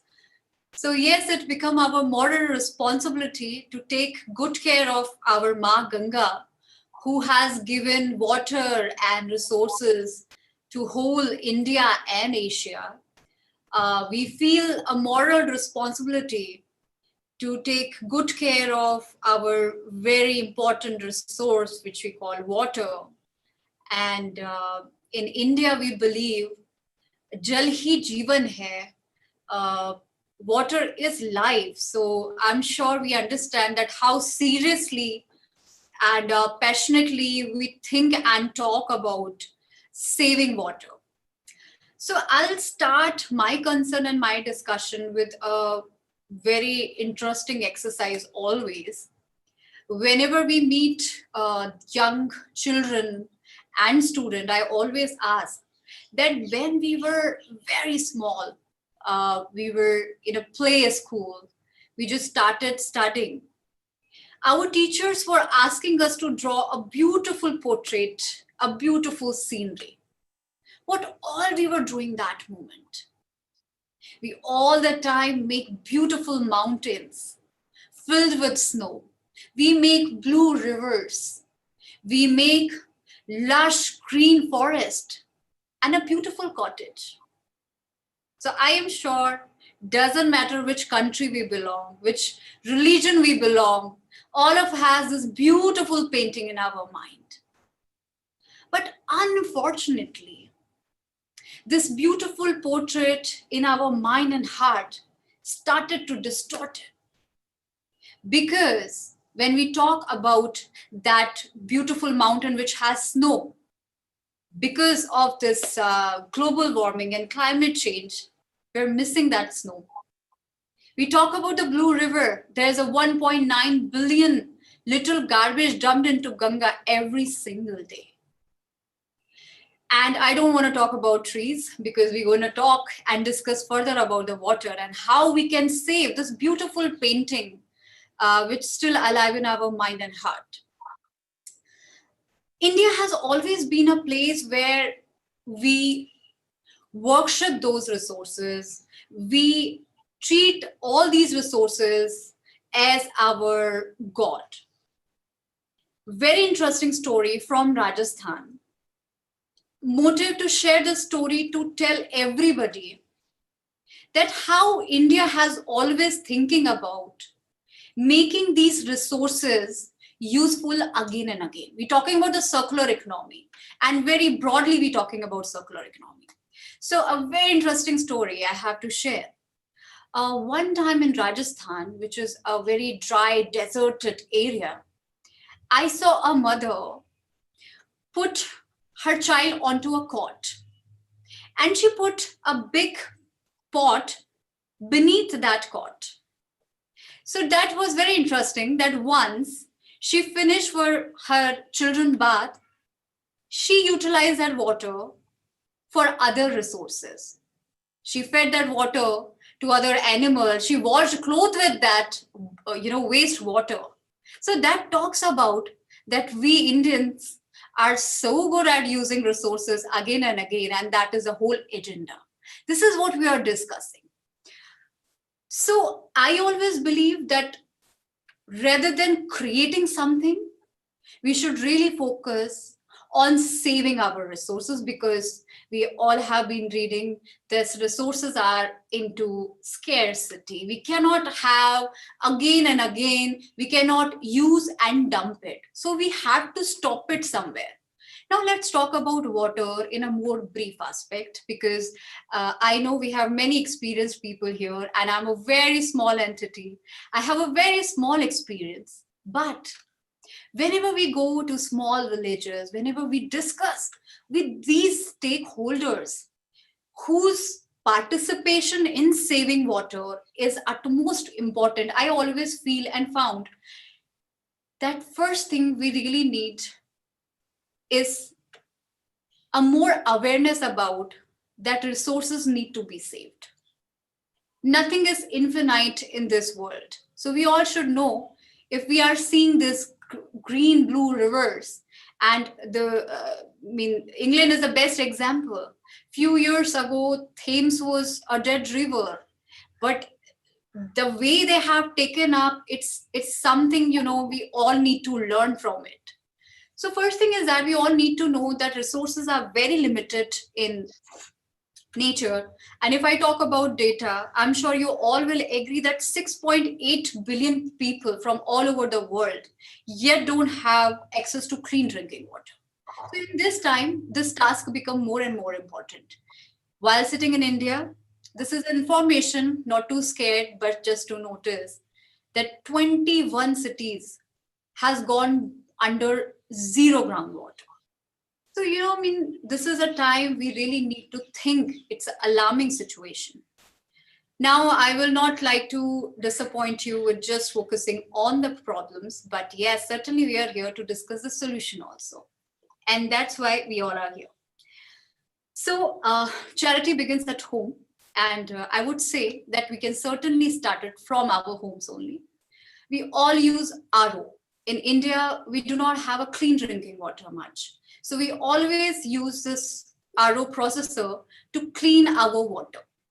Unfortunately, only 30% of that RO water is usable for drinking. 70% always go waste.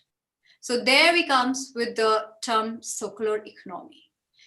All the women at home, all the people, the brave people, the mindful people should start using this water into many other resources also. We have to think about all the appliances we are using at home, like let's say washing machine, there are many more appliances. We can save energy and water up to 40% if we do a wiseful purchasing and a wiseful usage of all the electronical items. I would certainly like to talk about there is a energy and water waste approximate 60% into the urban areas and urban cities. So we are educated, but we are not aware. So there is a difference. We all need to learn that being educated is not enough. We have to be aware. We have to keep people aware. So my short and sweet mantra for today, saving water and all the challenges we are going through globally to save water and keep it safe and usable for drinking also, is just we have to promote the circular economy. We have to be wiseful spending as we spend our money. That thoughtful way, we have to use our water. So I'm very excited to listen all other panelists also. And thank you so much again to the organization and everyone who are here today. And thank you so much for bearing with me. I'll be looking forward to listen to other people. Thank you so very much. Thank you very much, Arushi. It's extremely encouraging for me to hear a young enthusiast who's so passionate about water. And I can appreciate your pain. and your love for green and blue in your background. So blue water, yes, blue water is a great boon, nature's gift to us. And what is blue water? The water doesn't have color. It's a reflection of the blue sky. And we need both the blue sky and clear water to get blue water. And I think both of them are extremely important, and that is what is the focus, I think, of this whole two-day event.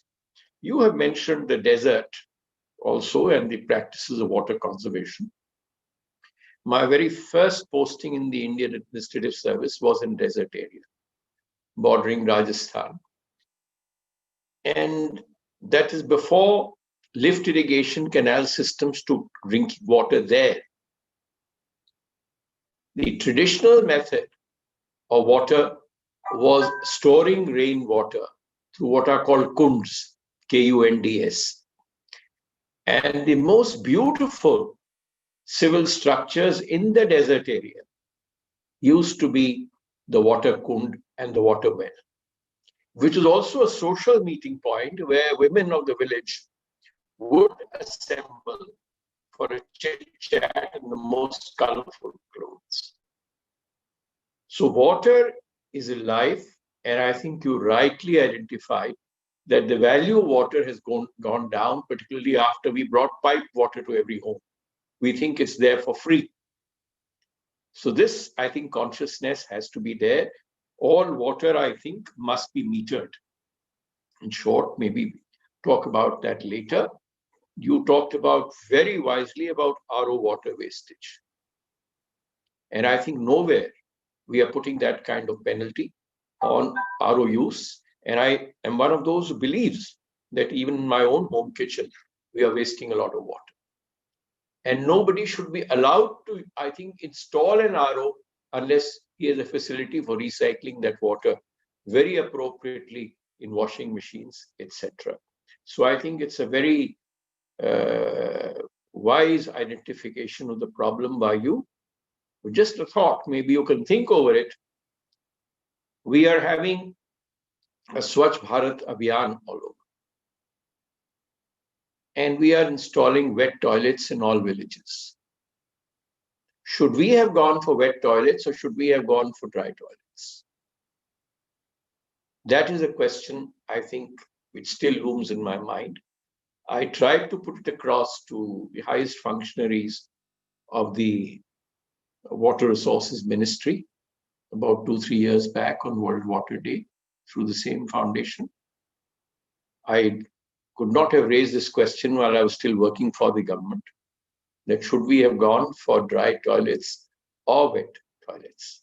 So that is, I think, something we'll come back to maybe, but we move on to, I think, the next speaker in the panel. If Dr. Ines Breda is there, or maybe, yeah, sure, there, Ines? Oh, yes, we have Dr. Hussein Al-Atfi with us. Oh, very warm welcome to you, sir. You are Secretary General of the Arab Water Council in Egypt. And I had occasion at the beginning to pay compliments. Thank you very much. To Egypt for the home of the Nile, the center of civilization. And we look forward to your intervention, sir. Thank you very much, Your Excellency. Colleagues, friends, ladies and gentlemen, it's my pleasure and my honor to take part in this important World Water Summit this year. And I believe the main theme here is clean and safe water for all. So, thanks for the invitation.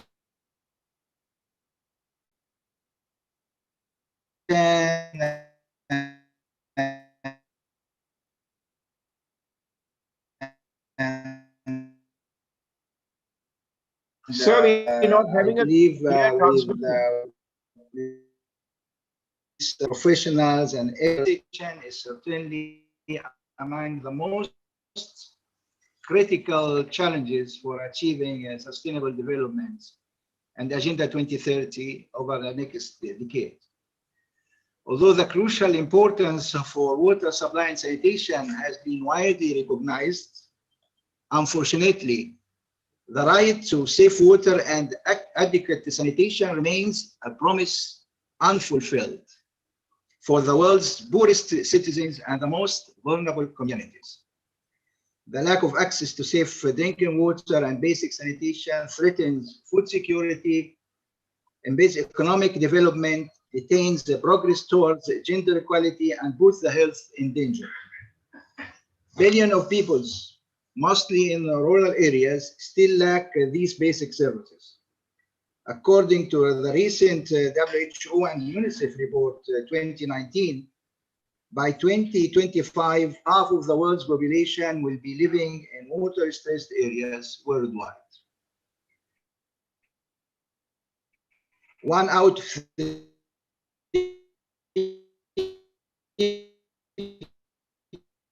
people do not have access to safe drinking water facilities, and more than 670 million people still practice open defecation. A new report on inequalities in access to water, sanitation, and hygiene also reveals that more than half of the world does not have access to safe sanitation services. As for the Arab region, as it's well known that the Arab region is the most arid and water scarce region in the world. Maybe the most 14 water stressed countries in the world are from the Arab region. Some countries are live with 100 or 200 meter cube per capita per year, while it was projected that by 2025 the per capita per person in the Arab world will be about 550 cubic meter per year.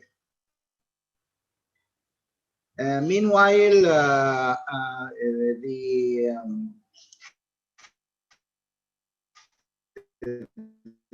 water supply and sanitation out of the 5 million people, approximately 15% are about 55 million people still do not have access to an improved drinking water sources, and about 18%, nearly about 66 million people do not have access to an improved sanitation facilities. Additionally, the uncertainties in climate prediction, extreme events, and their implications on societies is one of the top priority water-related challenges threatening the whole globe nowadays, and was even aggravated by the recent and daring challenges of the spread of COVID-19 pandemic. Just to give an example, the impact of COVID-19 pandemic is for water, as an example, the average increase in water demand for domestic purposes has up to 20%,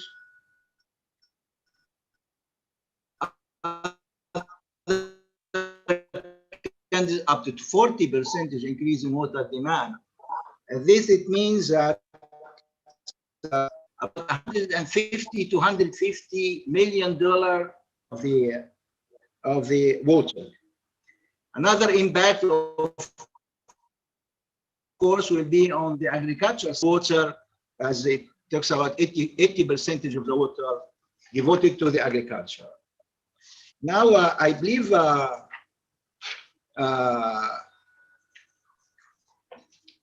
another area is access to basic services and like water supply and sanitation is a moral and ethical imperative rooted in the culture and the religious tradition of the societies around the world.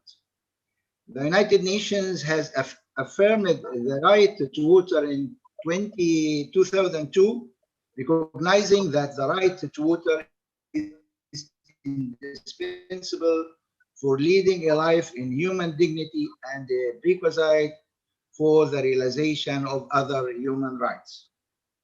In fact, I have to say that the time of easy water is over. The time of low-cost food is also over, and the time for reasonable priced energy is also over. So it's hence a time to act with a clear vision targeting a bright future for the coming generations, leaving no one behind. But so are the opportunities. Opportunities in innovation in the water sector. Several innovations have been adopted by the INSS. These include the use of non-conventional water resources, desalinated water, biosaline agriculture, brackish groundwater, treated wastewater, water harvesting, among others. According to the third State of the Water Report for the Arab region published by the Arab Water Council 15, withdrawals from non-conventional water resources sum up to about 30 billion cubic meters in the Arab region, out of about 79 billion cubic meters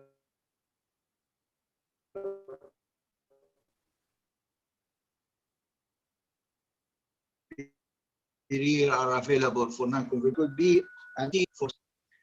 If in the other view that it's worth mentioning that the region is leading the world in using desalination techniques and technologies for more than 20 years. The Gulf countries have supplied the bulk of municipal and industrial water from desalination of seawater. Reliance on this mode of water supply is expected to increase as population grows. Saudi Arabia alone accounts for 1/4 of the world capacity in desalination. The technological innovation as well includes a considerable digital transformation in the water sector.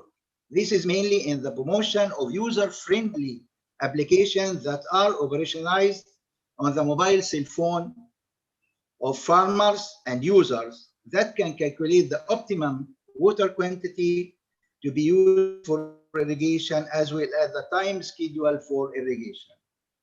Introduction of remote sensing and GIS for improving water management is an indispensable approach.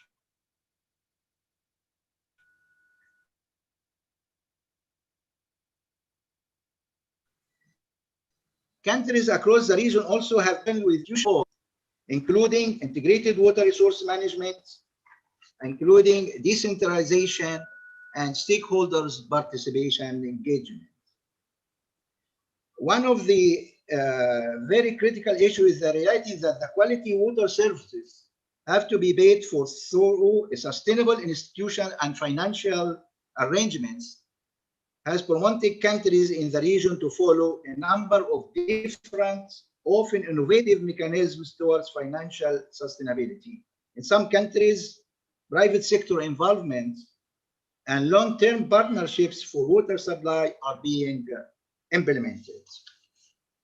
Now, for accelerating such type of to get the clean and safe water and sanitation service capacity and training and capacity building is one of the important issues, and even training of trainers in quality control, quality assurance, health and safety aspects, focus in rural areas, effective and efficient water systems, developing economic instruments,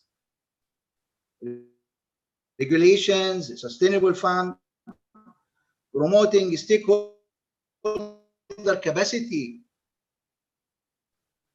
for safe use of wastewater and low-cost technologies, activate the role of private sector, deepening regional partnership and is essential. As long as Your Excellency, as long as since I'm wearing the hat of the Arab Water Council today, I take the opportunity to highlight some of the role of Arab Water Council in these challenges and how Arab Water Council as a regional organization expanded its activities into international organizations, was launched in 2004. And the board of governors includes all of the representatives from the Arab governments, academia, private sector, civil society, and NGOs. The Arab Water Council is committed to have the vision and voice of the Arab region to face the challenges of water and find innovative solutions to these challenges.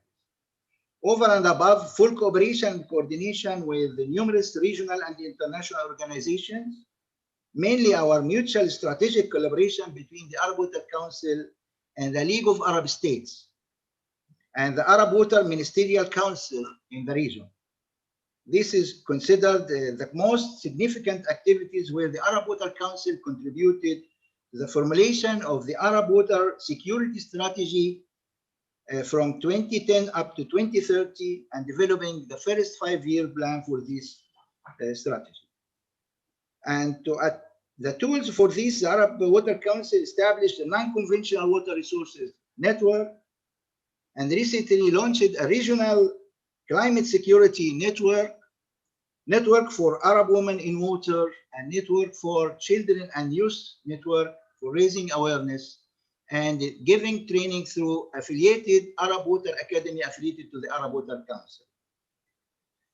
Excellency, recently on March 26, 22, as efforts are made by the high-level political process through the virtual G20 summit held by Saudi Arabia on COVID-19, call was announced to all countries to be part of a global action plan to combat COVID-19 pandemic through scientific, technical, and financial means. And within this context, the Arab Water Council has a role being a contributor with other partners, organizations, Arab countries in developing and implementing action plan for these precautions. Arab Water Council is also glad to proceed with the preparation for its 5th Arab Water Forum in www.arabwaterforum.org. This is the website. One that most important series of water gathering that will be held in Abu Dhabi, in Dubai, from the 21 to 23 September 2021, providing a platform for exchange of knowledge and technologies in water-related issues. This is to formulate the vision and the voice of the Arab water region. That could be an introduction to the World Water Council that will be held in the year 2022. So at the end, Your Excellency, I believe that the Arab Water Council is committed and keen to create an effective partnership that harms cross-sectoral, multi-stakeholder cooperation and collective approach across international, regional, and national actors, with the ultimate goal of strengthening integrated solutions and tangible implementation of the Sustainable Development Goals and welfare of our children and generations to come. Reminding you remind ourselves, you know, Mr. Ban Ki-moon, the former Secretary General of UN, has said that as the global economy grows, so will its threats. This is not an issue of rich or poor, north or south. All regions are experiencing the problem of water stress. There is still enough water for all of us, but only so long as we keep it clean, use it more wisely, and share it fairly. Thank you, Mr. Chairman. Thank you very much. Thank you, Your Excellency, for the very, very comprehensive presentation. And coming from the Arab world, it only brings out the importance of water. Because I think there is more oil and less water there. So I think that's extremely comforting that there is so much of consciousness there. And we don't have to bring icebergs from the North or South Pole to melt them to drink water. I think if only we can recycle water, we have enough water for our needs. Thank you very much, sir. Our next speaker is Dr. Ines Breda. She is the Product and Process Manager of Silhorco, Eurowater, and a board member of the Young Water Professionals, Denmark, and the Emerging Water Leaders, IWA. Is Dr. Ines there, please? Yes. Hi, Ines. Good morning. Hi, good morning from Portugal. I work in Denmark, but I'm originally from Portugal, and I'm here in isolation before the holidays. I would like to start by acknowledging our chair and all the speakers, and thank all members involved in the organization of the World Water Summit, which is showing to be a very interesting and engaging digital event. I'm very amazed. I was showing my dad how I'm somehow in Portugal, but in a conference in India. In this panel discussion, I would like to touch upon one specific topic, and that is innovation in the water sector. And we have today already heard of so many examples on transformations happening in the sector with strong and successful things like using wastewater as a resource, or leakage detection by noise, digital solutions, and other developments which are framed within this circular economy idea and perspective. However, I would like us to consider the changes that must happen within a corporate structure and organization so that product development and innovation can indeed thrive in the water sector. So as I was presented, I'm working in the industry side now as a technology provider, but my career in the water sector started as an academic researcher. And I was very focused on technical details and academic publications. I then moved to an industrial PhD where I was able to merge the two worlds, so join a little bit of the ambitions of a water utility and then the development, the product development from research. But I noticed that there was still a very large gap between those two different worlds. And this bridge between research and practice is essential for water sector to thrive. This is not a new issue, this gap between research and practice. Many have recognized the difficulties in implementation of research in the water sector. And there are several actions being taken to bridge these two worlds. For example, the promotion of industrial research, that's one of them, or efforts on increasing open access to scientific publications so that technology providers, as myself, can have access to the latest trends or the latest knowledge. However, many stakeholders in the sector keep a conservative organization structure that creates obstacles to product development and to the response that the sector gives to the world with regards to sustainable development goals, for example, but also the overall social responsibility attached with working in the water sector. So when I was looking for a job after the PhD, I looked at several companies and I knew I wanted to work for a technology provider. I like to be in this front of connection with the end user. And I had several discussions with many CEOs and business managers about their response to sustainable development goals.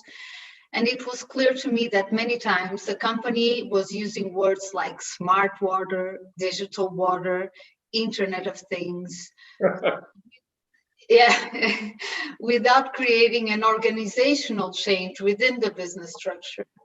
You see, it's very easy to change a mission statement to fluffy lines like we want the world to be a better place, but such statements will remain an empty shell if the policies and organizational structure of the company are not also changed and adapted.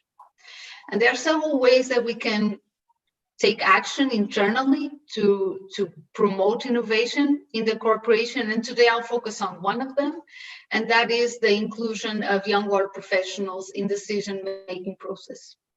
And the reason why I believe this is very important from a personal experience, it's because of two reasons. So one If you include young water professionals in decision-making environments, you will allow yourself to have access to the latest knowledge, the latest trends, and even competences, because young generation is very digitally inclined and it's characterized for a strong drive in the environmental agenda, which will be determined for the success of any company with long-term ambitions. But secondly, by including young water professionals in a decision-making environment will allow you to pass on leadership skills that are key in our sector, that has such ambitions and challenging road ahead. Personally, being in a room where I see my CEO or manager making decisions and contributing to the process is teaching me the nuances of the sector, is teaching me how to identify root cause problems, and above all, is making me understand the importance of creating policies, identifying efforts, define actions towards a big, bold, but then supported mission statement that is set by the corporation. So it makes my work easier after to achieve a specific goal or mission from a company. So, for example, my company mission statement says, we offer our customers water treatment solutions that provide them a safe daily supply of desired water quality and quantity with the least possible consumption of resources and minimum environmental impact. Okay, so this is the mission that I, as a product manager, needs to fulfill. So because I have been included in the decision-making process, I am aware that this mission is supported by my leaders.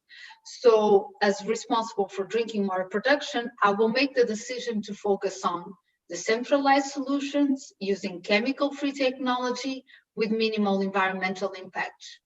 So all my daily tasks are oriented to promote, for example, our smaller filtration units that use sand or activated filter material, and solutions that can refiltrate the water waste generated during the production, right? So this focus is aligned with the mission of the company and will, of course, promote a faster growth in innovation in the direction that was set by the company. I will not extend this speech much more. I just wanted to tell a little bit about how the young generation can have a role and contribute to the overall mission and business strategy that is set by your corporation, and that we are, as young water professionals, we want to make a difference and contribute. And we have this opportunity to learn from you, especially now we had such a strong example where the world had to come together. We had to watch our leaders make really tough decisions, and being able to sit in the same room where our leaders were discussing what to do, it was a unique opportunity because the leaders of today have a direct link with the leaders of tomorrow. Thank you for your time and attention. Thank you, Ines, for your very refreshing views involving the young in decision making, because I believe what you said, because if what we proclaim is that these decisions and these commodities will affect future generations, then those generations ought to be involved directly in the decision making and the implementation process so that they understand the import of it and are able to carry the torch, hopefully, for at least half a century. That can be nothing better than that. And if you think that way and your organization has involved you in it, I think it is indeed a very encouraging sign and a message to other corporate leaders. And I think maybe the Arab Water Council, which we have Dr. Hussein Al-Atfi with us today, can plant this idea in the Arab world. And if young men and women are involved in the decisions for tomorrow and the day after, there is certainly a much better scope for implementation of those decisions rather than ones made by and implemented by old fuddy-duddies like me. Thank you very much, and we shall come back to a little discussion later. But now I think it's my pleasure to invite George Hunt, if he's joined us. He is CSO and GM of Europe Smart Energy Water.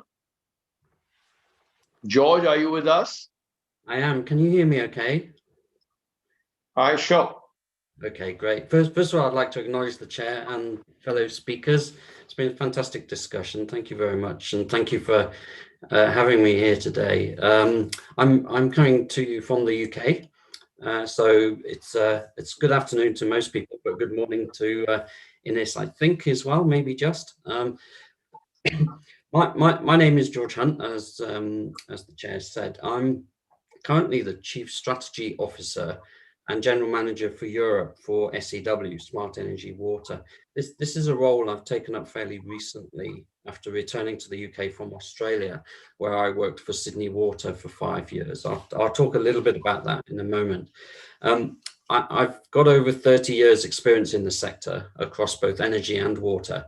And I've had the opportunity to work in lots of amazing places, both at the cutting edge of innovation in places like Singapore, the US and the UK, but also very remote places where the daily activity of finding and carrying water is necessary just to stay alive each day. And I'll talk about a little bit about that in a moment. What I have come to realize, though, is that wherever you happen to be, wherever in the world, energy and water are key to a healthy life. And it also plays a key role in protecting the environment and creating economic prosperity. My career spans senior roles in American Water, Thames Water, National Grid, British Gas, and Wessex Water in the UK. But as mentioned, most recently, I've been working for Sydney Water in Australia, where I had 2 executive roles over 5 years. The first role I had was Chief Information Officer and General Manager for Digital, where I had full responsibility for the IT and the OT domains and the fusion of IT and OT. The other role I had, which was a real privilege, was the General Manager for Strategy and Regulation. This was a role I took up for 12 months at the request of the Managing Director and the board to bring added digital impetus to what Sydney Water were doing to influence regulation and to learn from the UK in particular. Just very briefly before I get into some of the points I'd like to make, I've also been involved in water aid for many years. WaterAid is a not-for-profit body that was set up in the 1980s in response to the UN guidelines to provide clean water and sanitation for all. I've had the privilege of spending time in Africa, Asia, Indonesia, visiting remote areas and spending time with people who do not have access to clean water. And I've seen how people can be very innovative around their use of water when they don't have very much of it. And there's a lot to learn in that when we talk about urban water planning and more global scale water provision. I've also seen the amazing impact that you can have on people's lives when you do provide water, when you do create clean water, access to clean water and sanitation, both how it improves their lives, how it improves their health, and how it provides the basis for some prosperity. So that's the sort of background to some of the things that I'd like to say.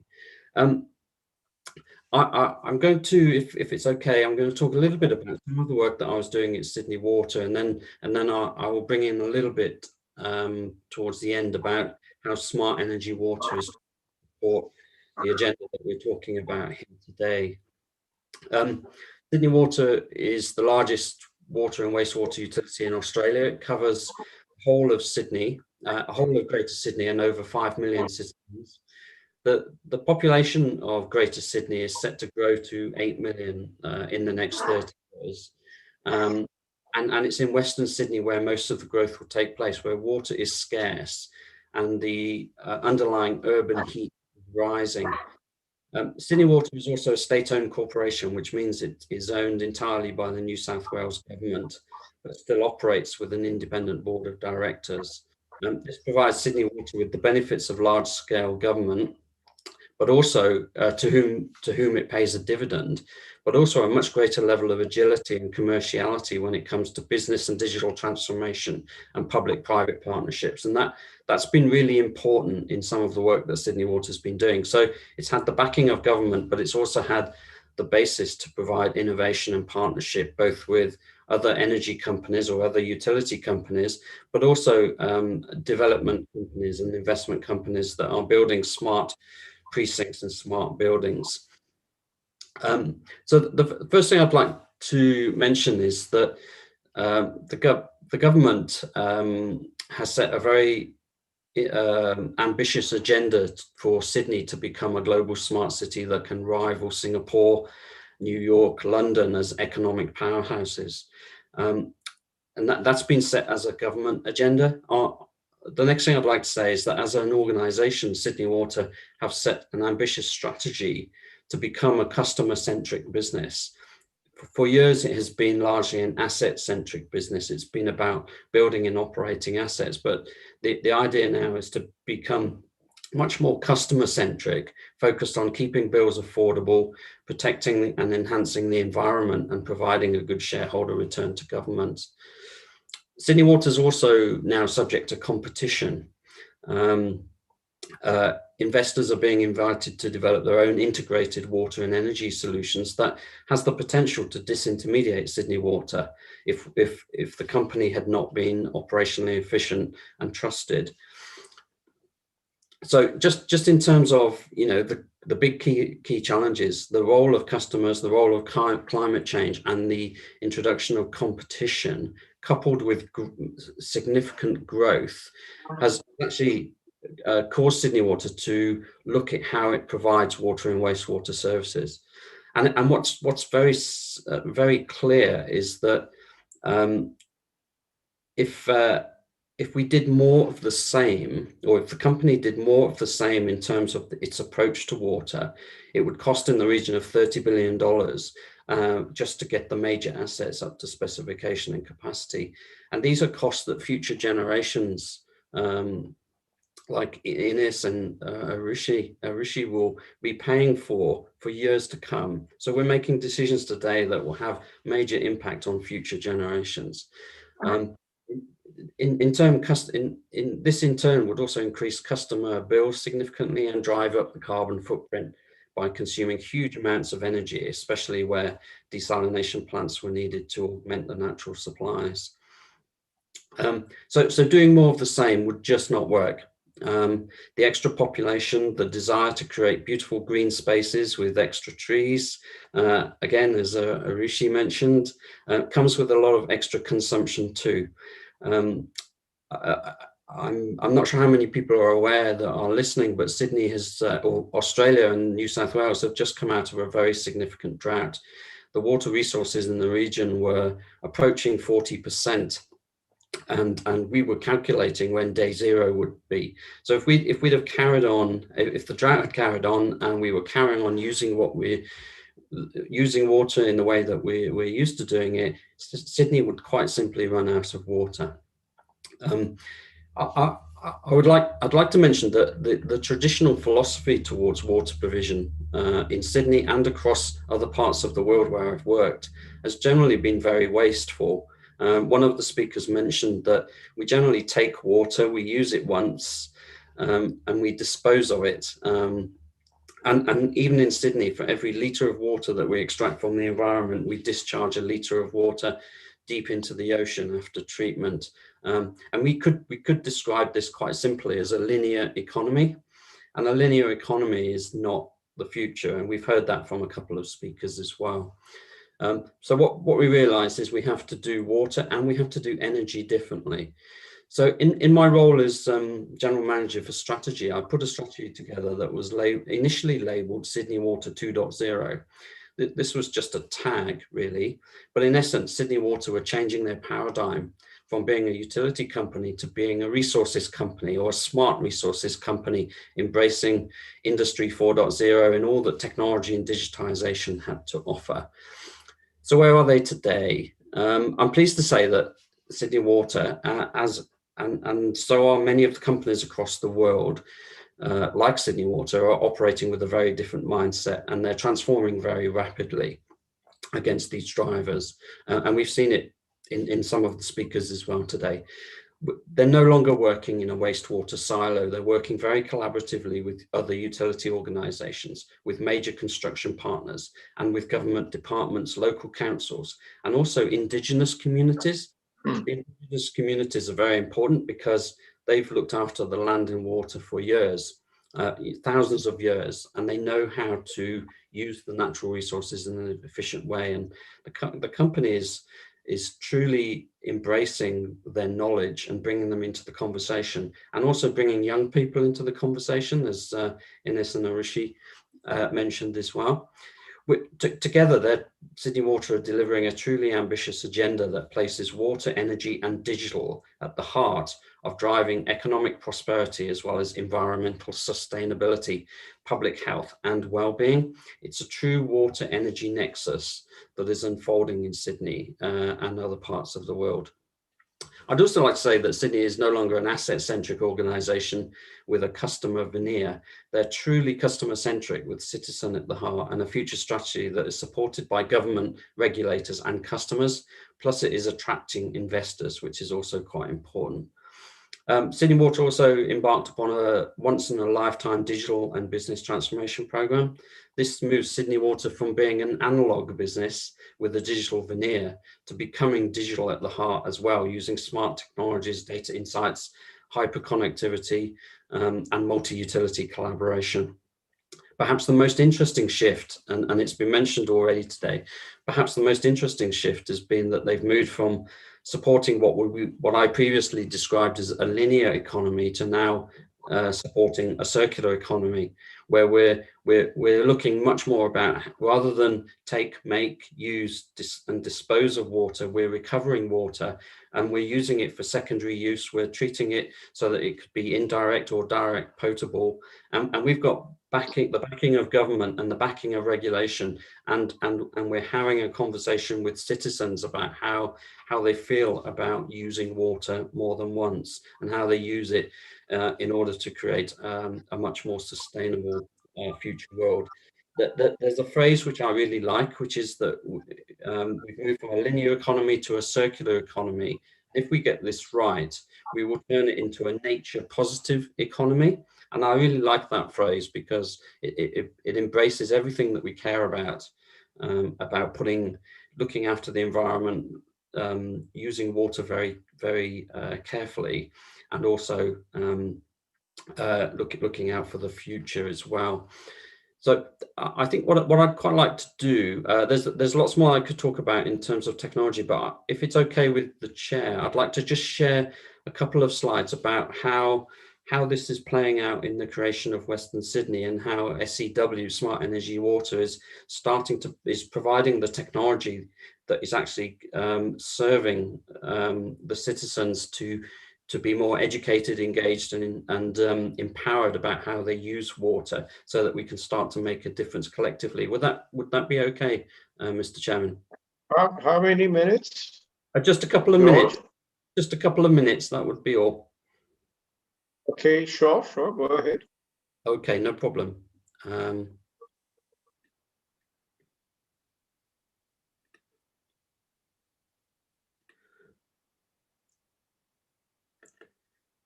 So I'm just going to briefly mention, let me put it onto full screen here.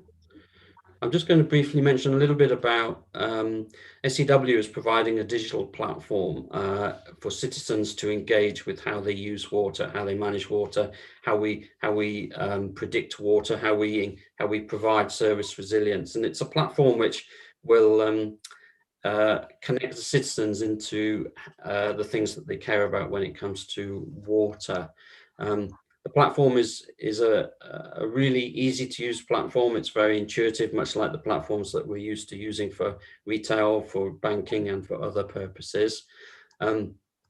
It's also got some very clever analytics behind it, which help to provide different insights around metering, around usage analytics, leakage, etc. So it's something that we all generally understand how to use. It's very intuitive, and it's starting to raise the right conversation about how we use water much more smartly.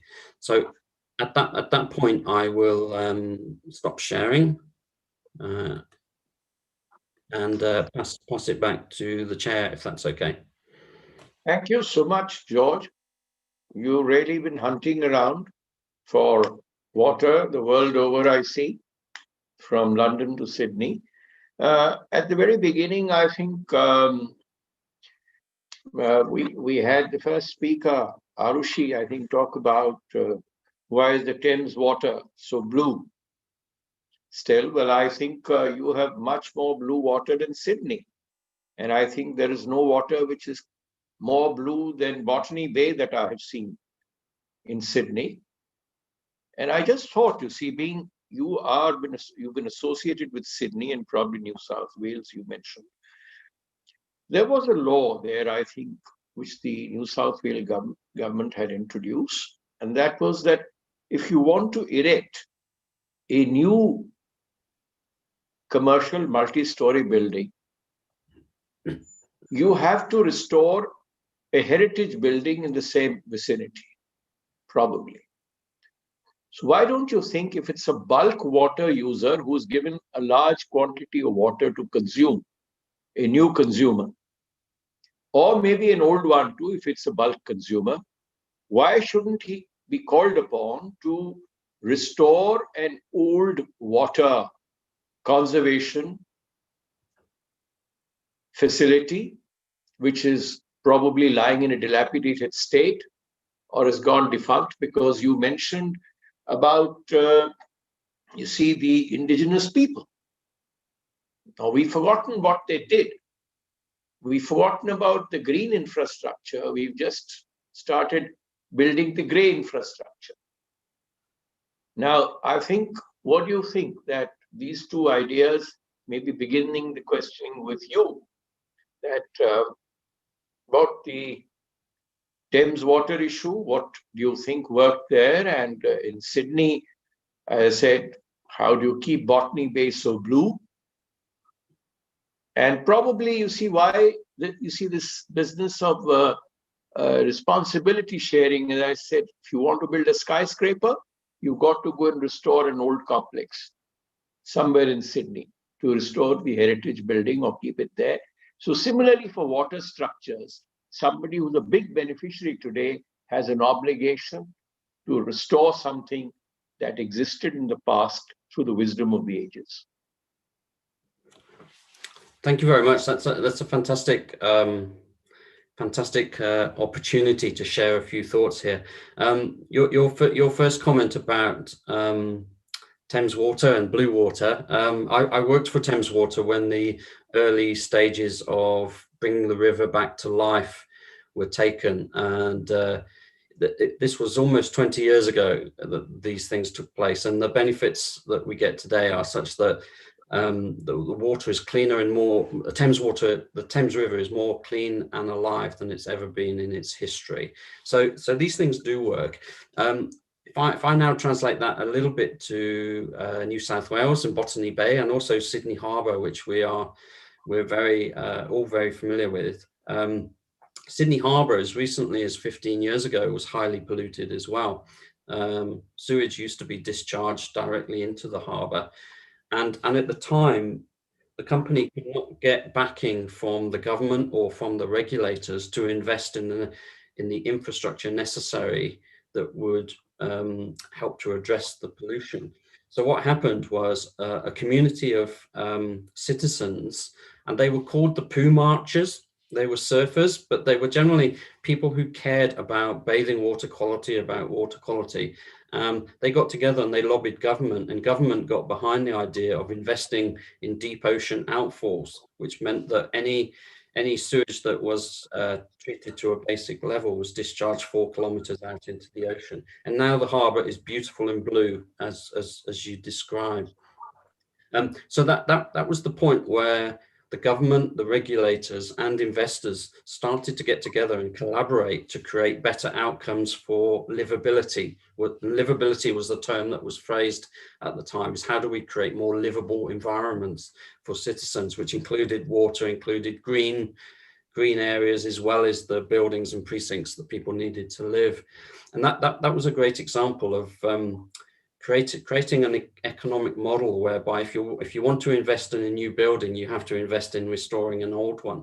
And that is propagating down into the resources that supply those buildings. So what we're seeing a lot of now in Sydney is the creation of a smart building and a smart precinct, which is actually a fusion of grey concrete with blue and green infrastructure. And there's a slide which I'd quite like to share, and I'll do it very quickly, but there's a slide I'd quite like to share with you, which, sorry, forgive me.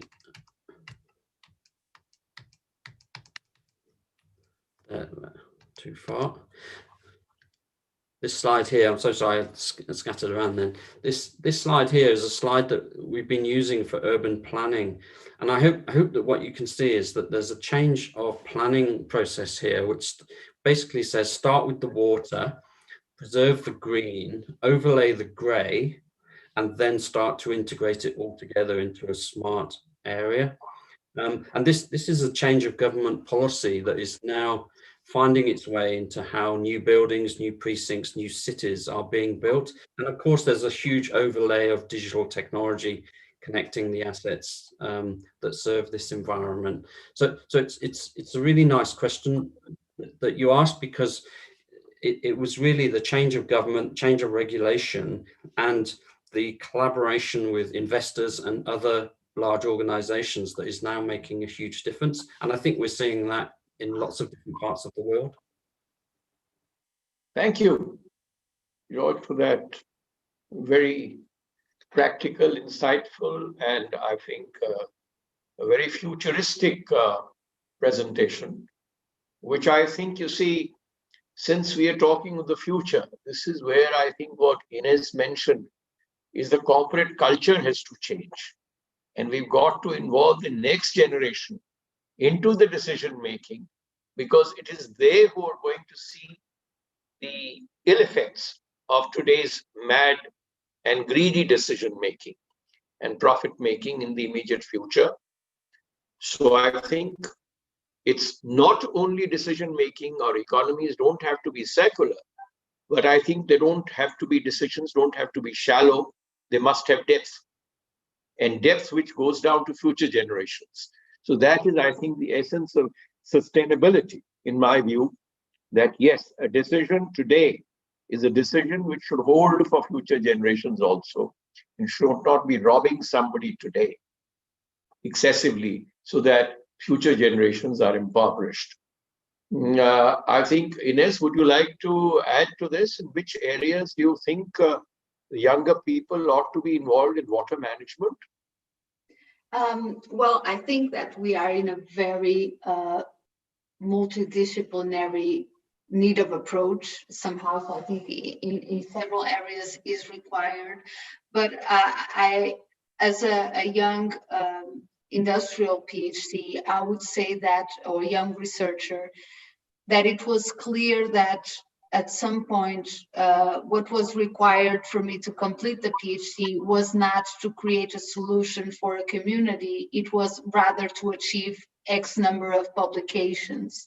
So this short vision of this immediate response of accomplishment, like a publication or scientific publication, is put too much value in. So I would say, especially for younger researchers, it is important that they realize that their research should have an impact on society and have an easy translation to implementation, rather than a focus on number of publications. So this, I think, it's an area that we can put more effort on. I think the point is well taken. You see, I am one of those who believe that I think our education was a little deficient for our generations, that it lacked, you see, a focus on sustainability. And I think sustainability ought to be a subject which cuts across different sectors. And you see, just as when I had to serve briefly in the education department in the arena, there was a study called Socially Useful Productive Work, SUPW, because it was imported from Europe. But for lack of a proper agenda and a syllabus, and the force, I should say, the depth of vision of those who were interested with that task, the SUPW from social useful productive work was termed as some useful periods wasted. But I think because it was when you were not equipped to deal with that subject, I said, if you entrust the sustainability subject to an old fuddy-duddy like me, who's lived his life, and you don't entrust it to a younger generation who sees what the future should be or ought to be for this generation, there I think, as you mentioned in the corporate culture, this is a big lesson for the big corporate owners, that not only the owners' daughters and sons have a right to be in big corporate decision making. I think a normal member of the corporate community there has also a right to be involved in decision making. And that I think is a very useful thought which has come to us. And I think, Arushi, we had addressed some issues there in the beginning with you. That is the RO water wastage, which I think was a very, very significant point that you had made in the very first presentation, and the need for a circular economy, and a circular economy particularly for a water economy. And also a point that I had posed for you, that when we go in for mass community toilets, particularly in rural areas, should we be going for wet toilets or dry toilets? Shubham, is Arushi with us? No, she's gone offline. Okay. So then I think we leave it for another occasion, but I think we have our most distinguished eminent participant, Dr. Hussain Al-Atfi, who's the Secretary General of the Arab Water Council.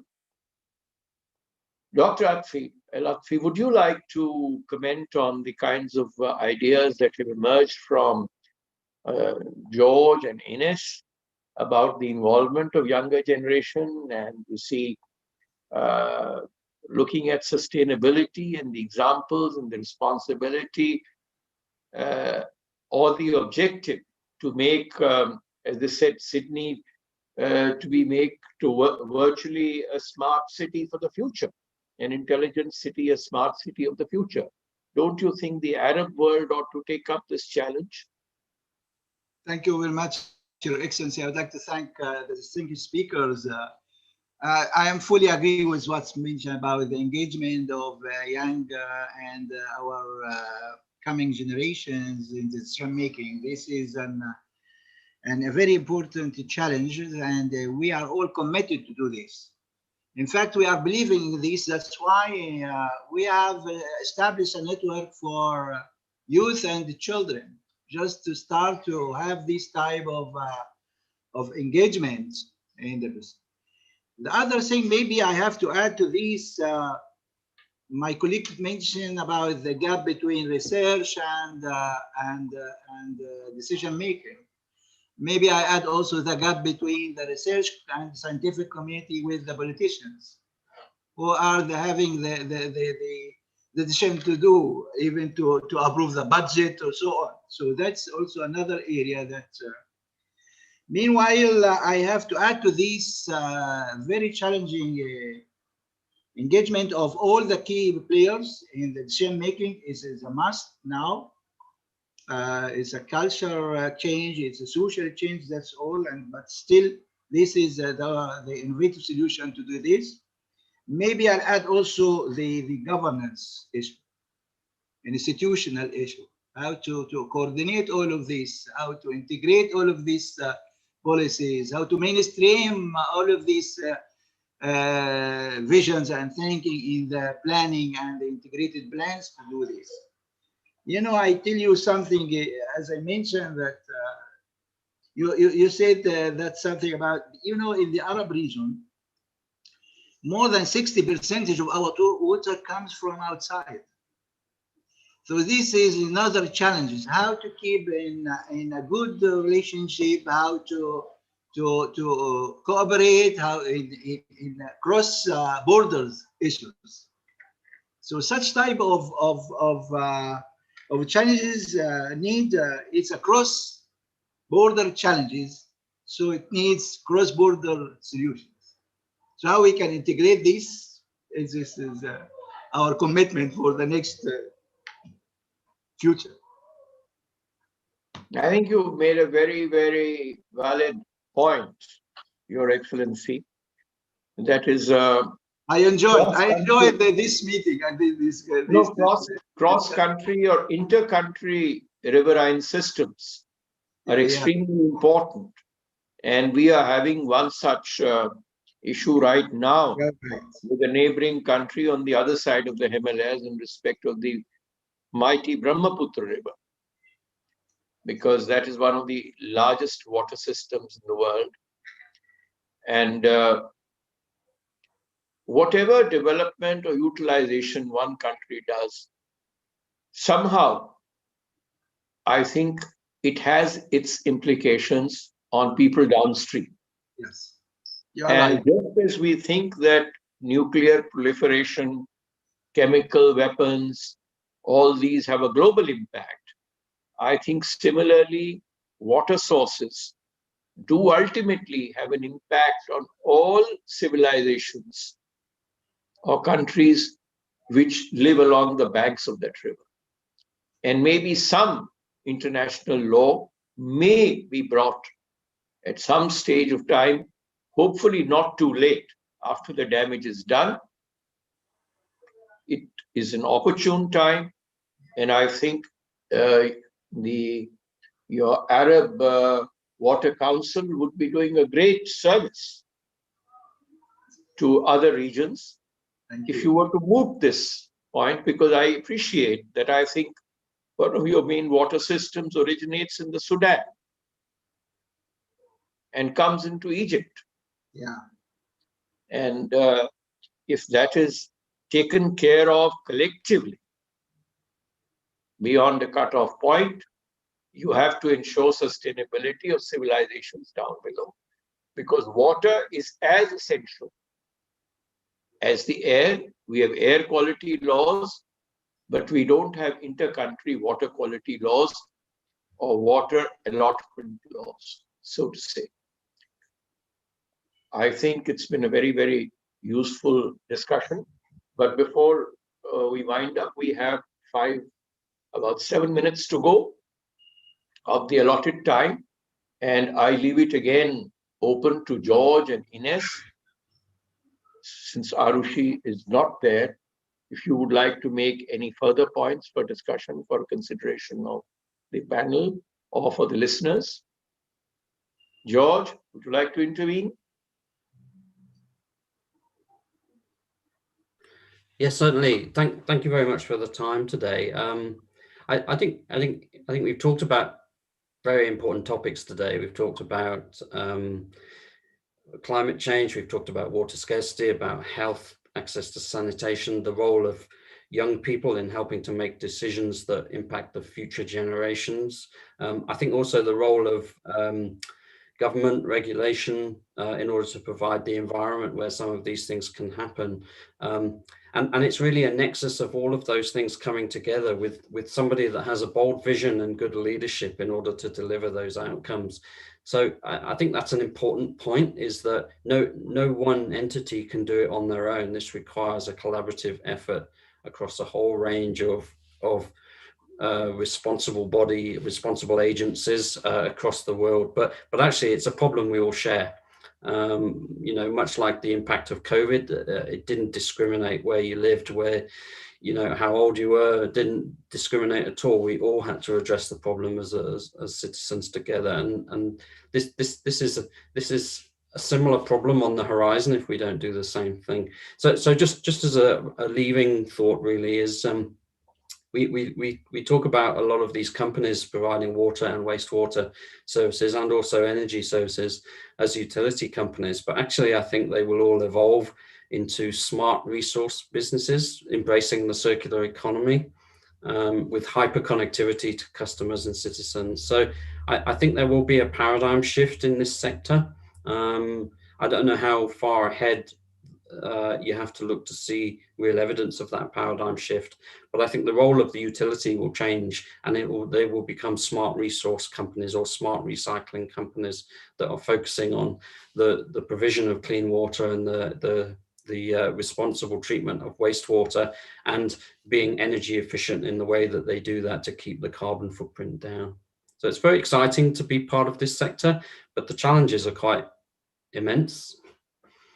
George, you see, I've been hearing these terms smart grid and smart water and everything is smart, but I think in the corporate world to be smart is to make a quick buck. And the bigger the buck, the more smart you are. So I think maybe you have to think over this term. Yeah. That is it a sustainable thing that we're looking at? Sustainability is something that somehow the governments of the day, you mentioned budgets. You see, when you're making budgets, sometimes you're only interested in revenue garnering and generation of revenues for meeting other expenses. You're not looking at a circular economy. You're not looking at the prospective cost of that decision. I mean, we talk of sin items being hydrocarbons, for example, coal, petroleum, gas, and even alcohol in some countries. They're some of the biggest providers of revenue to governments. So I do not really know if decision makers are interested in curbing their use or in enhancing their use at times, because budget is a very, very wily term. And budget means garnering more resources without hurting as few people as possible. So that, I think, that is where circular decision making is so circular that some of us are just put in circles and we cannot come to know what the actual import of the decision is or what lies behind the circular. But I think it's been a great pleasure to be with such bright minds and such forward-looking minds on this program. And I only hope that all our audience has also enjoyed it as much as I did. Thank you very much, Ines. Thank you very much, George. And thank you, Arushi and Dr. Lakfi, for your very, very wise and kind views. Thank you very much, sir.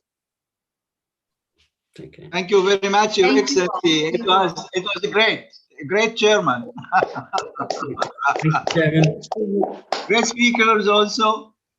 Yes. Looking forward to keeping in contact. I will do my best that we have to keep in contact because such type of views should be spread over the world. Yeah. Thank you. Thank you very much. Looking forward for a future meeting, inshallah. Thank you. With all of success. Thank you. Bye. Thank you. Khuda Hafiz. Bye. Thank you, Ines, and thank you, George, once again. Thank you very much. Shubham, back to you.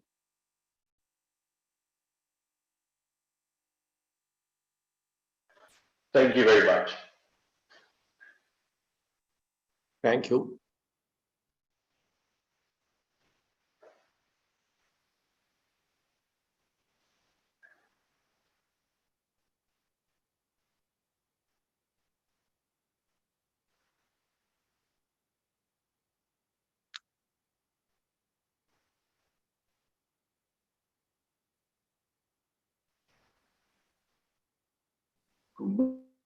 बस हमारा बाकी ठीक। शुभम, इसका सारा video recording हमारे पास होगा, इसका कोई आर्काइव्स हमें क्रिएट कर लेना चाहिए। जी, इसका रिकॉर्ड हो रहा है, so we should be able to get all the video recordings for this. Because you see, some of these discussions are very rich, and they can provide very good research material for people who are interested in these things. Absolutely. I mean, all the points that were brought today in this discussion were they had a lot of meaning. And then the way you explained it out, I think it was put in the right way, in the right pockets, and I think this should definitely be taken forward. Thank you very much. Just picking my old brain. I mean, I was telling my wife, I just enjoy listening to you because you've got such crisp, concrete, valid points where there's, and they are basically tied up with so much of an experience out there that, there's no way to defy it, or there's no way to basically say this does not make sense. This is completely valid. This is completely correct, So I really enjoy every conversation I have, or whenever I get a chance to hear. Thank you. Thank you. God bless you. Thank you. I see Dad just joined. I'm not sure if he wants to speak. Dr. Garg, you please let me know tonight what all I have to do tomorrow. Sir, tomorrow from 11 to 1, there is one session full where both ministers from Australia, they will be giving message and video message, and they will come tomorrow morning, and then High Excellency Ambassador of Australia, High Commissioner of Australia will be. Then we have invited saying, and this is in his program also, award ceremony of global awards individually and organization wise. That is environment, green building awards, waste met award, and water in different categories. So this is it. Arush tomorrow as an individual of her contribution to Sparsh Ganga. So that is it. One session. Second session is a smart grid panel discussion type thing, but some presentation will be there in a smart grid. So these are two. Smart grid for renewables. I have to be there. Yes, sir. You are chairing that session. You are chairing that session, sir. Where all I'm supposed to be.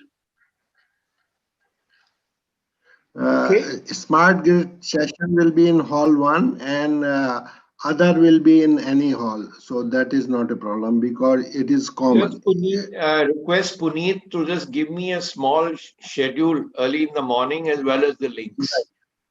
Okay, sir. Right, sir. Right, sir. Sure. Thank you, sir. Okay, I think it's gone off very well today. Thank you, sir. Thank you very much, sir. The quality has been very high because of, I think, this kind of a forum where people don't have to physically travel. And maybe in future conferences where it's physically also there, we'll have to probably think of a hybrid where people can participate. Right, sir.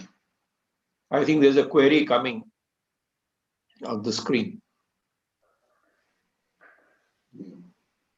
Yeah, I think it's a question. The question is, who is chairing my session at 6 p.m.? So Mr. Tillman is, speaking on incentivizing. Nobody is chairing, Shubham. He is giving a special lecture on that investment in water sector. Got it. Okay. Great. Only one. Only one. So he is delivering. Yeah, I think in this water section. Let me just, I think he is online now, so probably he would be able to speak with us.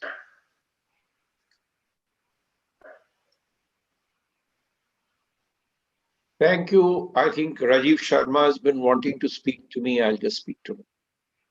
Okay, sir. Thank you. Okay, bye. Thank you. Thank you.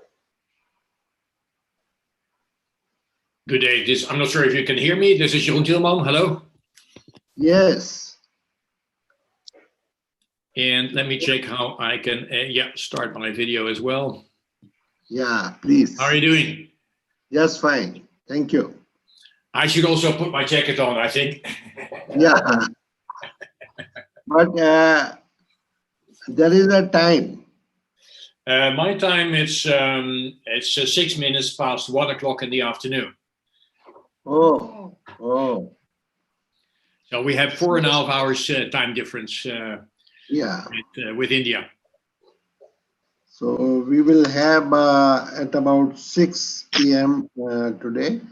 There is a tea break now. So after that, your exclusive special lecture will be there on incentivizing water-related investments. Yes, I certainly look forward. Yes, I look forward to that. And my question is, you will enable me to share a screen, or shall we test that feature already, or how would you like to do that? You can speak right from here. I understand, but I have a presentation I like to share, and I'm not sure how the sharing would be. You can load on this. That is the bottom green link, Shubham. Jerome, you should be able to share your presentation from here itself. Okay. And if you want to test, we can test it right now. It should be through share screen at the bottom. At the bottom, okay. Yeah, so in the Zoom webinar. Oh yes, share screen. Right, and when you open that, you should be able to see your options like application or desktop. You can choose whatever you want to share. Yeah. Okay. All right, let me check here. Let me test it already. I mean, that's good to do that right now. Hang on for a second. I'm quite excited about the organization, what you're doing and what you're accomplishing, and I'm honored to provide a small contribution here. So let me check. I really appreciate this, and it has been a very positive feedback from everyone, just because of the whole COVID crisis and the way this has come along, and people around the world have been able to communicate and discuss a lot of things. So it's been a very positive experience. Yeah. Yeah, I think we're living in a new normal with normally I'm traveling every 6 weeks to India back and forth. But now that is not being possible, I think this also enhances a lot of people to kind of like participate, and there's no limitation that it might not fit or not fit in their travel schedule. This is providing a lower threshold access for people to kind of like listen to the conference. And I must compliment you on how you did the virtual entrance in the conference hall. I have been participating in quite a few conferences. Actually, right after this conference, I'm also supposed to give a very brief speech for a German initiative, a German venture capital initiative. But the way you designed it is quite unique and quite professional, and I like that very much. Great. That's great to get your feedback. I really appreciate that. My Thank pleasure. you very much. My pleasure. So yeah, I think the screen works, right? You can see the presentation, and let me check how that works. Yeah, I can also move the pages back and forth. So if this is visible for you, then it works for me as well. Yeah, we're golden here. We can see it. Okay, great. All right. Okay, well, I'm not sure if you would like to take a break, and then we resume in about whatever, 25 or 20 minutes or 15 minutes. It's up to you. I'm available. So say 20 minutes. 20 minutes, fine. Okay. Okay. All right. Well, then we take a brief break. We That's can fine. have a cup of tea. Yeah, I will get some Yeah. tea and a last piece of sandwich for my lunch. Right. And then I will resume in about 15 minutes. I will be here. I keep the line open.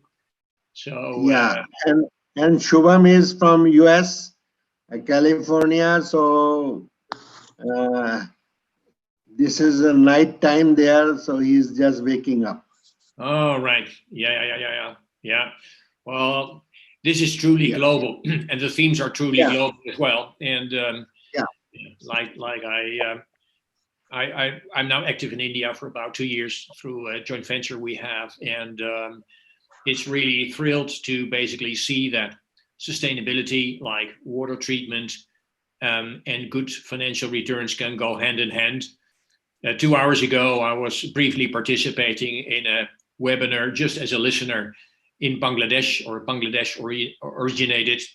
And this was kind of like also talking about investors, what the conditions would be for investors to finance in general impact investing. And that was briefly touching upon water. And I like that this one is really focused on water, because it's highly undervalued asset class. And, you know, my background is about 30 years in asset management, corporate finance, and building specialized investment structures for institutional investors. And 4 years ago, after the Paris Agreement, I thought it was really a challenge to really start focusing on sustainability. And then water, that was more or less a coincidence that I started concentrating on water. But this is a hugely scalable area and hugely underappreciated by institutional investors, because normally when they talk about sustainable investing, they look at listed equities, listed instruments, you know, all type of ordinary structures, and they put a impact overlay there. That's not really impact investing. Impact investing is that investors are more actively looking into develop projects which are hugely scalable, and that's what I'm trying to accomplish here. Mr. Tellman, this is World Water Summit, and simultaneously World Renewable Energy Technology Congress is also organizing here in the hall number 1. Okay. And this is hall 2. Yeah. And next session will be there on hydrogen economy. From gray to blue to green hydrogen economy. Yeah. We're Okay, also so, investing heavily in that in our country. Yeah, and in the next conference, we will invite you in such a way that maybe live also state, because this situation will not last by that time. So we will see how best we can cooperate in times to come. Great. Sounds great. Okay. Now you can have sandwich. I will have my sandwich and a cup of tea, and I will be back here in about 10 minutes. Please. Thanks. Yeah.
Misir मैं देख रहा था कि ये तब शुभम का phone है Misir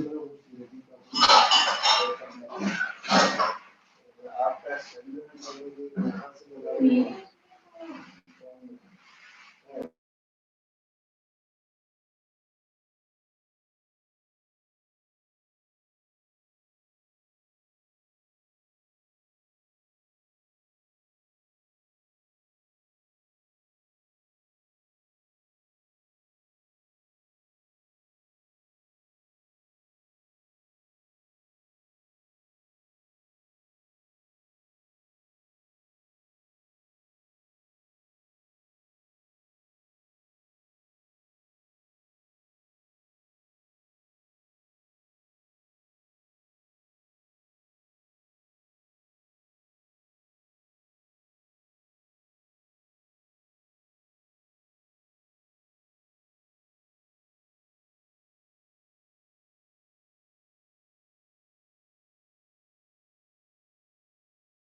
Can you hear me?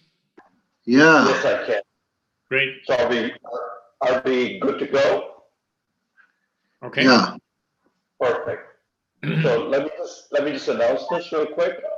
So good evening, and good afternoon, everyone. This is Plenary Session 4. The topic of the plenary session is incentivizing water-related investments, and the topic would be addressed by Mr. Jerome M.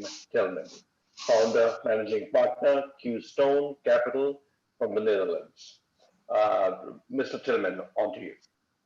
Thank you very much. First of all, thank you very much for the invitation. I'm very honored to provide a small contribution to your very well organized conference. Today, I'd like to share some experiences and ideas on the topic of incentivizing water-related investments. So I'd like to address the following topics. Incentivizing water investments. When, why, and how is it needed? And basically, what are attractive investments? Because if you like to attract capital, what are the specific elements of the investment proposal which is appealing to investors? And in this particular case, if they're water related, who is creating these water related investments? Now, before I start off with addressing these topics in particular, I'd like to take one step back because I'm an investor by background. I've been working more than 30 years in the institutional investment, corporate finance, and asset management market. And first of all, investors look at the theme, the water reuse market. They still need to be convinced that this is a market segment which is hugely scalable and where there are very attractive investment opportunities. We are in a moment of time where we have a major change from the linear model, which is default in Europe, in Asia, in many countries which we follow, to a circular model. A circular model where in a decentralized way, water is being treated for reuse, and it applies both for households, industry, as well as for agriculture. One of these drivers for the shift from a linear model to a circular model is basically the further urbanization of population in the world. And according to these data, you can see that as far as the urban population is concerned, Asia is an area where you will see a lot of mega cities. Already in this overview, you see that Delhi, Mumbai are amongst the largest, and they really urgently need a circular model. Then another kind of like taking a step back as a large investor, how could we entice these larger investors to start investing in this sector? Well, by showing what basically the total investment needs are, the aggregated amounts of investments needed. And also the volumes of wastewater produced. And wastewater in the circular way of thinking is a very nice source to not only produce reusable water, but also to extract ingredients, extract nutrients, for example, phosphor, but there are several examples for there. So this is basically the first step investors look at. And I think, as I said, there are enough arguments to convince them that this is really a scalable and deep market. Now, when I was asked to give this presentation, basically I was interested by the combination of water investments and the need for incentivization. And I understand that relationship because often with water investments, public-private partnerships are being sought because investments in itself do not generate enough of attractive returns for investors. At least that is the thought. And there are indeed examples of these type of projects.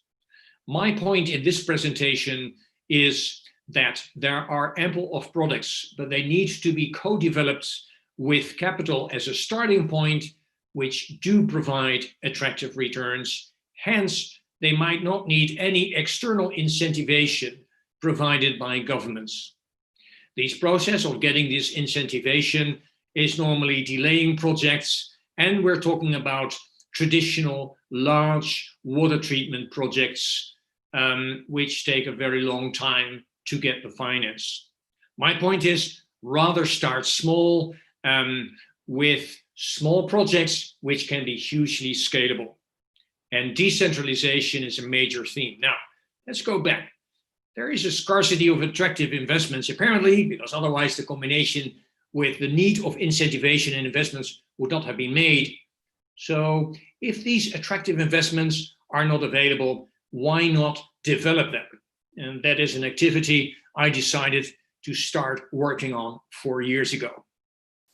Well, what are the ingredients of an attractive investment? Well, first, it must be clear what the amount is which need to be invested. So no vague estimates or no open-ended. That's something investors don't like. It needs to be very clear and concise amount. Then there is something like a controversy. On one hand, investors like sizable investments, but if the sector is relatively new, and my claim is that the water sector is relatively new for large investors, they rather start with a little toe in the water and then subsequently increase the amounts of their investments. Now, besides a clear amount up front, a solid analysis of drivers and risks of future returns is needed. And this is the name of the game of investment. It is, risk and return. Higher risk, higher returns are demanded, and vice versa. Now, for investors, it's quite interesting to have a combination of future returns consisting both of annual payments and a future lump sum. Now, my point is, with a lot of water projects, the future lump sum of, for example, transferring a project against a pre-agreed price to potential users after 10 years of the start of the project is maybe a bit of an uncertain return driver. So the annual payments are important. Now, another element to be taken into account is the opportunity cost of not making an investment. And now I'm not only talking about investors, but I'm also talking about the users of the technology. The users of technology, which normally see the treatment of water as a necessary evil, as a cost. My point is, and we have seen a case, for example, in southern part of India, in Chennai, where we studied the sewage water market. And we saw that with decentralized sewage treatment, you basically could sell the water to the construction sector and hence generate a quite interesting return for investors. Now, water reuse situations are therefore very important. So water treatment as a necessary evil because regulators demand it, and supervision on that compliance with stricter regulation, that is not really the name of the game to entice investors, and also to have industries or municipalities paying for it. So you need to have a dual return income stream, meaning that, by treating the water, you avoid potential penalties, which could include ceasing of your industrial operation until the water treatment complies with regulation. So that's one part of it. And the other part is the sale of the water, the sale of the, see it like with the oil industry, when you're treating the raw oil and you're treating it into different streams of fuel. You can look at it the same way with water. Now, the dual return income streams are important, and this all being said, that generates attractive investment returns. And the beauty of this approach is that the big bonus at the end, which is not a drag on return, is as 100% impact. Investors use the term ESG, and I can elaborate on that, but maybe that's for another time. ESG is kind of like a very weak form of impact investing. Impact investing is steering the capital actively to particular areas, providing measurable impact. Now, let me move to the next topic, the development of water-related investments from an investment perspective. There are basically, in this world, there are three totally different worlds. One is water treatment technology firms. And we are concentrating on small and medium-sized firms. Like in any industry, there's a lot of innovation taking place with small and medium-sized water technology innovation firms. And we're looking at these firms when their technology has been truly tested, when they have their first commercial success, but when they have a clear need to scale up and to get access to finance, which is normally not their particular skill or know-how, and get access to projects. Now, if we look at the, yes? Excuse me, were you sharing a presentation? We cannot see it right now. You can't see it? No. So can you please share it? Okay. Right. Let me. Thank you for notifying this, because I was assuming that. Okay, let me go to the bottom of the screen here.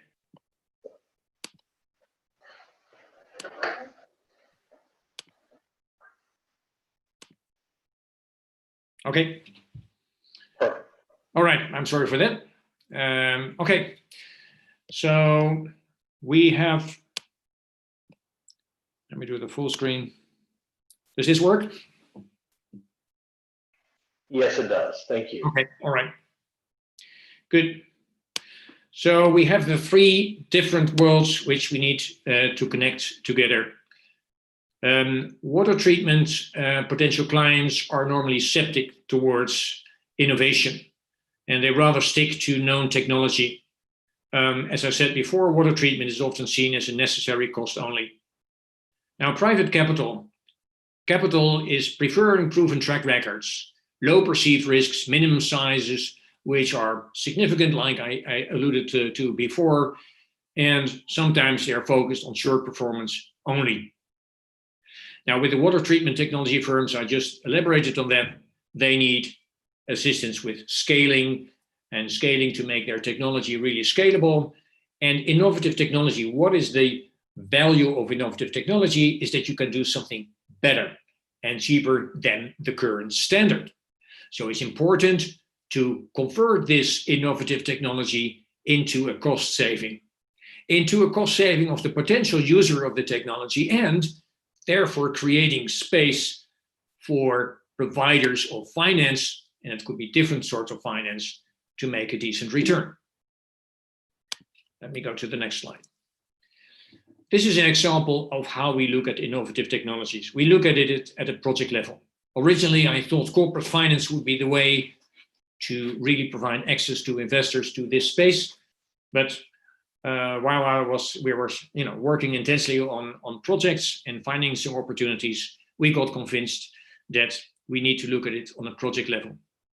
So this is an illustration of a unit, for example, for decentralized sewage treatment, where we can convert the question or the business case from a cost necessity, a cost evil, like a municipality says, we need to treat the water.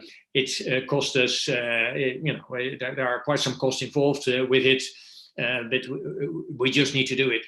And then we can convert the case into, the decentralized treatment of sewage can provide a valuable water source for industries, because we have seen in several parts in India that the logistics, the transportation of the water is by truck, of course also sometimes by mains for industries, but this is killing two birds with one stone. It's basically relieving the source on scarce drinking water sources, and it's reducing pollution. And third, it's providing an interesting business case. You guys know much better than we do what construction sector is paying, for example, as one of the potential users for a cubic meter of treated water. I can tell you that according to our calculations, the cost percentage of the potential revenue of this water is, it's a fraction. It's a fraction, minority fraction. Okay, let me move to the next stage. If we're talking about capital, we can talk about capital in different stages. The first stage is project development capital. You can call it kind of like venture capital, but then for the development of investment projects. Normally they start small, but we only do that. And we spend a lot of time in working out the economics for the first small investments. And normally for large investors, that doesn't pay off, but we do it anyway, because we believe it can be scalable. So once we are up to the construction and operation of a demo installation, only then investors are willing to provide, for example, project finance, working capital, or corporate finance. And especially if it's scalable and repeatable, then they will be interested. Now, let me give you a live case in the southern part of India. This is a picture we all know from the textile industry, from the dyeing part of textile water. And regulations have become more strict and supervision on these regulations as well. So the challenge is to make it fully circular. This is an industrial terrain of a client where we basically are matching innovative technology to treat textile water with capital and with local manufacturing. We're bringing everything together. Now, this is the space needed for the current water treatment. And I can already show you that this is the space for the new water treatment we are currently delivering, and we expect to commission in January next year. And it all starts with a demo like you see here on the right side. And of course, before that, the technology, the technical drawings, a lot of preparation to get to that phase. So for the textile industry, we basically look at this case, a technology USP. We have defined in which phase we are, which is delivery. We have defined what are the main drivers of the business case, because I like to emphasize any technology, any project, if you don't approach it like a business case on a project level, forget about finance, forget about scalability. Now, we really believe that this is a market, and I think on the bottom line, I'm hugely underestimating the market potential for financing textile water treatment in India. Now, I'm getting to the last part of my presentation, and again, apologies that the first few slides were not visible for you, but if I would be asked to give some recommendation to the 3 dimensions I have identified earlier, then with capital, I basically say to capital, and this is the world I'm coming from, well, look at the potential of scalability of a particular water treatment theme. And we believe, amongst others, that textile water treatment is a very scalable theme. Don't look at the initial investment size. Be prepared to do a very small investment at the beginning and then scale it up. The other recommendation I have to capital is take an active role and get in early. Because traditionally, and I come from the large institutional investment world, before this I ran a fund for hedge funds, is that investors are accustomed to get all these investment opportunities presented, and they retain consultants and they make the analysis. The vast majority of these investment proposals are listed equity, listed instruments. This is about private capital, and not so much, maybe not initially corporate finance, but mostly project finance. So that's what I would say to capital. What would I recommend to the owners of technology? So the small and medium-sized enterprises who have a smart, scalable technology, which really makes cost difference. My message to them is that the technology should have a clear business case USP. So it should really, on a project level, they should be able to explain, and we can help by that, to explain what the cost advantage for the potential user is, and hence there is scope to reward capital in a decent way. Also, our recommendation would be build your solution in a modular fashion. I mean, there's no overall technology which is a solution for everything. It's like small modular building blocks which you can connect together. Some of the building blocks are kind of like commonplace, but there need to be 1 or 2 unique building blocks which really make a difference. Then, lastly, but not leastly, to project owners, industries and municipalities. I would say, if there are tenders, formulate them on performance outcome. Don't get stuck with traditional tenders, with traditional solutions. You're really missing a big opportunity if you're doing that. And make a selection based on a business case evaluation on a project level. And we use a demo not only as a proof of technology, but also as a proof of business case.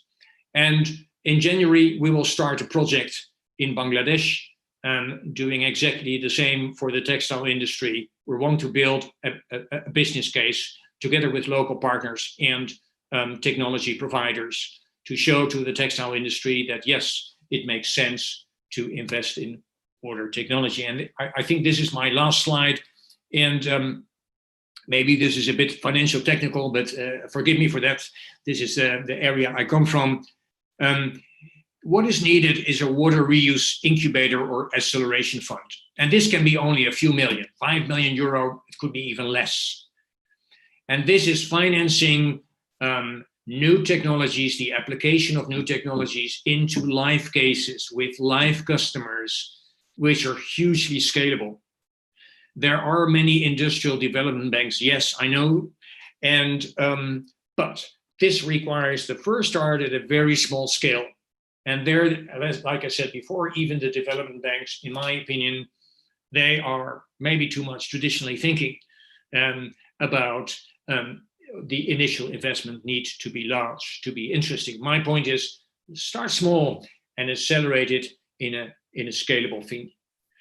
Now, this is basically my presentation for today. You'll find the summary. Maybe I started off with urbanization, major driver. I think mega cities, there are about 28 mega cities in the world. Every year, urbanization is increasing to the tune of an additional mega city per year. So water reuse is connected to these mega cities. It's an essential element. We need to change from the linear model to the reuse model. Capital technology and projects are totally different worlds, but we can connect them with project-specific business cases. Project development capital is scarce. With limited financial means, we're financing this ourselves, but that's a limitation, obviously. And if we would like to release this limitation, something like an incubator or a seeder fund for developing scalable water project themes would be the solution. So I thank you very much for your attention. And if there are any questions, please feel free to ask them. So, Jerome, I have a very basic question. As a rule of investment, you look at multiple projects, and when you're looking at these, there'll be certain red flags and there'll be certain green flags. Okay, of what project you can really go for, or what are the red flags in certain projects. So, just like a quick summary of what things would you really look at as a part of investment, that'll be really helpful. Yeah, well, I would identify these projects based on themes. And I talk about water reuse themes, which are very scalable. So obviously, full circularity, full reuse of water in the textile sector, including zero liquid discharge, is one very scalable theme. Another very scalable theme is decentralized treatment of sewage water into reusable water for, amongst others, industries. The benefits are huge, and the benefits, for example, one of the dimensions of the benefits is if you have, for example, in Chennai, 200 pumping stations, and you treat the water right in the pumping stations. You also relieve the sewage network, that's one, at the source. And two, you got a much more fine-mazed distribution network, pickup network for trucks to pick up the clean water for industrial use. Now, I have had the honor to be a few times visiting Chennai, and we know that traffic, like in every mega city, is a nightmare. So all these trucks needing to travel long distance, relatively long distance, and being stuck in traffic, if you have, instead of maybe 10 or 15 natural sources at the edge of the city retrieving water, that is a big relief if you have from 15 sources, 200 sources. Now, theme number 3, and this may be more European based at this moment because of CO2 taxes, is the processing of sewage sludge. I mean, when you're treating sewage water, sewage sludge is obviously a byproduct.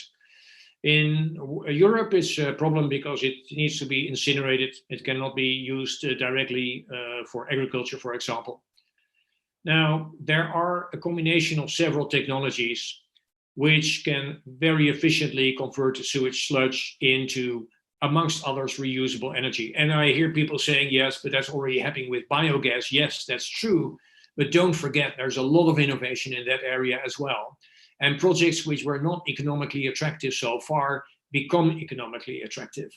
For example, we have identified a UK technology which can decentralize treatment of sewage sludge into something like a bio-coal, which can be used as an incinerator in coal-fired power plants.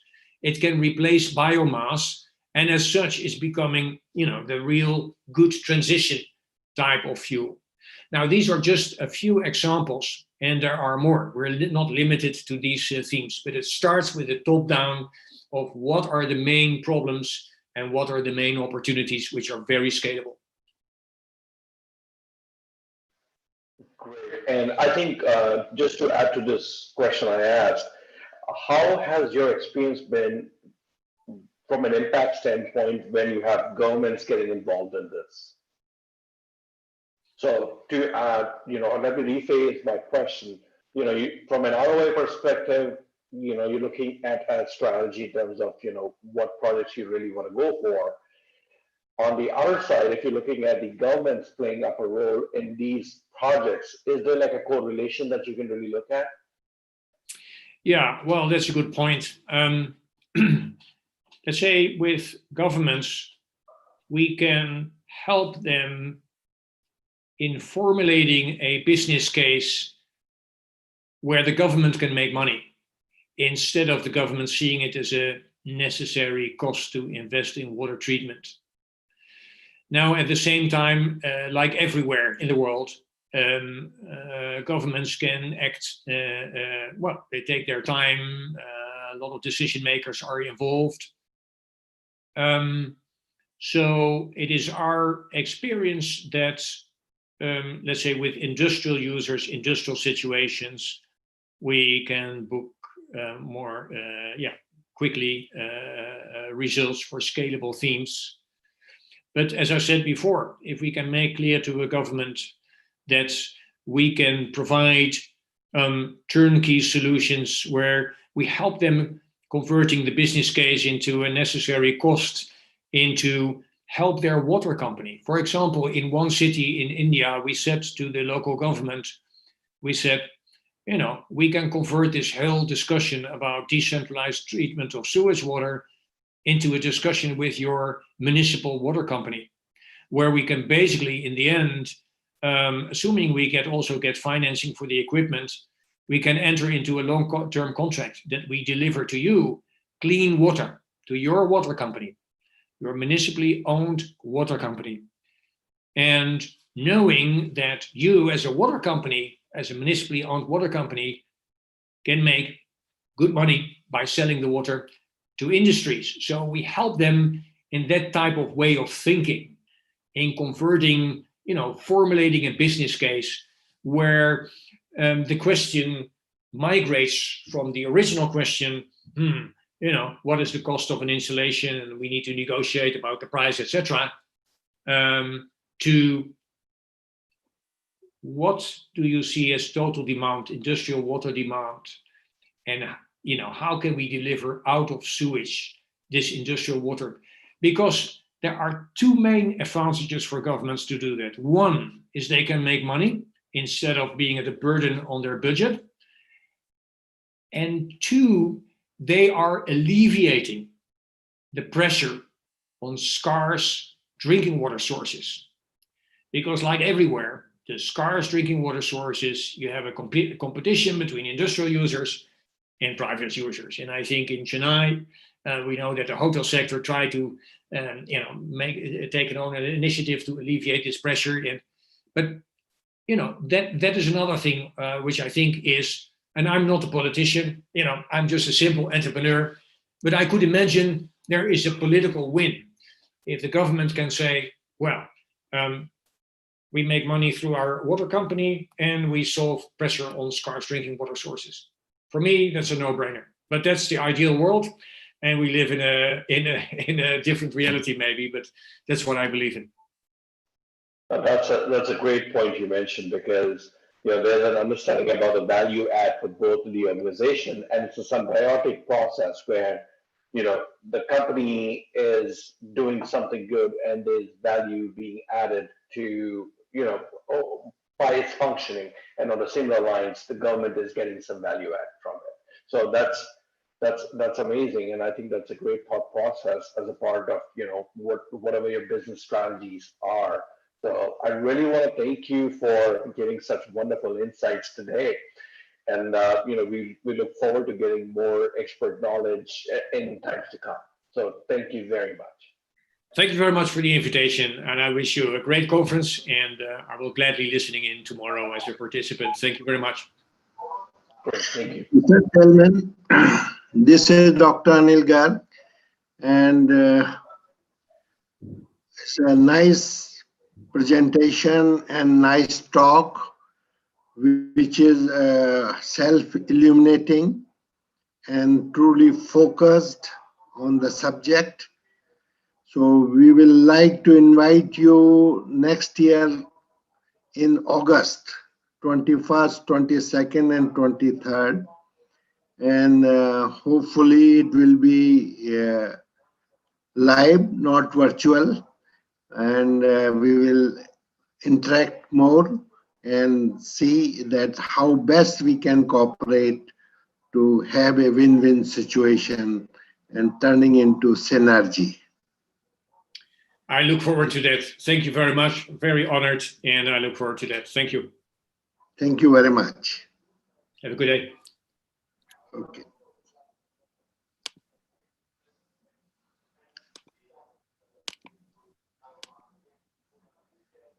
Yes, Shubham.